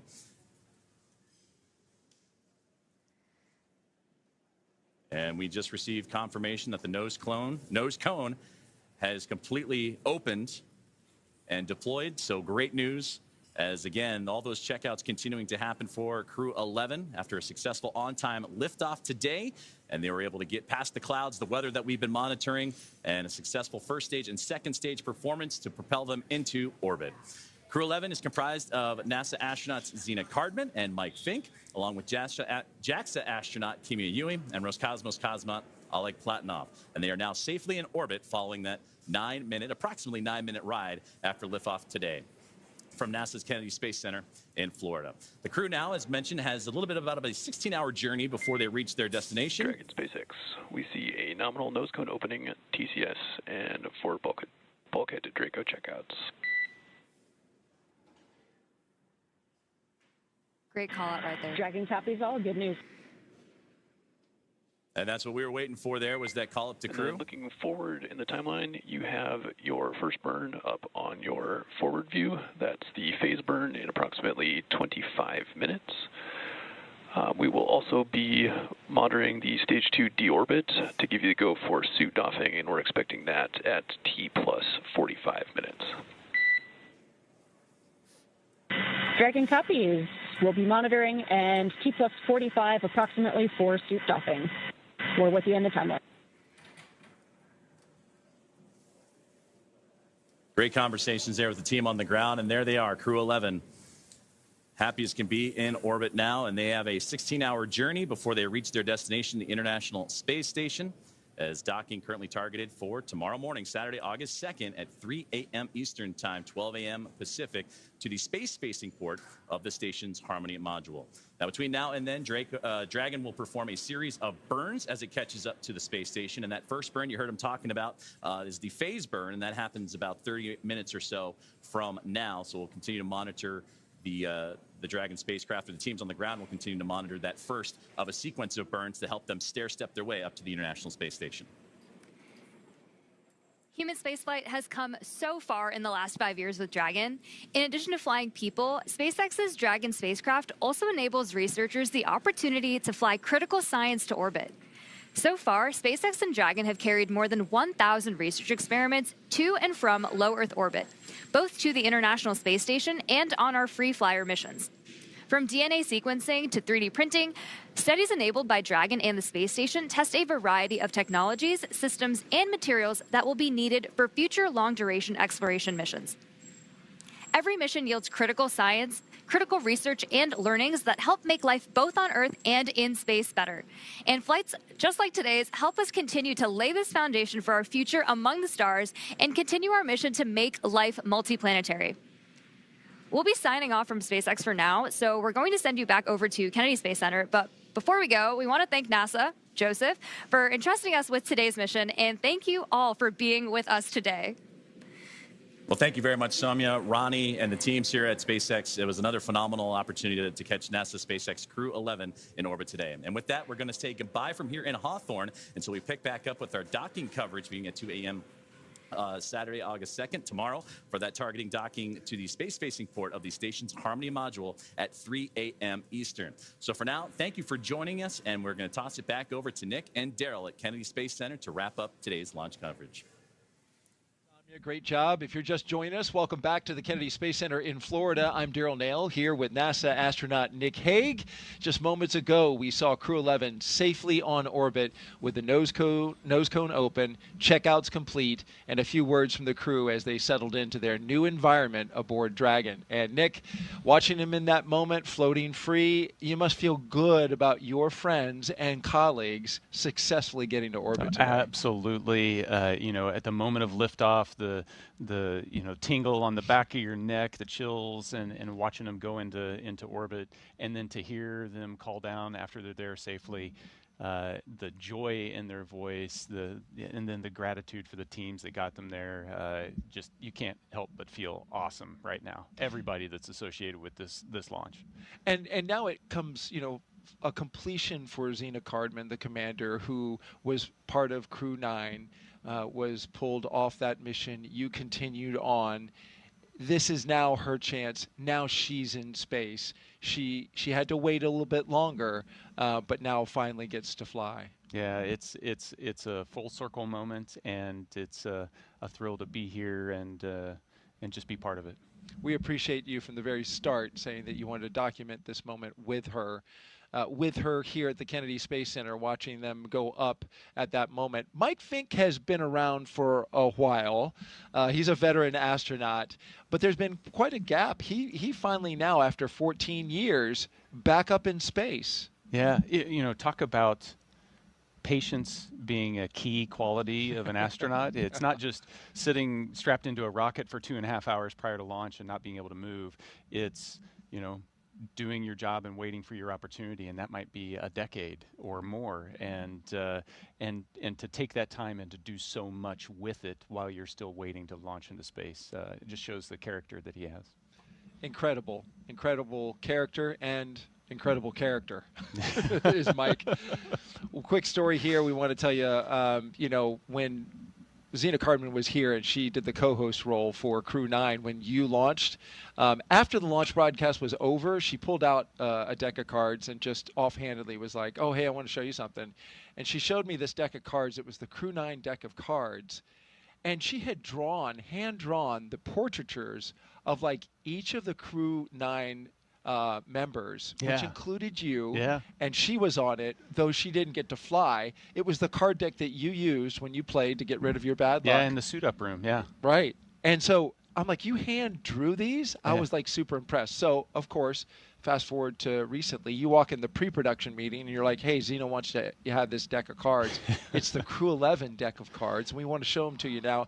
And she redrew her crew. And we want to show those to you. Hold that up. She's an amazing artist. All the crew members each got a face card. So she's on there, Oleg's on there, Mike and Kimiya. And here they are. She hand drew this. We have a close-up of this shot. We want to show you so you can get a real full appreciation. Hand-drawn portraitures by Zena Cardman, the commander. You talk about many talents.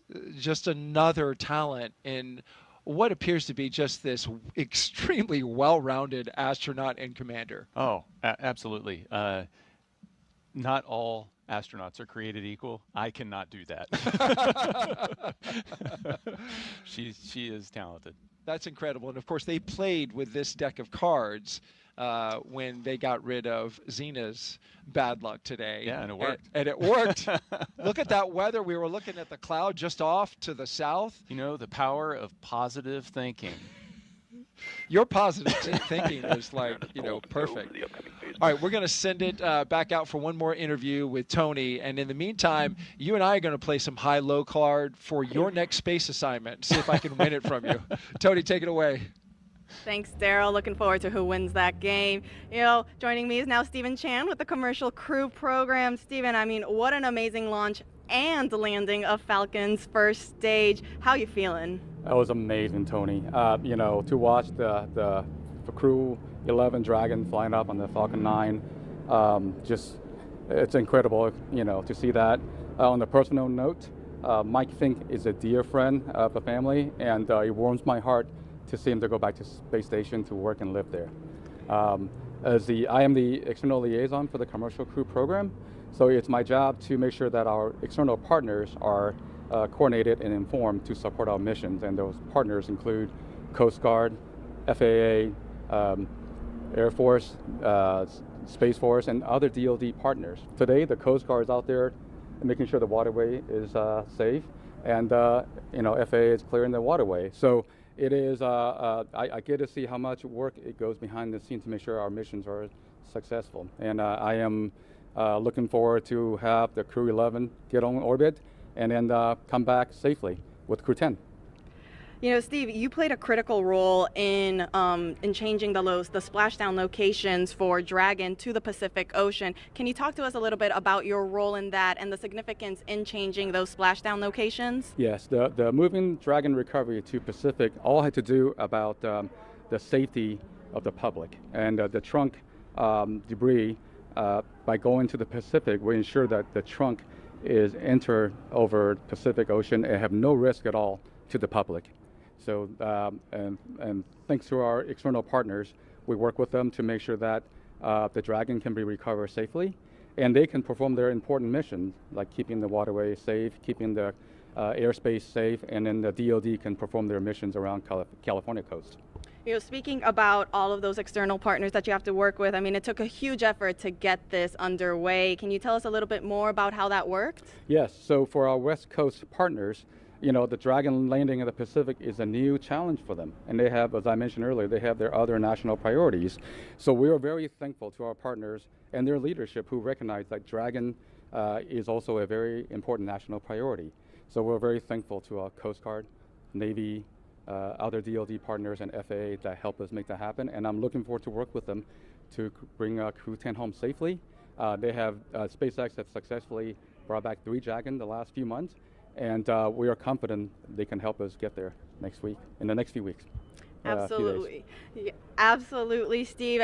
We just launched, but like you said, we now have the rest of the mission. We have to bring Crew 10 home. Can you tell us what are the next steps for you? Where will you be going next? We'll be working with SpaceX and our government partners to make sure we look at those reentry opportunities and coordinate and inform each other, all the important activities. So it's just a lot of coordination, and we're thankful that our partner worked with us on this national priority.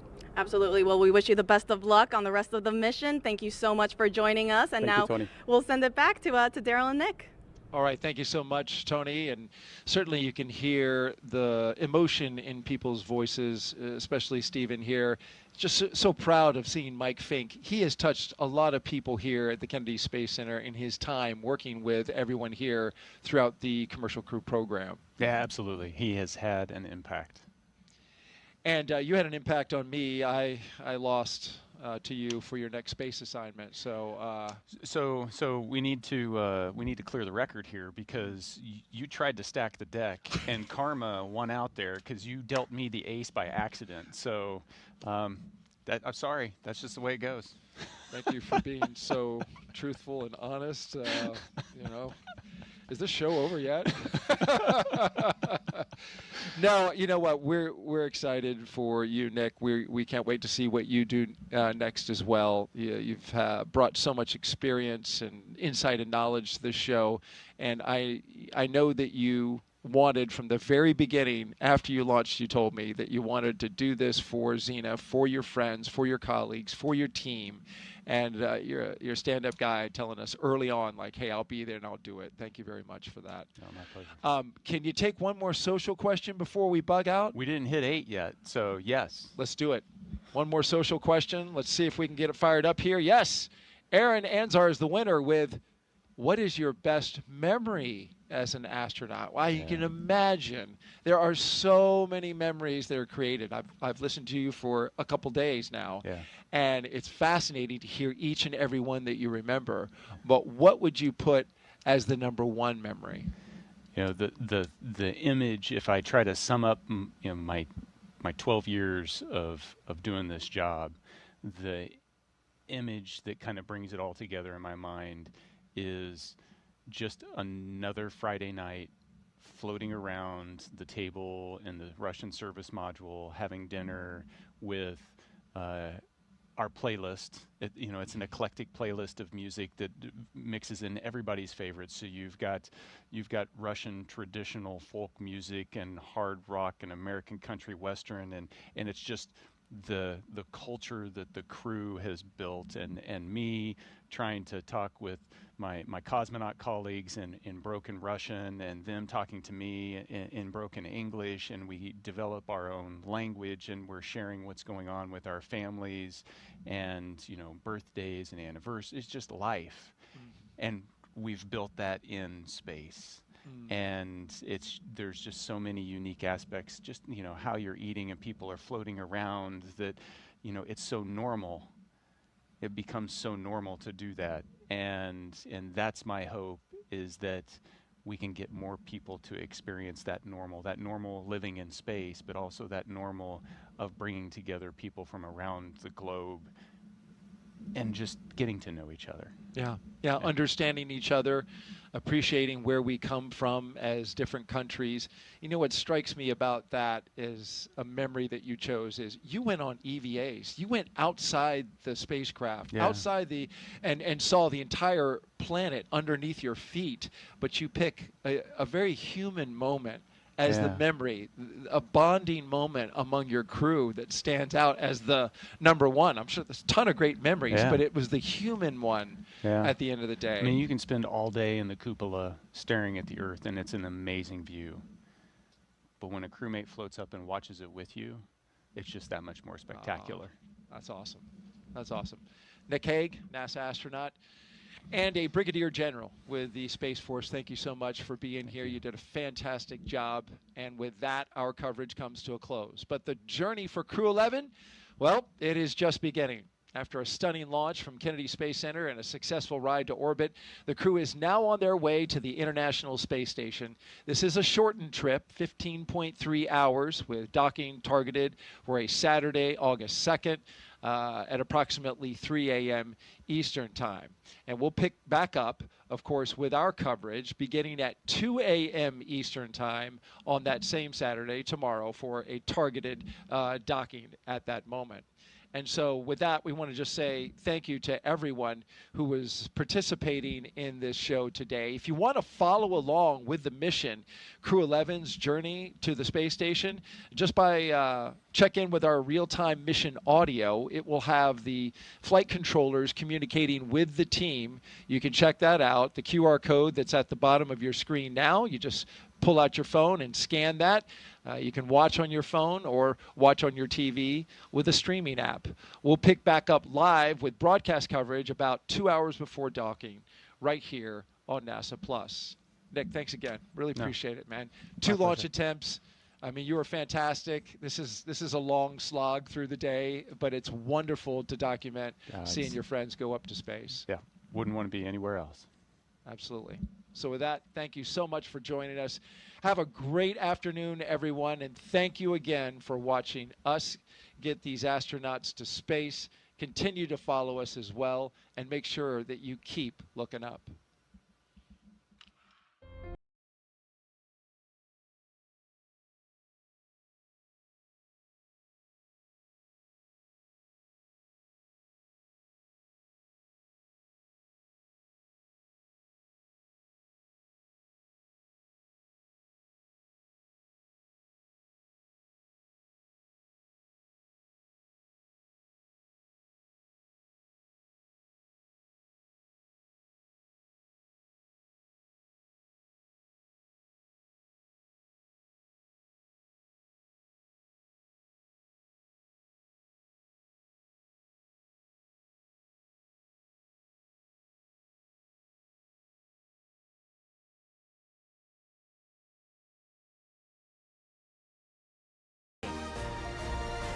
the closeout crew closes the hatch to Dragon Endeavour. 2, 1, ignition. Engine's full power and liftoff. Go Falcon, go NASA, go Crew 11. Together we rise as NASA's SpaceX Crew 11 heads up to the International Space Station. Vehicle is pitching downrange. 1.7 million pounds of thrust. Propulsion is nominal. Propelling Falcon 9 as the vehicle pitching downrange and making its way up the East Coast, and will soon join Expedition 73 aboard the orbiting laboratory.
propulsion is nominal. Propelling. SpaceX Dragon, go for launch.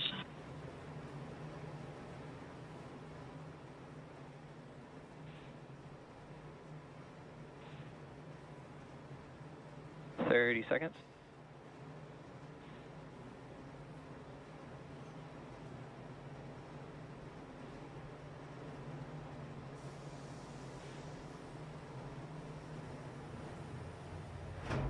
.15 seconds. T-minus 10, 9, 8, 7, 6, 5, 4, 3, 2, 1. Ignition. Engines full power and liftoff. Go Thomas, go NASA, go Crew 11. Together we rise as NASA's SpaceX Crew 11 heads up to the International Space Station. Vehicles pitching down range. 1.7 million pounds Stage of 1 thrust. propulsion is nominal. Propelling Falcon 9 as the vehicle pitching down range and making its way up the East Coast, and will soon join Expedition 73 aboard the orbiting laboratory. So far, getting good callouts on that first stage performance.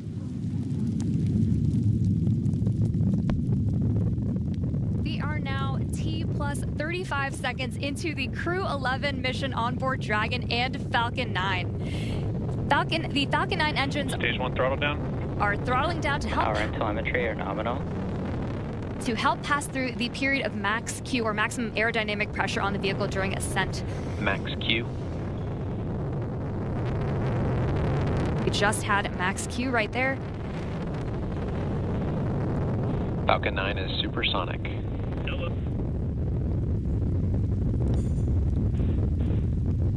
1 minute 9 seconds into what is a little bit more Stage less 1 throttle than up. a 9-minute flight uphill as Dragon continuing. Stage 1 Bravo.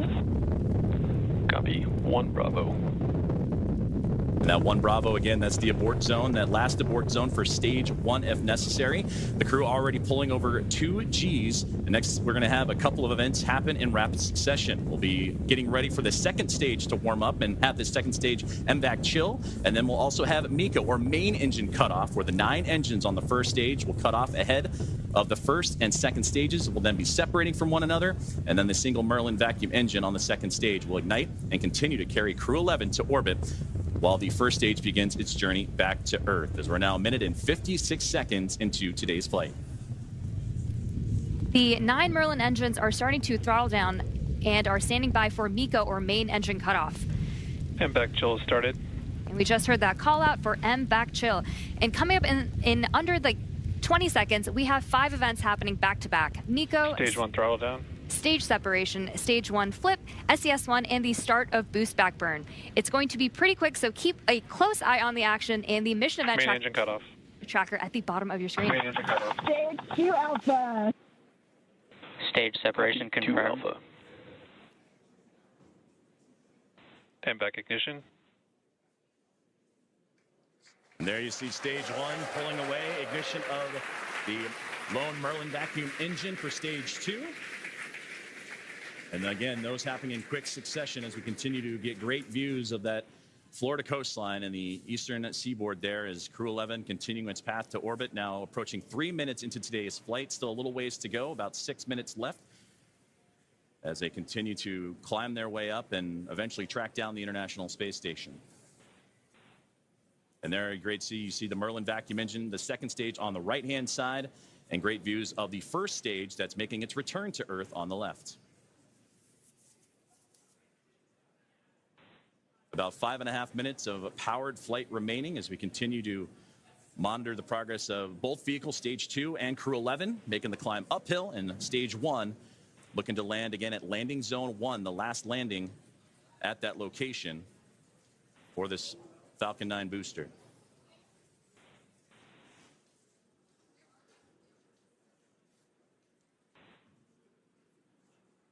Dragon, SpaceX, nominal trajectory. Dragon copies. We're continuing to hear great callouts over the nets that both Dragon and Falcon are right on track to orbit. So the first stage booster is now on its way to landing zone 1, and we just saw those grid fins open up on the left-hand side of your screen. The first stage has a couple events ahead of its landing. Stage 1 will start its entry burn, which will be the second of 3 burns to return the booster a few miles from its launch site at Landing Zone 1. During this entry burn, Falcon 9 will use its engines to pump the brakes to slow the vehicle down before it reaches the denser parts of the Earth's atmosphere. And if you didn't know, Falcon 9 has a complex heat shield that is designed to protect the engines and the vehicle from all that combined thermal and aerodynamic loading during max entry Q, which is the moment of max stress on the vehicle during entry. And that will be followed by a landing burn. And this burn will last for about... Dragon, SpaceX, nominal trajectory. Continuing to hear good callouts. Great performance calls continue as we're now 5 minutes into today's flight. Still about 8.5 to go. A little bit more than that as the second stage continuing to perform nominally on the right-hand side. 2,400 meters per second. Crew 11 cruising into the upper echelons of the Earth's atmosphere while we continue to monitor the second stage on that left-hand side. And we'll also get continued guidance and navigation call-outs from the control officers here in SpaceX. Dragon is pointed in the right direction and continuing its flight. And again, that second stage going to continue firing until close to that 9-minute mark into flight and accelerating Dragon to more than 17,000 miles per hour and placing the crew in orbit. And you'll hear good orbital insertion would be that call out. There's the single Merlin vacuum engine that can produce over 220,000 SpaceX, nominal trajectory. pounds of thrust on that nominal trajectory you're hearing right now.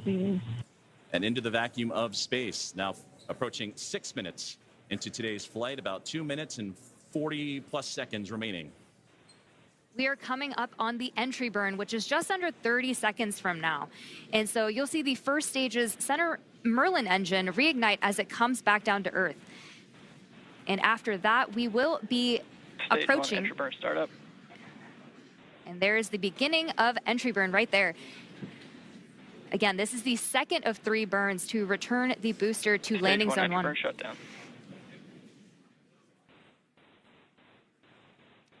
We just made it through entry burn.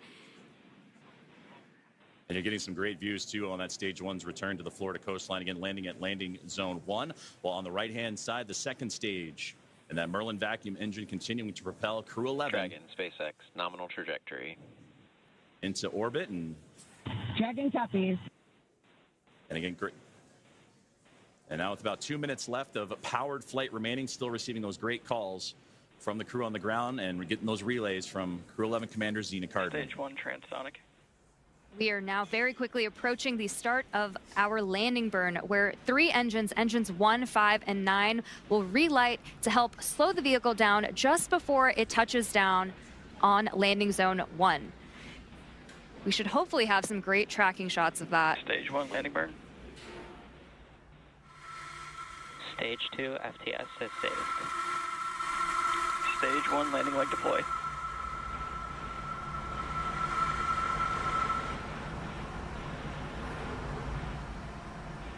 A fantastic return there of the stage 1 booster.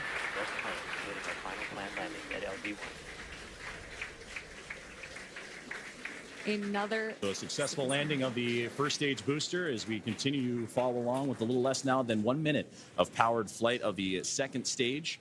And you'll hear the call out SECO, or second engine cutoff. Is a great view there, glowing orange with the Earth eclipsing right around that Merlin vacuum engine, and everything continuing to perform nominally for NASA Stage 2 SpaceX is in Crew 11. terminal guidance.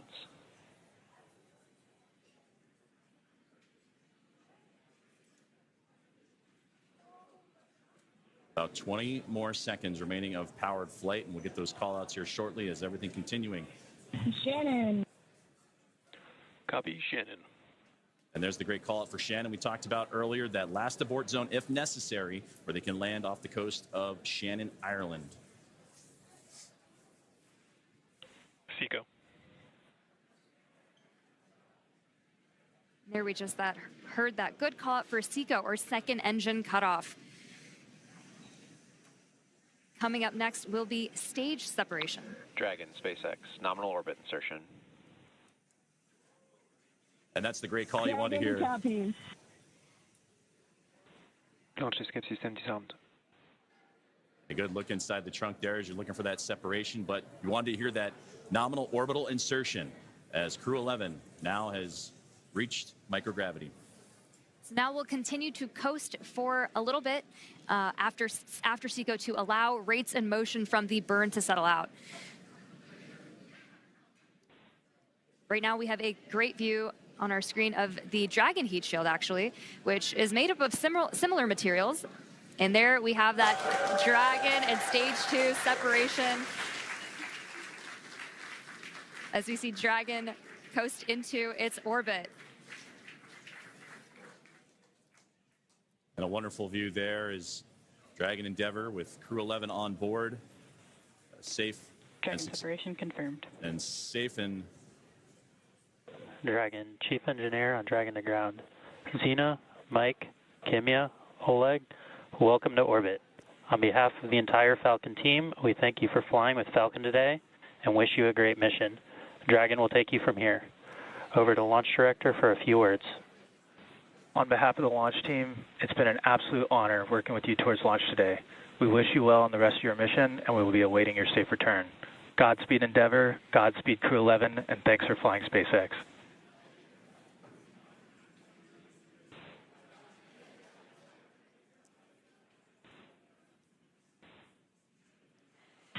SpaceX Dragon, I have no emotion but joy right now. That was absolutely transcendent. Ride of a lifetime. Thank you. This has been an incredible honor. And it's my privilege now to pass us along to Mike with some additional words. Boy, it's great to be back in orbit again. Thank you to SpaceX and NASA to get us here. What a ride. And Zena and Oleg, let me be the second to welcome you to your first orbit around beautiful planet Earth. Kimiya-san, Okayeri Nasai, welcome back. And to the ISS Expedition 73 team, the crew on board and our friends in MCC, we're on our way. Over to you, Kimiya-san. Okay. Thank you very much for everything. スパシバワンボイショエありがとうございます。日本の皆さん、私も10年ぶりに宇宙に帰ってきました。ISS でしっかりと任務を果たして一等星のように輝いて、日本の素晴らしいところを世界中の人に知っていただきたいと思います。ありがとうございます。Я передаю Олег-сан, пожалуйста. Спасибо, Kimiya-san. Thank you very much. Arigato gozaimasu. And спасибо всем. I'd like for the beginning to say thank you very much, Roscosmos, SpaceX, and NASA for this unique opportunity to be here with my great crew. Дорогие друзья, находясь на космическом корабле и облетая нашу родную планету, я испытываю неописуемое счастье и восторг. Хочу выразить слова благодарности всей нашей стране, Соединенным Штатам Америки и России за эту уникальную возможность, а также Роскосмосу. Хочу выразить слова благодарности своей школе, в которой я учился, номер 103 в городе Челябинске. Выразить благодарность Краснодарскому высшему военному авиационному училищу летчиков и 22-му гвардейскому истребительному авиационному полку, а также сотрудникам Центра подготовки космонавтов, кто искренне верил и болел за эту идею отправить меня в космос. Обещаю выполнить все поставленные передо мной задачи на отлично. Ура!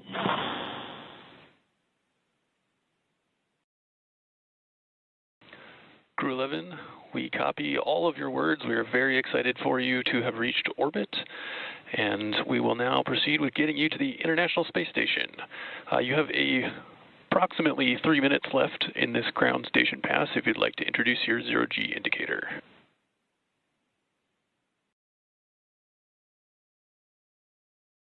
Copy all, Tremaine. Thank you so much. We'll get out our 5th crew member here in just a moment.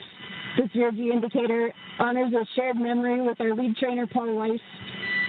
For all the mentors and team members who got us here through sacrifice of time and dedication, I hope we made you proud today. Thank you so much.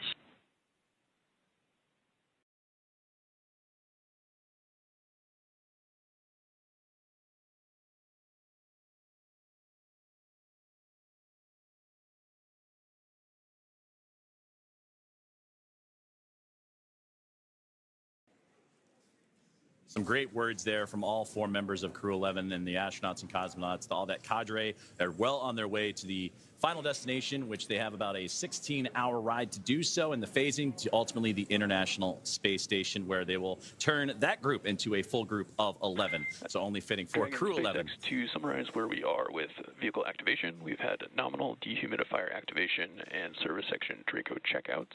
We're currently opening the nose cone. We have just gotten confirmation that nose Checking cone... copies all.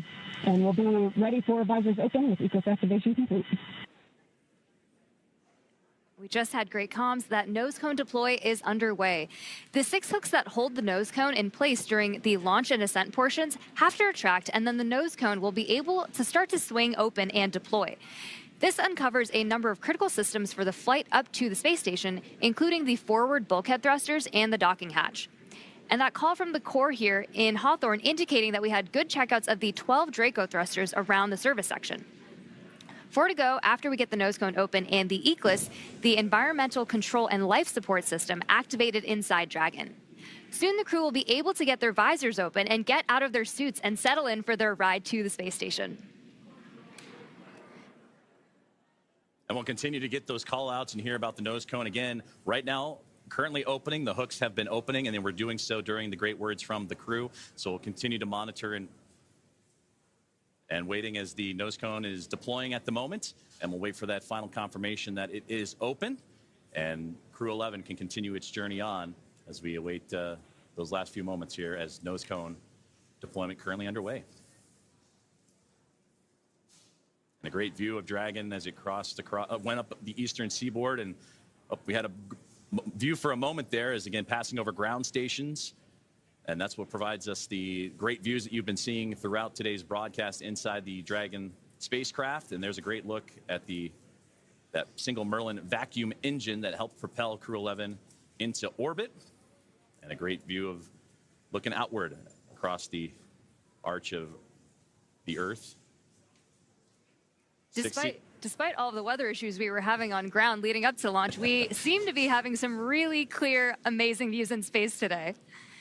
And now 16.5 minutes into flight, you're right. It was threading the needle, but they were able to get up and above the clouds. And even watching that ascent for stage 1 was wonderful to see them bypass those clouds that we were talking about a lot today. But again, as we await for further views inside the Dragon spacecraft and from their pursuit, Crew 11 to the International Space Station, we're now standing by for nose cone deploy, as the team on the ground in Hawthorne, California, right there inside SpaceX Mission Control, actively monitoring all of those systems. You mentioned the ECLIS system inside, and once everything checks the appropriate boxes, then Crew 11 can doff or get out of their spacesuits, those new IVA suit for Mike Fincke and company.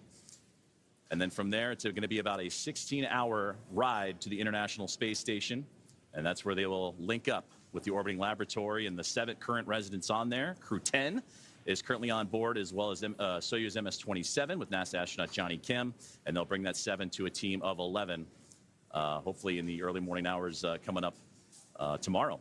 So we continue to stand by, approaching 18 minutes into today's flight. We are just waiting confirmation that the nose cone is fully deployed, but all hooks are open. We should be hearing that confirmation hopefully within the next minute or so. And hopefully we'll also have great views of that nose cone deploy. And that's a great view on the right-hand side of the International Space Station Flight Control Room in Houston, Texas, at NASA's Johnson Space Center, where we got updates throughout the day today from Sandra Jones as the International Space Station monitoring today's flight and the ascent of NASA SpaceX Crew 11. And they pulled goal earlier on as they are ready to receive Dragon.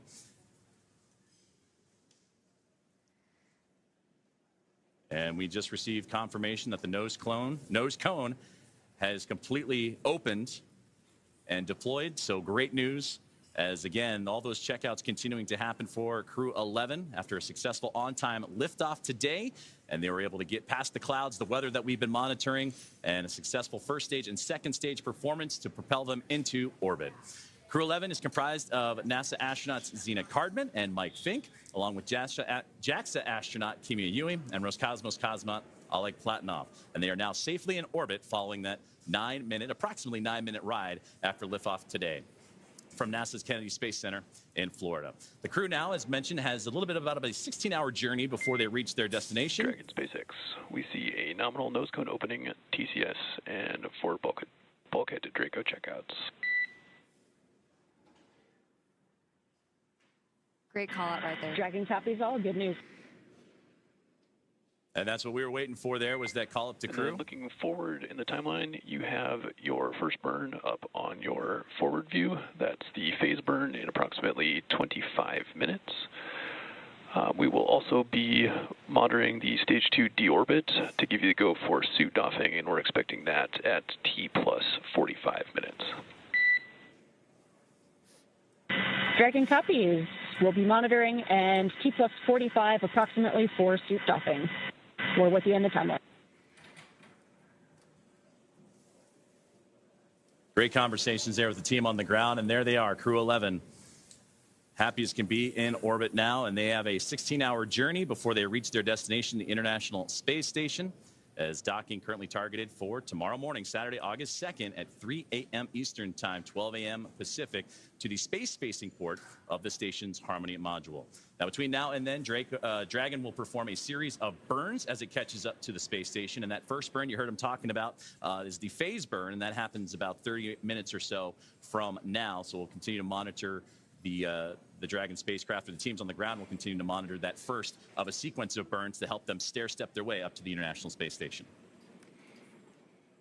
Human spaceflight has come so far in the last 5 years with Dragon. In addition to flying people, SpaceX's Dragon spacecraft also enables researchers the opportunity to fly critical science to orbit.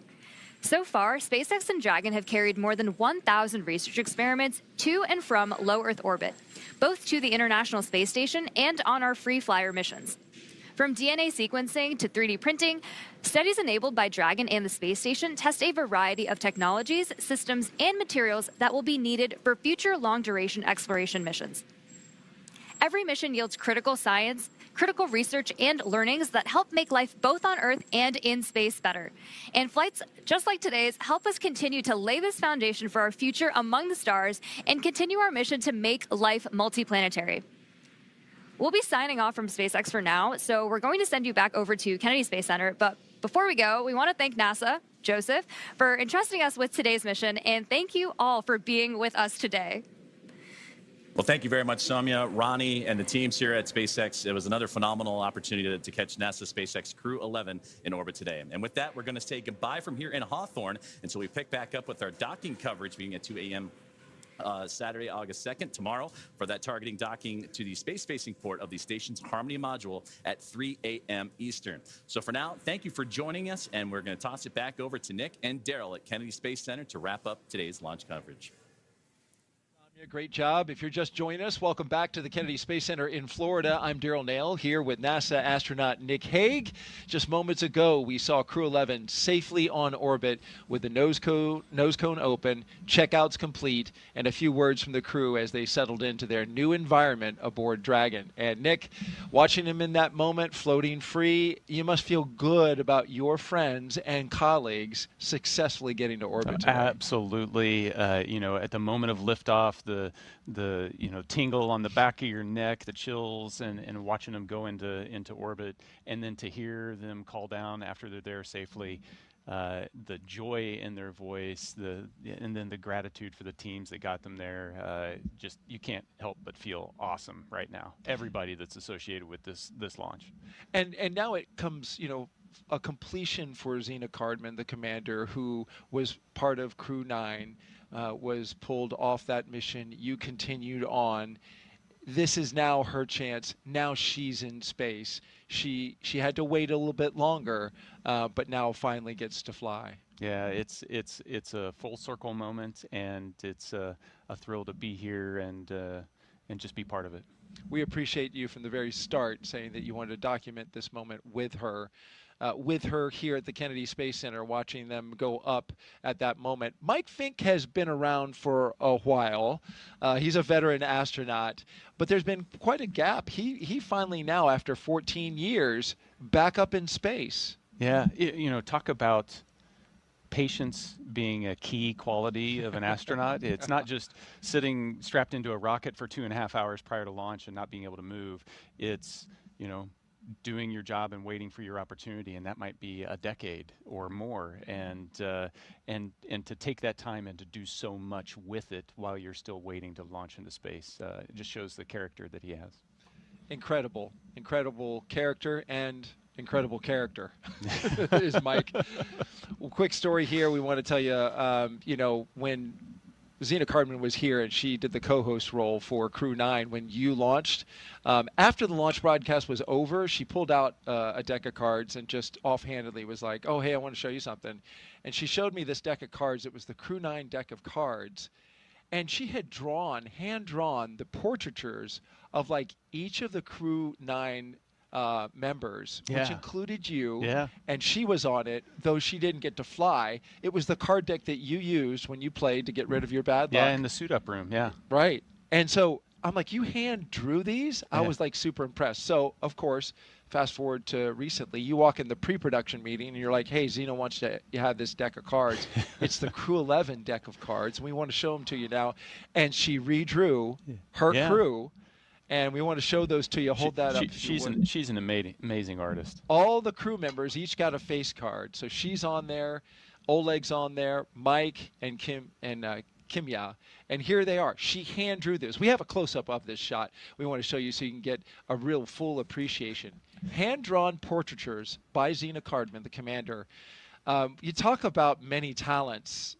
Just another talent in what appears to be just this extremely well-rounded astronaut and commander. Oh, absolutely. Not all astronauts are created equal. I cannot do that. She is talented. That's incredible. And of course, they played with this deck of cards when they got rid of Zena's bad luck today. Yeah, and it worked. And it worked. Look at that weather. We were looking at the cloud just off to the south. You know, the power of positive thinking. Your positive thinking is like, you know, perfect. All right, we're going to send it back out for one more interview with Tony. And in the meantime, you and I are going to play some high-low card for your next space assignment. See if I can win it from you. Tony, take it away. Dragon, go for launch.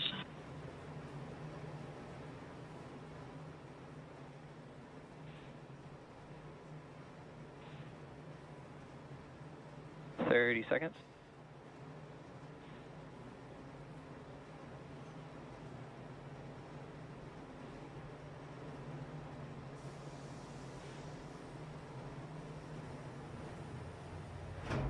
$15 seconds. T-minus 10, 9, 8, 7, 6, 5, 4, 3, 2, 1. Ignition.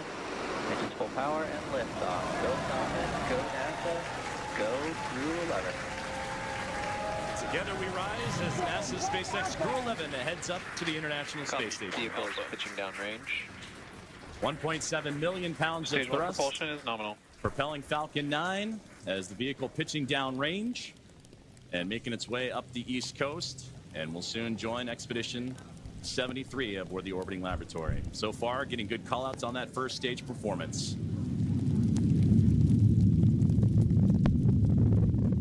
We are now T plus 35 seconds into the Crew 11 mission on board Dragon and Falcon 9.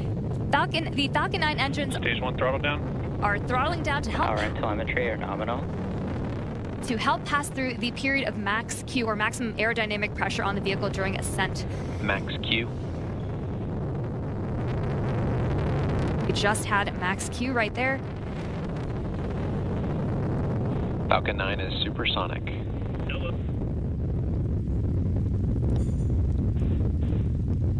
1 minute 9 seconds into what is a little bit more less than a 9-minute flight uphill as Dragon continuing. Stage 1 Bravo. Copy. 1 Bravo.